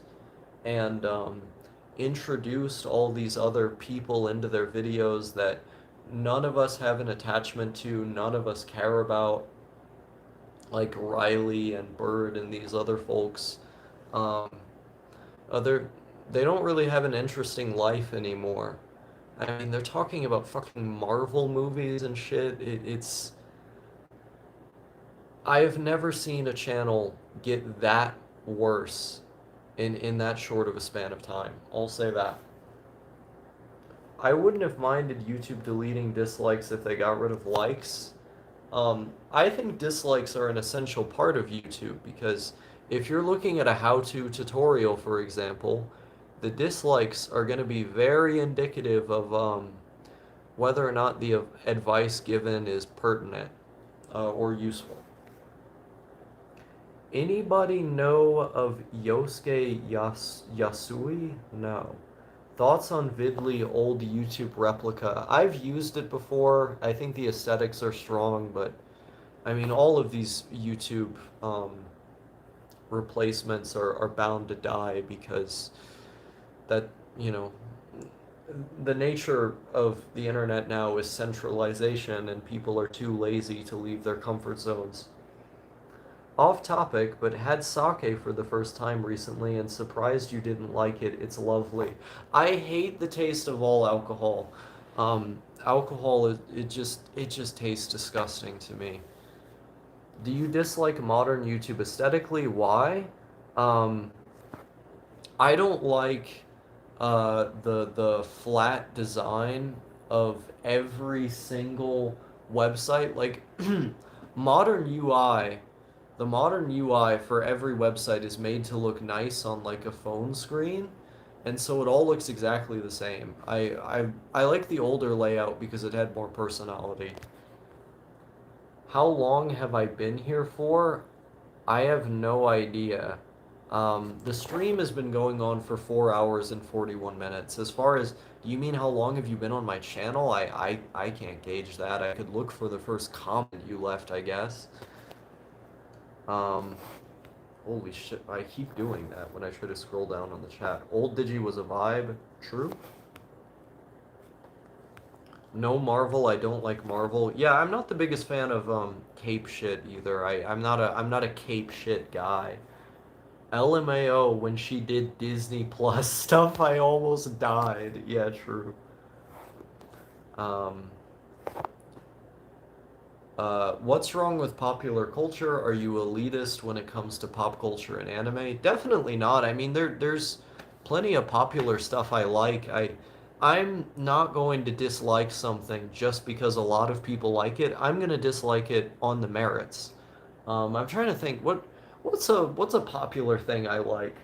Um, I mean, there's plenty of popular books that I like, but I mean, that's not really a good example because people give books a special status for some reason. Um, what's a I was about to say Old Boy, but I mean, I guess technically that's a popular movie. Uh, Her, the movie about the AI computer that the guy falls in love with. I don't know. I like Scorsese movies. Those are pretty popular. I don't fucking know. Um, there's plenty of good popular culture. Digi only quote unquote likes Marvel movies or likes Marvel because their boyfriend does. Yeah, it happens. It's a skill issue. People start liking stuff because their partner likes it. Get YouTube Redux. Any drugs or drinks that help you creatively. I'm generally skeptical of people who make claims like this substance makes you more creative or something. Um, I if I were to give like a definitive answer, there are certain stimulants that definitely loosen me up or lubricate the process of being creative. Um, it's not exactly willing something into existence, like no substance is going to act upon something that doesn't already exist within the mind, right? Um, but I have found that analogs of the substance phenymetrazine, which is a dopaminergic stimulant that the Beatles, specifically Paul McCartney, used to use. Um, Certain phenmetrazine analogs have been amazing for writing for me. The video, the story of my enslavement, was actually written under the influence of a substance called 3-CPM. Um, Ritalin, I've found has been great for writing for me, as well. The classic caffeine. Um, Beyond that, I, I can't really name anything.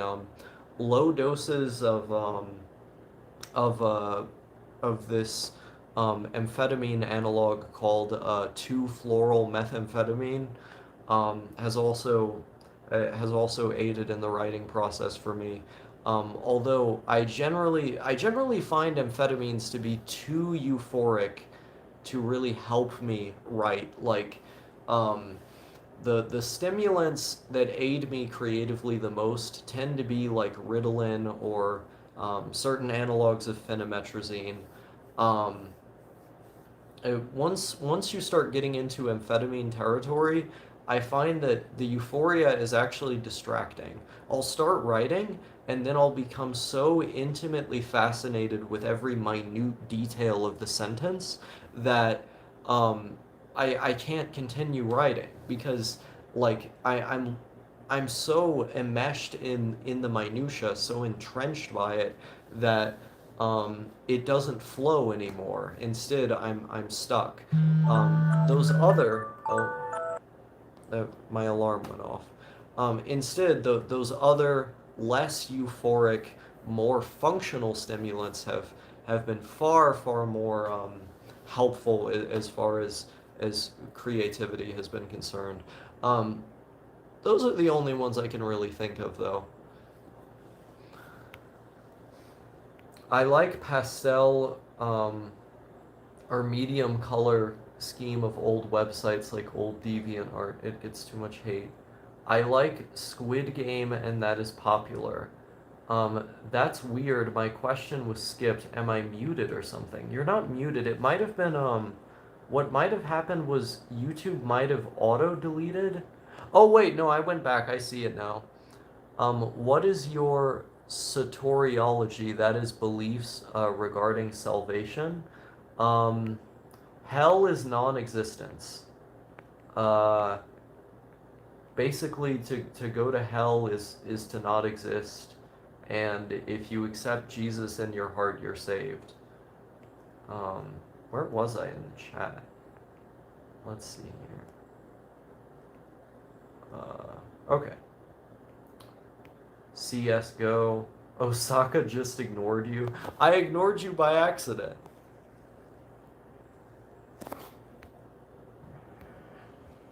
Wait a minute. Okay. I keep zooming in when I'm trying to look at the chat. Do you find it easier to like anime and stuff from the early 2000s than stuff coming out now? If so, if so, then why? Um, it's a mixed bag, really. Um, I mean, I like if we're talking about an era that has like proportionally more things that I enjoy, I would be sitting here saying the 70s, the 80s, the 90s, but that's because more sci-fi stuff was coming out back then. Um, and also I just prefer cell animation. Um, I think it's about 50-50 when it's modern anime versus stuff from the 2000s as far as like my enjoyment is concerned. Do you play tabletop RPGs? I do not. Um, I've just never really sat down to do it. I'm open to it, but I've never had a group of friends to do it with. Any tips for moving to Linux? Going to use Debian? Um, Debian is a good start. Um, I would recommend starting with Debian because there's a lot of very easy to understand guides out there, and it's very intuitive to use. Um, and Debian is also like the most stable. Um, what's the most interesting thing in the world? Um, I think, hmm, That is a very good question. I think by far the thing that I've spent the most time thinking about is probably human psychology. Um, if I were to say, yeah, I think the way humans in general work is probably the most interesting thing in the world to me. Um, I mean, if you look at like all of my main interests, the things I spend a lot of time talking about, it's all just stuff to do with humans. I did a drug rant not that long ago, and what is that really about? Human psychology, uh, the neurochemistry that make us up. Um, all of my interests really stem at their core from a fascination with human beings. So I guess just us. Have you watched Ashita no Joe? I have. I have not finished the show. I've watched like half of it. It's really fucking good. Nobody deserves eternal suffering. Yeah, I agree. Um, What's the appeal of K-On! And activity-based anime like, say, fishing, camping, etc.? Have you ever picked up a hobby because of such an anime? I have not, but for me, the appeal of anime like that is primarily characterization. So K-On! Is a good show because it has very, very strong characterization, and the things that they do, the hobbies that they have, are merely a way to explore the character dynamics that exist in those shows. I also prefer cell animation. I actually collect cells. It's a fun hobby. Nice. Very cool. Best era of the internet? Well, I've only used the internet for a few eras. You know, if I wanted to LARP, I would say like, oh, the 90s or something. Or the early 2000s. But obviously, I didn't use the internet then. I was born in 2002. Um, it, I, I honestly don't have an answer. Have you read any good Japanese novels which are not light novels? Um, I actually have one for the meme. I'll display it right here.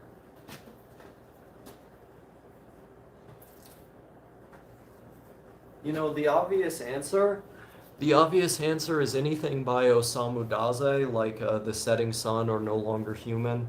But this, Nip the Buds, Shoot the Kids, this is an underrated book. Now, I have not finished this, um, but it basically follows a group of kids in the wake of the bombings in Japan. Um, the author who wrote this is a very prominent author, like in the literary world in general. This one's good. Um, I'm gonna take a look at my shelf. What do I have here that's hey guys. Wait a minute. The Complete Manual of Suicide by I see. Do you guys want to look at my bookshelf? I need to not dox the personal information of my roommate because it hangs up on one of the walls. But if I'm careful, I can just fucking take you to my bookshelf. I'm gonna cover the camera for a moment. We can look together. Where are your programming socks? Nice, lol. I'm trying to find where. Yo, we got Nietzsche, we got Hemingway, we got Hunter S. Thompson. I'm trying to find. We're just gonna keep. I do not do programming. Um, the joke is that people with programming socks are trans. They're calling me trans. I'm. We haven't seen a Japanese book yet. No Japanese book yet. This is a good book, Nixon Land by Pearlstein. All of this is like by far like the most definitive overlook of the 60s that you can find of 60s culture, politics, good shit, good shit. There I was talking about Remember the Kanji earlier. The Poems of Mao Zedong. This book on addiction is terrible, by the way. I read this because it was on a list from Arrowwood's library, and he uses a fuck ton of studies that have never been replicated. Like, for example, there's a study that I fucking hate this book. There's a study that he uses to say that addiction is all psychological, that specifically uses a breed of mice that are genetically predisposed to not being addicted as easily. Um, and every time people have tried to replicate the study, it's never gone through. This is a pretty bad book. But I read it anyway because I wanted to, I don't know, I wanted to know about addiction. Um, Serotonin by Hollaback. This is a good. Have you written any fiction, Osaka? I have, but I've never published it. Isn't Mao the guy who starved like 6 million people? Yes. Um, Hitler is the Iliad by Homer. Hitler is military commander. Theodore Kaczynski, Industrial Society and Its Future. Book about Iran. Philip K. Dick, my favorite author besides Bukowski, right here. Um, yeah, big book about Pol Pot, a biography of Karl Marx. Where's Mein Kampf? I don't have Mein Kampf. A book about ecstasy. Alexander and Anne Shulgin's two books where they talk about all of the compounds that they synthesized and the reports of them. Mass Psychology of Fascism, Mao the Unknown Story. Um, it, the two volumes of male fantasies where this sexologist tries to say that like fascism was caused by sexual repression. The Long March, you know, another book about bad stuff Mao did. The Private Life of Chairman Mao, his fucking personal doctor writing about writing about the man himself. Shutting Out the Sun, book about hikikomori, apocalypse culture. This is just a bunch of esoteric essays, like political and cultural essays. Inventing the Future, it's a book about UBI. Um, it must be annoying to carry around these books when changing addresses.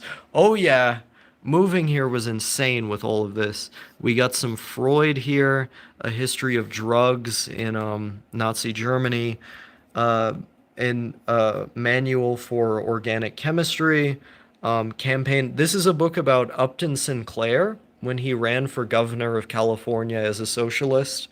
Um, Almost at work, so gonna leave. Goodbye, old friend. Let's catch up soon. I'd appreciate that. Yeah, no, it was nice having you here, drunk. Yeah, we can VC whenever you want.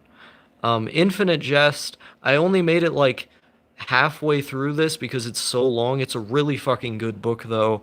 Organic Chemistry as a Second Language. Um, Introducing the Basic Concepts to Organic Chemistry 1.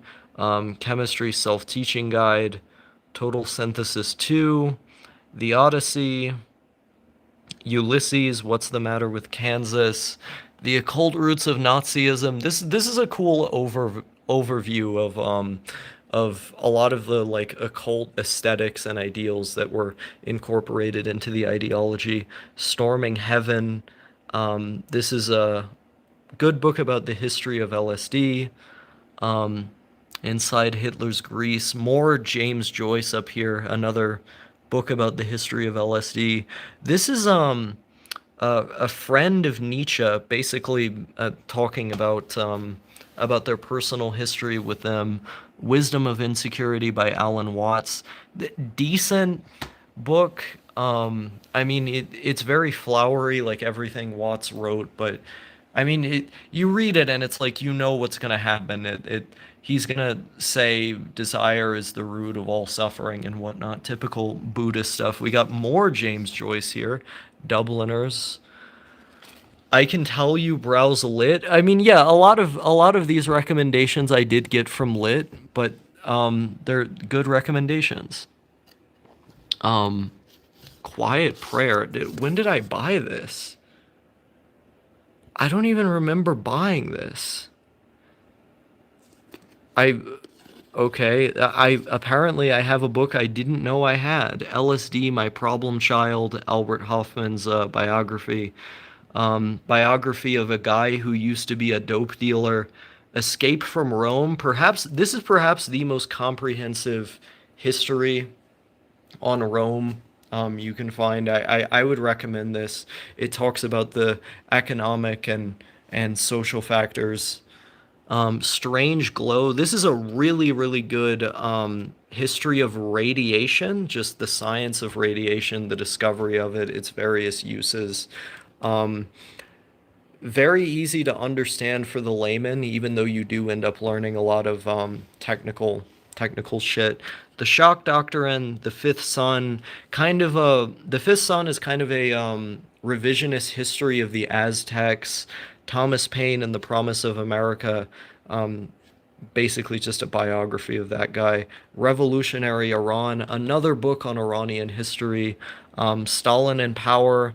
Um, Robert C. Tucker, he does some of the more comprehensive and I would say historically accurate portrayals of Stalin. While he doesn't, kind of glorify him or anything like that. A lot of the propaganda surrounding the Stalin years is dispelled here, while at the same time talking about the crimes. Permanent Record by Snowden, good. Faust, obviously a classic. 120 Days of Sodom, classic, obviously. Let's see here. Yeah, I don't know what's wrong with lit. There's a lot of lit hate in the chat. The Myth of Sisyphus by Camus, Emile Durkheim's Division of Labor and Society, The Great Wall of China by Kafka, underrated short story by Kafka. Not very many people talk about this one. I pretty much never hear it brought up. Um, the Communist Manifesto, Fear and Loathing in Las Vegas, Taipei by Tao Lin. I do not like Tao Lin. I think he's incredibly boring as a writer. Um, I don't know why. I don't know why people are constantly shilling Tao Lin as like one of the better like modern writers of today. I think he's fucking obnoxious. I mean, the guy literally released a book of his own tweets. Um, No, I was just getting a vibe from the shelf, and now I understand why. No one is saying we dislike lit. It's just obvious many of these books are discussed a lot there. The last book I read was Dr. Jekyll and Mr. Hyde. The Moe Manifesto, more Ernest Hemingway. The Man in the Sea is a really, really good book. If you want like something short that's kind of slice of lifey about an old guy kind of mentoring this kid, this is good shit. Um, the Three Christs of Ypsilanti. I never know how to pronounce this word. This is a good book about the story of or the history of various mental institutions and experiments thereof. Catch 22, obvious postmodern literature classic. The Trial, classic. Um, Cordian, The Anatomy of Dependence. This is one of those books on Japanese psychology that kind of ended up underpinning like the whole field. Like every Japanese psychologist is going to read this. This is if you want like a comprehensive analysis of um, this sort of mother-child dynamic, the unique relationship Japanese children have to their parents and its effects on society. This is an important book to read. Um, North Korea, Another Country. Good book on North Korean history. Finally, some good news. This is an indie book that I don't really hear anyone talk about people hanging out in the wake of a nuclear bombing. The Selfish Gene by Dawkins, The Pigeon by Suskind. The Pigeon is an amazing short story. Like it's very Kafka-esque, but it's basically a psychological horror story of a guy who is tortured by a pigeon, by the sight of a pigeon around his dwelling. Extremely isolated guy who lives like in a tiny room. Um, and the whole story is him in a sort of stream of consciousness way going fucking nuts. Really, really good. American Power and the New Mandarins by Noam Chomsky. Uh, just an essay, or an essay. It's essays that he wrote. Julius Caesar by Shakespeare. It's Shakespeare. Hamlet by Shakespeare. Um, well, why women had better sex under socialism. Um, you know, the socialist book. This is a bunch of stuff from Plato. Manufacturing Consent. How to Change Your Mind by Michael Pollan. Um, this is kind of the book that ushered in the psychedelic renaissance in the United States, because there was all of this research being done that found that LSD, psilocybin, would be good for like neurodegenerative diseases and depression due to like neurogenesis, spinogenesis, um, synaptogenesis and such. And this is part of why they have such a rapid therapeutic effect in a clinical context. And so it took, this guy who's a botanist as well as like a neuroscientist who had not used, these drugs until well into his life. Like I think the first trip he had, he was in his 50s. Established academic guy, sort of putting all of this research together in this digestible form for the public that ended up completely changing the conversation around psychedelics in the United States. So, How to Change Your Mind is it's an important book culturally, I guess, for this country. How to Read and Why by Harold Bloom, esteemed literary critic. You'll notice this. I have a couple of these books that are like how to read more efficiently. It's because I'm autistic about getting the most out of what I read. Um, Red Star Over China by Edgar Snow. Kind of a biased book. I mean, he was a communist who was in China as the revolution was happening, but I mean, nonetheless, I think important to read. Notes on Nationalism by George Orwell. Day by Elie Wiesel. The Great Gatsby. Night. The Wall by Sartre. The Soviet Political Mind by Tucker. Another book from him. 1984, The Thorn Birds of Mice and Men, The Anatomy of Human Destructiveness. This is uh, uh, one of those Frankfurt School books that, goes over the psychology of fascism. I've got a couple like this. Fear and Loathing on the Campaign Trail, more Hunter S. Thompson. Nietzsche, The Gay Science. Ketamine, this is literally just a book of studies about ketamine. Um, it I think is from like the MIT Press or something. The Stranger by Albert Camus, one of my favorite books. My Education by Burroughs. This is literally just a series of Burroughs' dreams that he wrote about. Um, it's kind of an esoteric book. I believe this was the last he ever wrote as well. Darkness at Noon, great book about authoritarianism in the Soviet Union. Too Loud a Solitude. This is I did a reading of the first two chapters of this on my second channel. Um, Very, very flowery language in this book.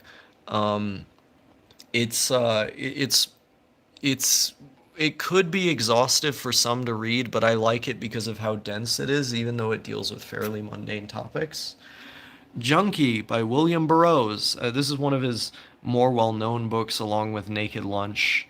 After Prohibition, this is just a series of essays on um, how we would go about the legalization of drugs. Bunch of different perspectives that are in this book. The Triflers by Mumky Jones, surprisingly good book for an amateur author. I remember enjoying it. Against Empathy: The Case for Rational Compassion. I have not read this one yet. The Conspiracy Against the Human Race, antinatalist book that No is constantly shilling. The Grapes of Wrath, classic from the Great Depression. This is one of those books they make you read in school, which is weird because it has a socialist message, and Steinbeck himself was a communist. On both sides of the wall, interesting anecdotes from people who were in Jewish concentration camps and slums during World War II. Killing Pablo. I have not read this one yet either. It's the story of Pablo Escobar, how they got him. Synthetic Panics. This is a really, really good cultural and political analysis of the prohibition of drugs, its racial component, its historical and political component, and specifically as it pertains to synthetic drugs. Um, there's a lot of data from this book that I've cited, and so it's been essential to me in that sense. The Assassination of Julius Caesar by Michael Parenti. This is I mean, I think I had another one of Parenti's books here. I think I showed God and His Demons. This is more of like a socialistic analysis of Caesar's role and of Rome in general. A People's History of the United States, Good Cop, Bad War by Neil Woods. Basically, an analysis from the perspective of a former undercover cop on the prohibition of drugs and how it actually leads to the increase of crime and violence in society. This book as well is just sort of a companion piece. Woman in the Dunes by Abe. This is a Japanese book. Post Office by Charles Bukowski. I've said many times Bukowski is my favorite writer. If you've read him, you can probably see how I've been influenced by him. Moby Dick, one of the best books. Leeches. This is kind of a weird book. Why are you leaving me on red? I haven't been looking at the chat. Why are you leaving me on red? I don't know who you are, heavily entwined. Did you say something before? I got caught up in literally just showing everything on my bookshelf. Respond to me on Discord. I'm going to kill myself, Keck. Are you actually going to kill yourself? Well, I'll respond to you either way. Because you got a Lane profile pic, probably. Well, I mean, I don't think it's true because they said Keck as well. And plus, if they know that I'm streaming, it's pretty obvious why they've been left on red. Um, this book, Leeches, is cool because it's basically just the schizo ramblings of a writer character who's a Jew in the middle of, I almost said Siberia, Serbia. Cool. The Drug User, various essays and stories of people who have used drugs throughout history. Um, the Little Book of Heroin. This is just a guide by a PhD, I think, is he psychologist, um, on how to do heroin. Imperialism, The Highest Stage of Capitalism by Lenin. The Boy Who Could Change the World. This is literally just a bunch of essays by Aaron Schwartz. The Hour of the Star, a stream of consciousness schizo book about a guy who's a writer. The Rebel. This is another Camus book. Chess Story. It's a decent short story. First is Tragedy, then is Farce. Zizek, Women, my favorite book by Bukowski. Oh, Murakami, we got another Japanese book here, A Wild Sheep Chase. Confederacy of Dunces. Brief Interviews with Hideous Men by David Foster Wallace. I like this one more than Infinite Jest. The Confessions of Victor X. This is like a pedo book, basically. It's basically just the story of a pedo, and his life being like an impoverished pervert. Supposedly, the story of this guy is what Narbekov's Lolita, which I also have on this shelf somewhere, is about. It's based on this guy. Um, I am gonna go back and read the older messages in chat. Beautiful fighting girl. Um, there's an analysis of Lolicon in here. Another Pol Pot book, Umberto Eco's The Name of the Rose, Man and His Symbols by Jung. Almost finished here. We've got more Kurt Van Gut. Um, uh, we've got Thoreau in here, Techniques in Organic Chemistry. We've got some Ray Bradbury here, Hikikomori Adolescence Without End, more Philip K. Dick, The Crying of Lot 49, The Bell Jar, Virginia Woolf, Of Love and Other Demons. This is like a semi-pedo book, depending on how you look at it. Not really, though. Steppenwolf, obvious classic. The Life of Lenin, The Jakarta Method. This is a great analysis of how essentially the coup that we did in the Philippines ended up being used as a model for Pinochet's Chile, and other countries around the world which turned the tide of the Cold War. Christopher Hitchens, more Albert Camus, The Tibetan Book of the Dead, Sadie Plant's Writing on Drugs, The Song of Solomon, pretty important work of African American literature. The Doors of Perception by Aldous Huxley, stories of his experiences on mescaline and psilocybin. A High Wind in Jamaica, fantastic book about child pirates. The Book of Disquiet, kind of one of those, important nihilist doomer core books. Foucault's The Order of Things. Ice by Anna Kavan. I did not finish this book. I thought it was really boring. Let's see, under here, we've just have programming and Japanese stuff. Oh yes, Silence by Shosaku Endo. If any of you have seen the Scorsese movie, it was based off of this book. The Road to Terror, another book about Stalin. Practical Ethics by Peter Singer. Hitler by Vanna Maser. Let's see, Soviet Fates and Lost Alternatives, The President's Club, Life and Terror in Stalin's Russia, The Electric Kool-Aid Acid Test, another book about the history of LSD in the States, The Wealth of Nations, Notes from Underground, Lolita, Speed and Kentucky Ham by Burroughs' Son, and Diary of a Young Girl by Anne Frank. I think that's everything. I feel like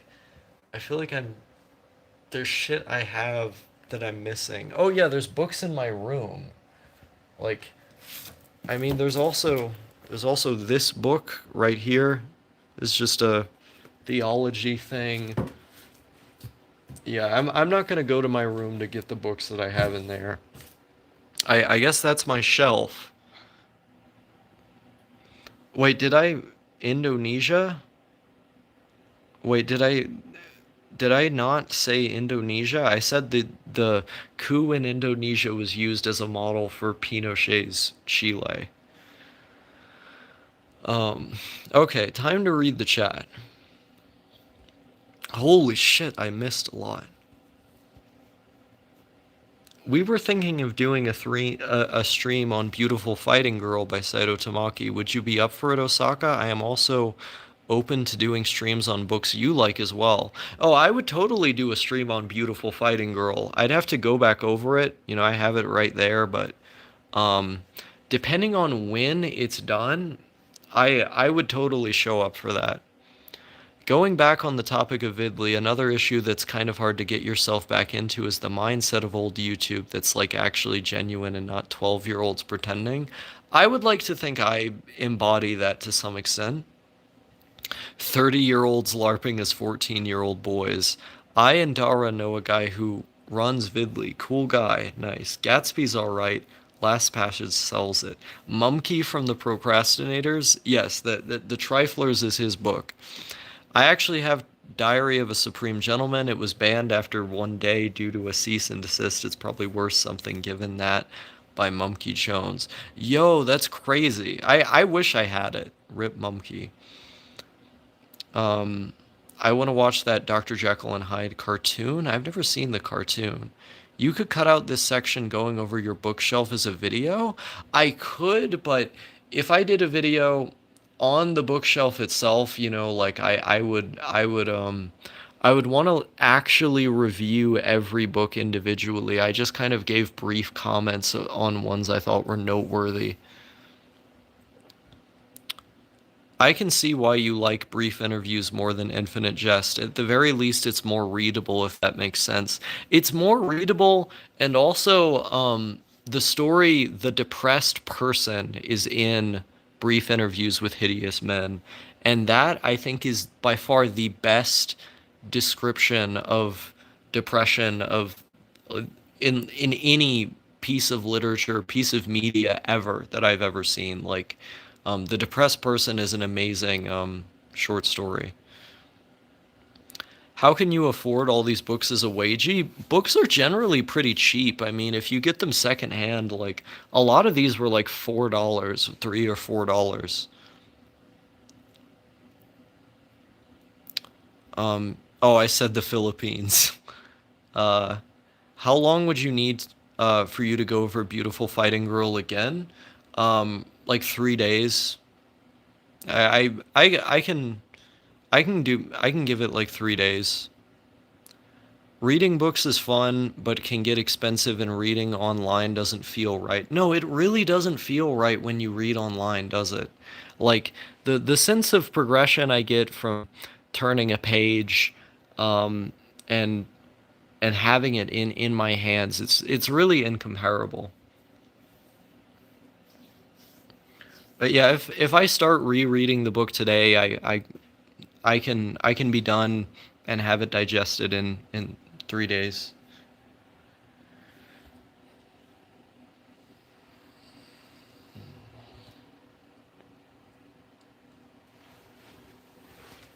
I don't know why. See, I don't know why they don't make us, like, when you're in high school. This is a college chemistry book, by the way. But I don't know why they don't make you read this in high school, because it makes all of the concepts way more intuitive. How much longer are you going to be free? I'm not moving until the 20th. I leave the state the 20th. But like, it literally starts from the very beginning in a way that I found to be more intuitive than high school chemistry material. Like it literally starts with matter. The universe is composed of matter and radiant energy. Matter, from the Latin materia, meaning wood or other material, may be defined as any kind of mass energy that moves with velocities less than the velocity of light, and radiant energy as any kind of mass energy that moves with the velocity of light. Like, I feel like there was way more obfuscation in high school chemistry than there is when you look at a college level book like this. If I don't know what something means when I'm reading this, all I have to do is look it up, and then the meaning is right there. But like, they make everything so abundantly clear that it makes me almost think that there's like a conspiracy in high school chemistry class to obfuscate it, to make it less understandable.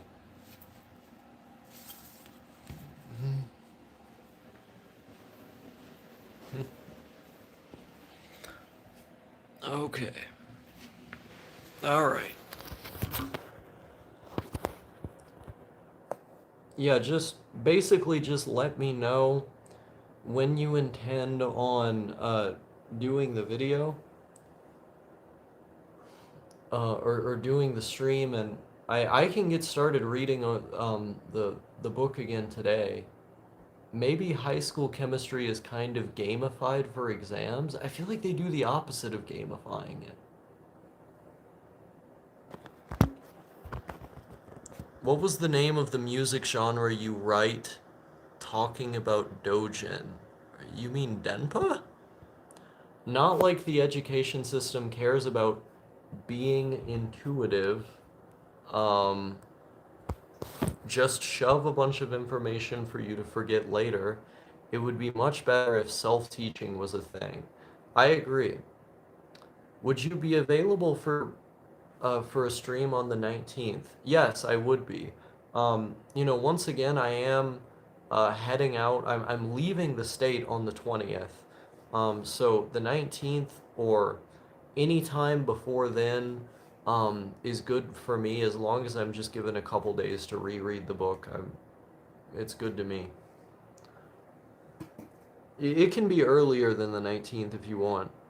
By gamified, I meant that it's about points. Yeah, that's true. Like when you're only concerned with rote memorization, it's less about conveying the more adventurous or storied aspects of something that actually is quite fascinating.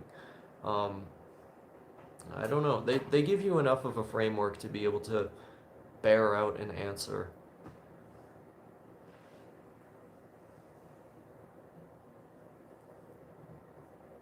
All right.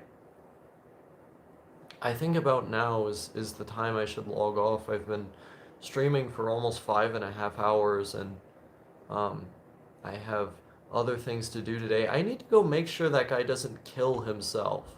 I mean, I'm fairly certain he was joking, but I mean, if he's not, I don't want a dead body on my hands. Um, so, yeah. Thank you all for coming out to the stream. I appreciated the very engaging questions from the good student, and from everybody else. Uh, right, let's do it on the 19th. There's also another guy who I want to be on, and he's only available on Tuesdays. Would 2 p.m. UK time be all right? That's 6 hours apart from me. Yeah, yeah, yeah. Yeah, that would work for me. All right then. Yeah, no problem. I appreciate you asking them, and to, everybody else who stuck around. Peace out.